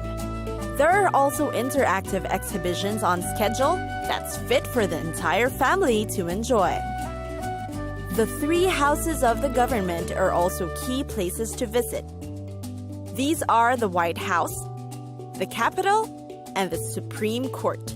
Impressive buildings on the outside, these are also places for you to understand about the U.S. government and history. Meanwhile, in Georgetown, you'll find a shopper's paradise. It is considered D.C.'s historic waterfront that's always busy with activity. Aside from the shopping, the place is lined with restaurants too. You'll find one of every cuisine practically known to the world. And then, of course, there are the majestic views. The Potomac River is a favorite as well. Definitely worth the stroll around the city. Washington, D.C. also has its own historic park. It offers a nice recluse from the busy city life. You can simply take a stroll around, go biking or kayaking, or you can take a tour and learn about its history. The National Park also serves as venue for all things music. Pop, country, folk, blues, orchestra, dance, theater, and opera. You name it, they've got it. The place is also known for hosting innovative performance art and multimedia presentations there. For a taste of the city's culture, catch a theatrical production at the JFK Center for Performing Arts. You'll definitely witness entertainment at its finest. Aside from the shows, there are guided tours as well, where you'll explore the paintings, sculptures, and other works of art around the center.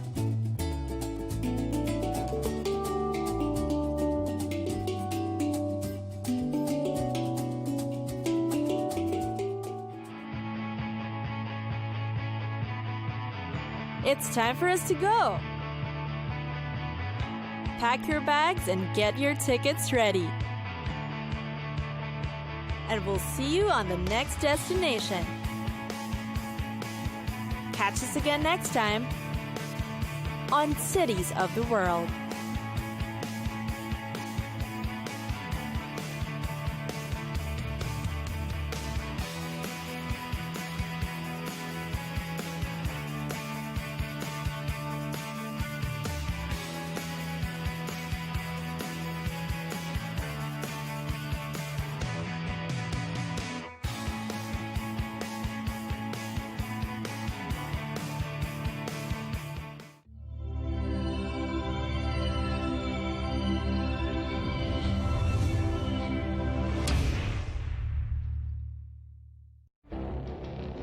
It feels like decades are passing by in a matter of weeks.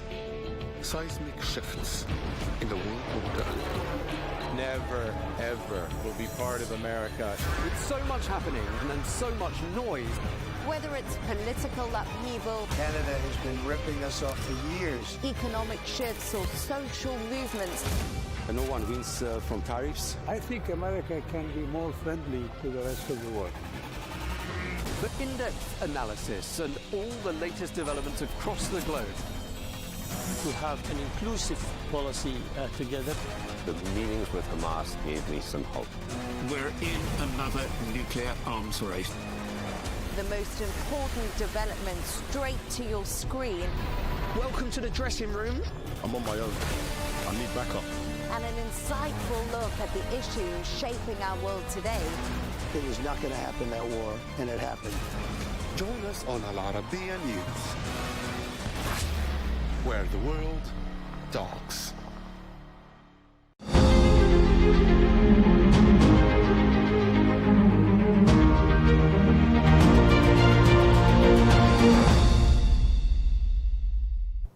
At the recent Shanghai Cooperation Organization summit in Tianjin, Russia and China advanced the Power of Siberia 2 gas pipeline, signing a key memorandum between Gazprom and CNPC.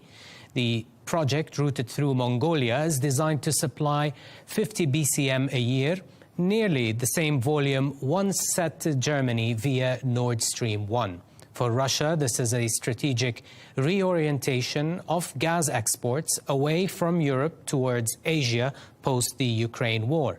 For China, Power of Siberia 2 strengthens long-term energy security by diversifying pipeline imports alongside LNG.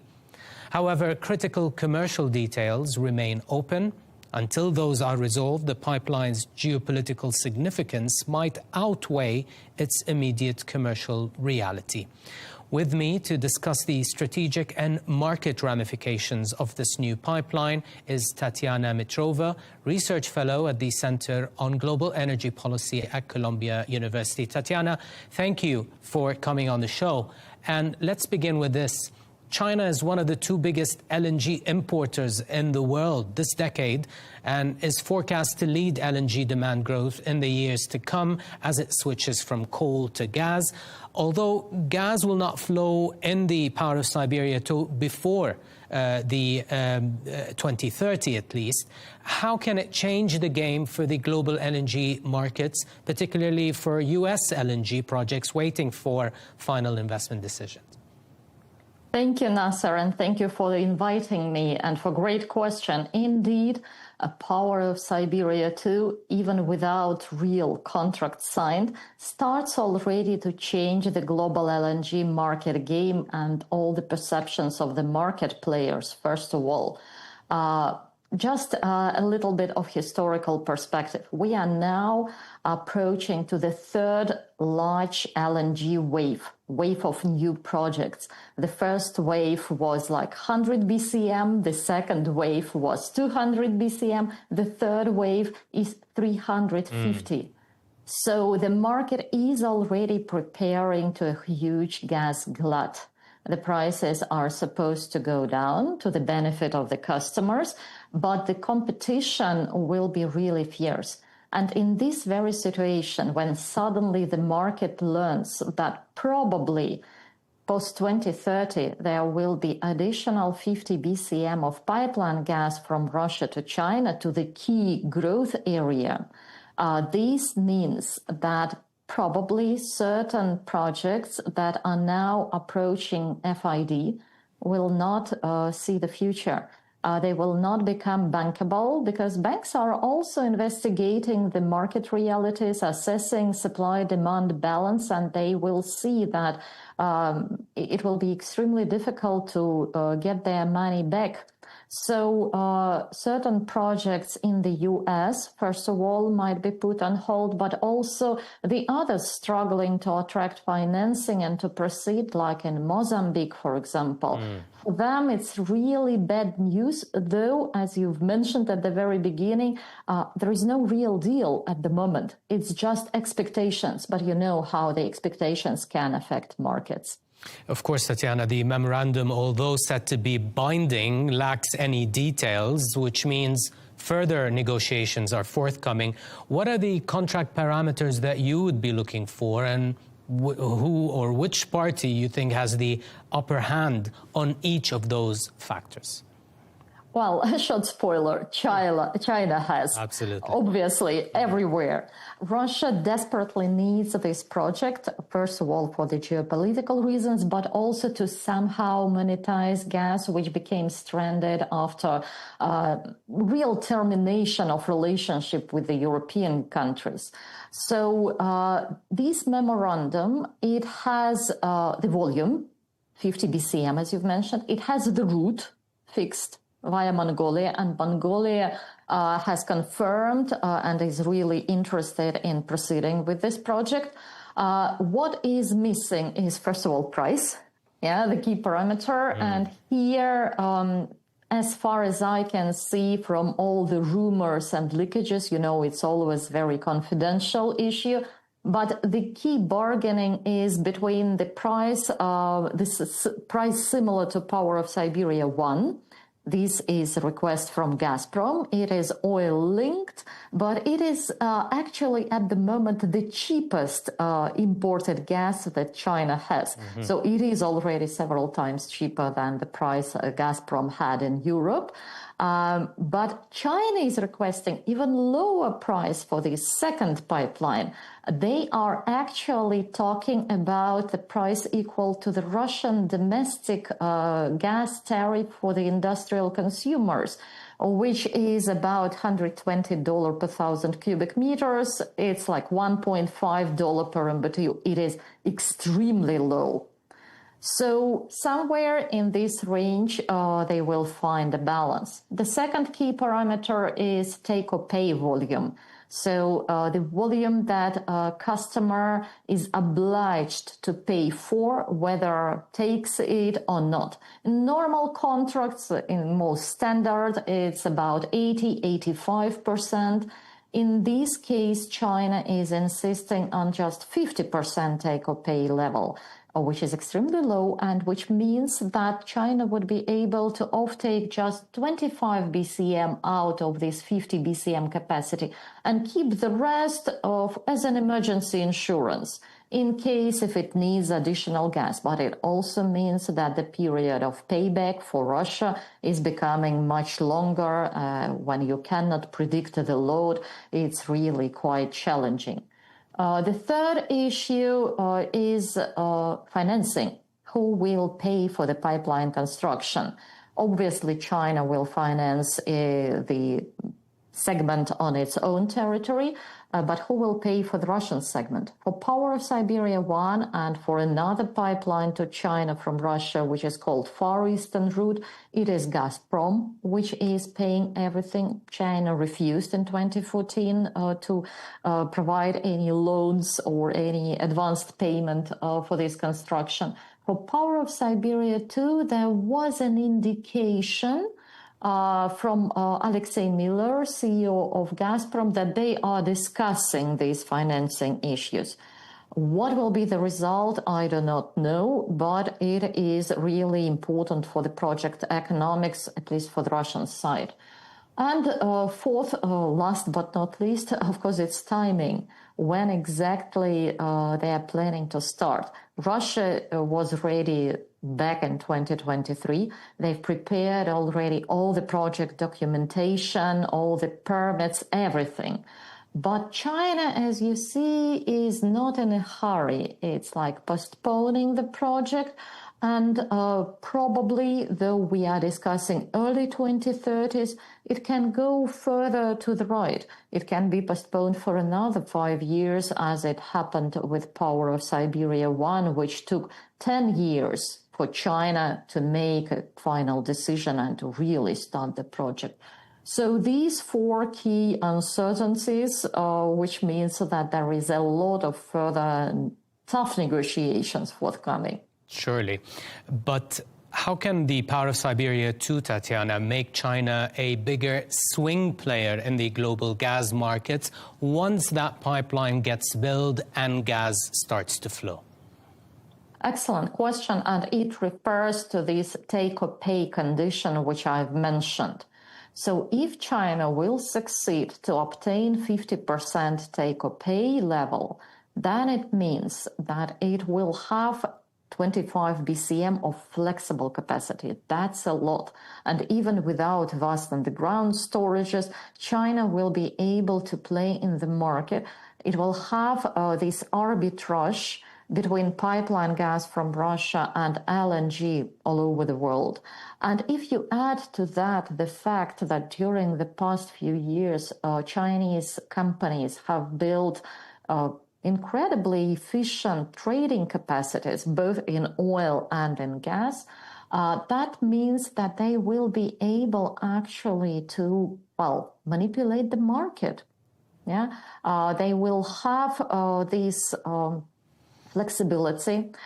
They will be able either to resell LNG cargoes that they do not need, as it was happening back in 2022, or when this undemanded LNG was going to Europe and actually saved Europe from a real gas collapse after Russian gas flows stopped.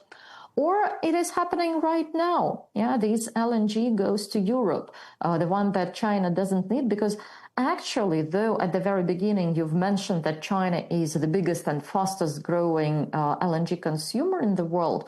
The last year wasn't really good enough. So Chinese LNG imports actually went down. So there are also some concerns about future China's gas demand.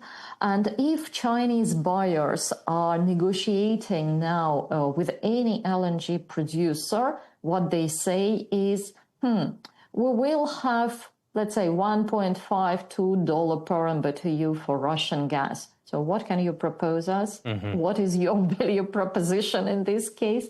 Yeah, so it's a lot of bargaining Gives them a lot of leverage, indeed. Exactly. Tatiana, let's move from the market implications to the strategic implications. Strategically, vis-a-vis the United States, what does POS2 mean from Russia's standpoint, especially after the overtures from Trump and the Alaska summit between Trump and Putin?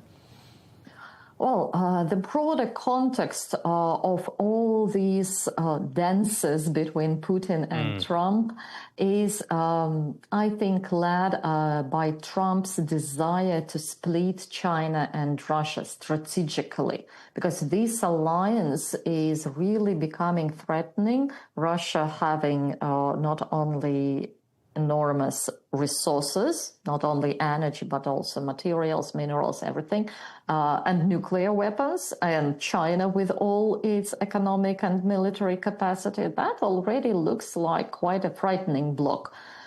So agreeing to give some concessions via Ukraine, sanctions, Trump seemed to be hoping to actually attract Putin to the other side.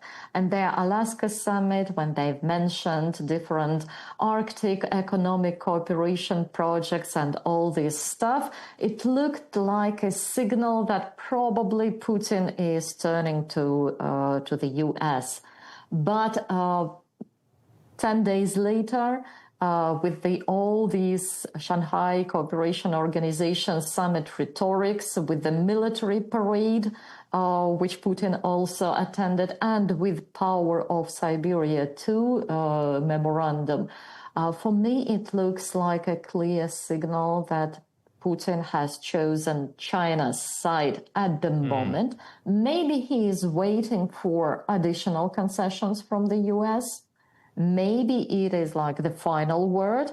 We will see. But for China, which was very slow to confirm this memorandum, by the way, on the official level, while Russia immediately started to celebrate, China was not actually confirming for a period.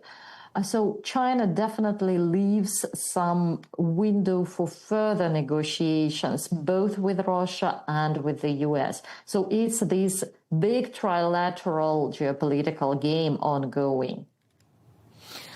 Okay, so despite, Tatiana, China having the upper hand on the POS2 negotiations, isn't it safe to say that China also does need Russian gas, given that the US LNG is stuck in that trade war currently taking shape between Washington, D.C. and Beijing? Also, Qatar LNG is susceptible to the Hormuz closures in any future wars on Iran. And furthermore, Australian LNG is not so politically dependable either for China. So does Beijing need to secure the reliability of the Russian piped gas, especially before Putin could be swayed by Trump towards the West with promises of sanctions, relief, and so on? Do you think this is what finally moved the needle for China on the Power of Siberia 2 pipeline? Exactly, Nasser. That is our reading. So we were asking ourselves at Columbia, why now? What changed? For so many years, China was actually putting this project on hold, and now suddenly they decided to make quite a significant step, though not final, but still.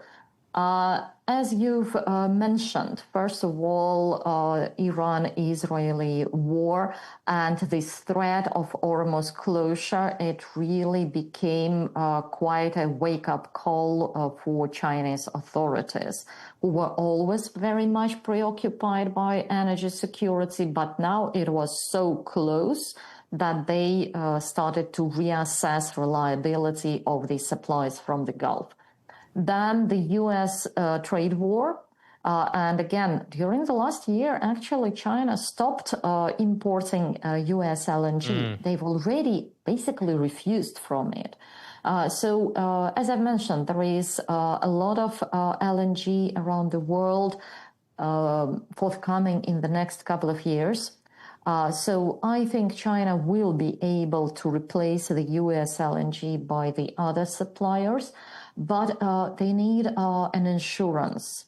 They need some hedge.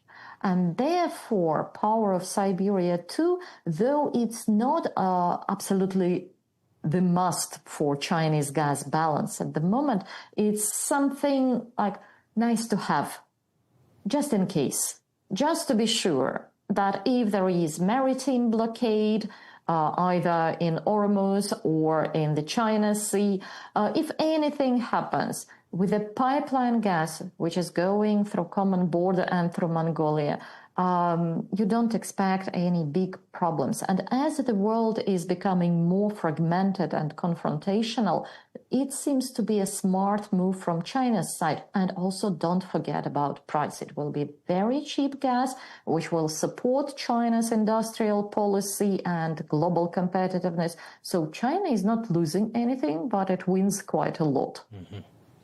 Tatiana, fascinating, of course, discussions with regards to the Power of Siberia 2 pipeline, what it means for the markets and strategically for both China and Russia vis-a-vis the West. Thank you so much for coming on the show and sharing your thoughts. Tatiana Mitrova, Research Fellow at the Center on Global Energy Policy at Columbia University. Thank you very much.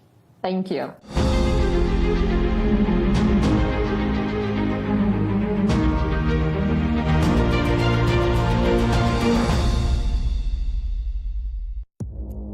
Our allies, many many cases, worse than our enemies. Stay informed and connected with the latest international headlines. There obviously is a risk. From breaking news to in-depth analysis, It would appear that this war is coming to an end. Who buys this stuff? Investors, pension funds. we deliver the most important developments straight to your screen. Iran always wanted to deal with militia. Join us for compelling, expert-driven conversations. A curfew order has been established. And an insightful look at the issues shaping our world today. There are a lot of proposals about European architecture for security. I'm Leigh Ann Gerrans, and this is W News. We dealt with this when I was Chief of Staff in the first term. Where you don't just hear the headlines, you get the full story.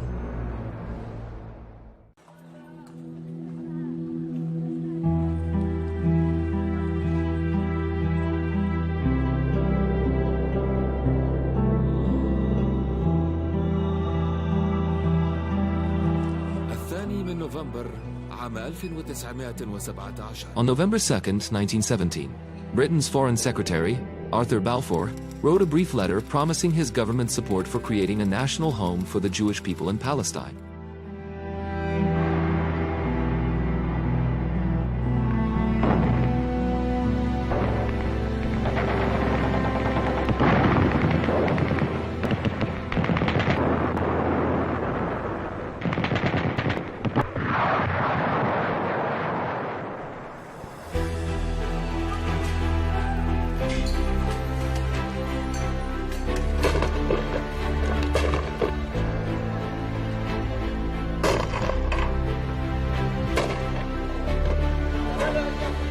That marked the beginning of a century of conflicts and wars that would forever alter the fate of Palestine and the entire region.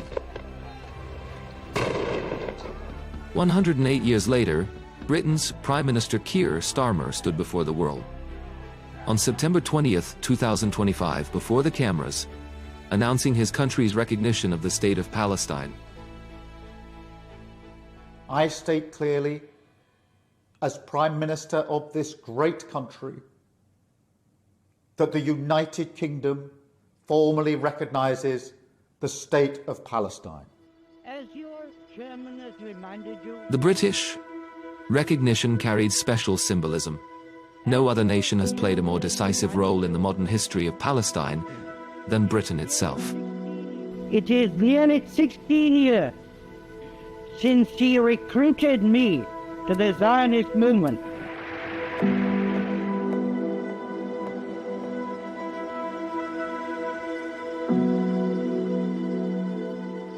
Under the 1916 Sykes-Picot Agreement between Britain and France, Britain took control of Palestine, placing it under military rule, just as it did with other parts of the Middle East.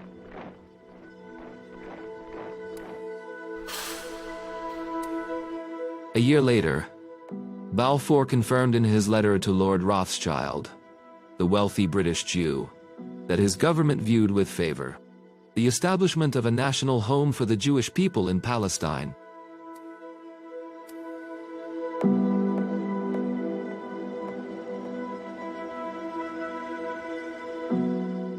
The Balfour Declaration was not just a letter, it reflected a clear colonial policy. Britain had also promised independence to the Arabs, in return for their support against the Ottomans, a promise that was never kept.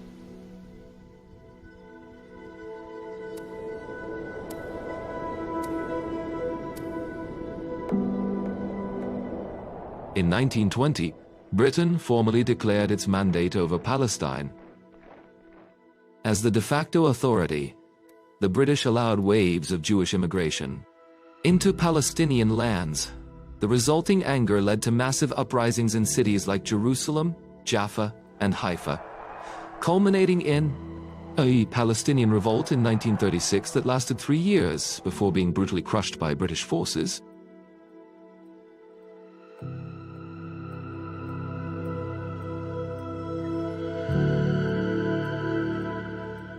Following that, the British Peel Commission after investigating the situation, recommended dividing Palestine into two states, one Jewish and one Arab, concluding that the mandate system was no longer sustainable due to the rising conflict.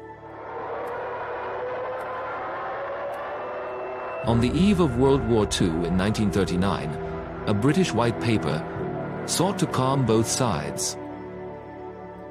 It announced the support for establishing an independent Palestinian state where Arabs and Jews would live together within 10 years. But both sides rejected the plan. It satisfied neither their ambitions nor their fears. Keinen Mut, die mehr zu zwingen vermag, dann wird unser Wille und unser Heil. The outbreak of the World War made Palestine even more volatile. As the Nazis tightened their grip on Europe's Jews, migration quickened, until Jews made up nearly 1/3 of Palestine's population. In 1947, Foreign Secretary Ernest Bevin handed the matter to the United Nations, announcing Britain's withdrawal from the mandate. The resolution of the Dutch Committee for Palestine was adopted by 33 votes, 13 against, 10 abstentions.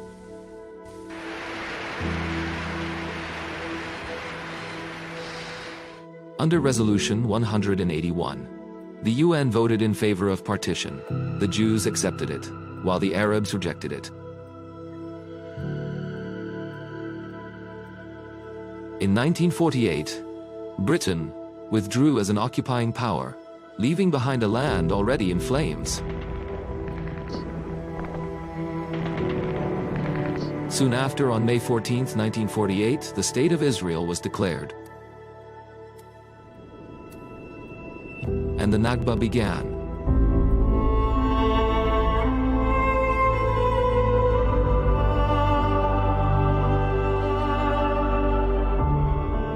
Over 750,000 Palestinians were forced from their homes in the war that followed.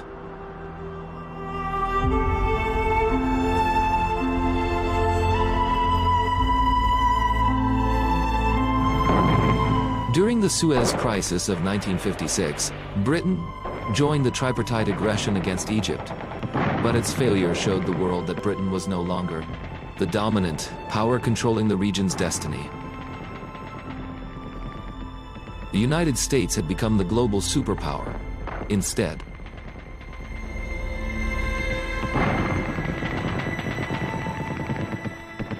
In June 1980,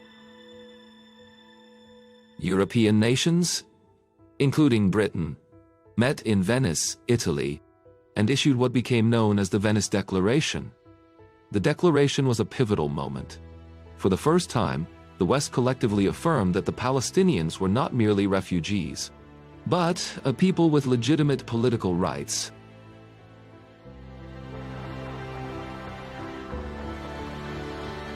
The Oslo Accords of 1993 revived hopes for peace in the region. Britain supported the negotiations and financed the emerging Palestinian Authority. It seemed the Palestinian state was finally near.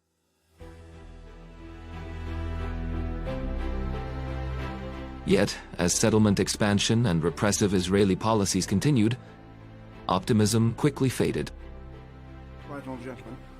In 2014, the British Parliament voted by majority to recognize the state of Palestine, but the vote was purely symbolic. The government refused implementation, insisting on a negotiated solution first. Yet, public pressure keeps the issue alive in London. For many Britons, it has become increasingly clear that their country bears a historic responsibility.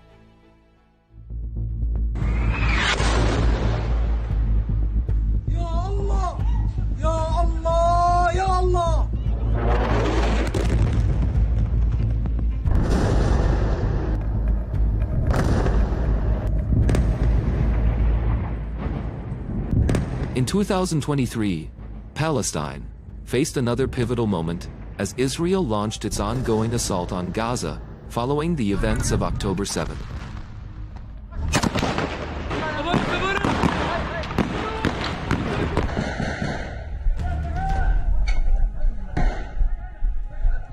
Tens of thousands of Palestinians tragically lost their lives in Israeli strikes, and many, many more were injured in this ongoing conflict. More than 80% of the Gaza Strip was destroyed.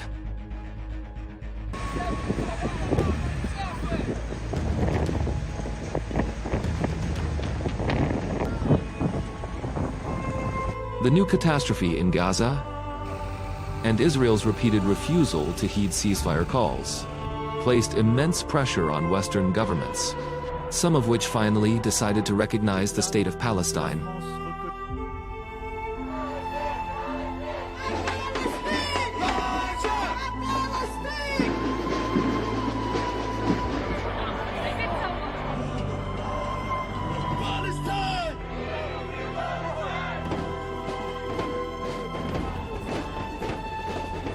Britain was among the first, and its decision was seen as the most significant and symbolic. Keir Starmer's declaration came more than a century after the Balfour Declaration. Britain, once the source of Palestine's wound, had now recognized its statehood. But the question remains, will that truly be enough for a Palestinian state to rise?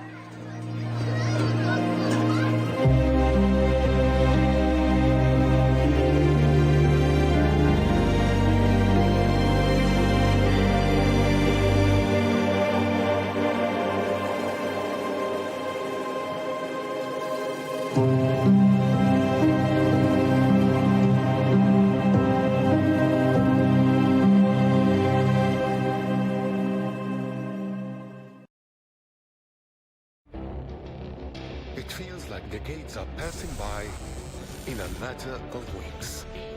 Seismic shifts in the world order. Never, ever will be part of America. With so much happening and so much noise.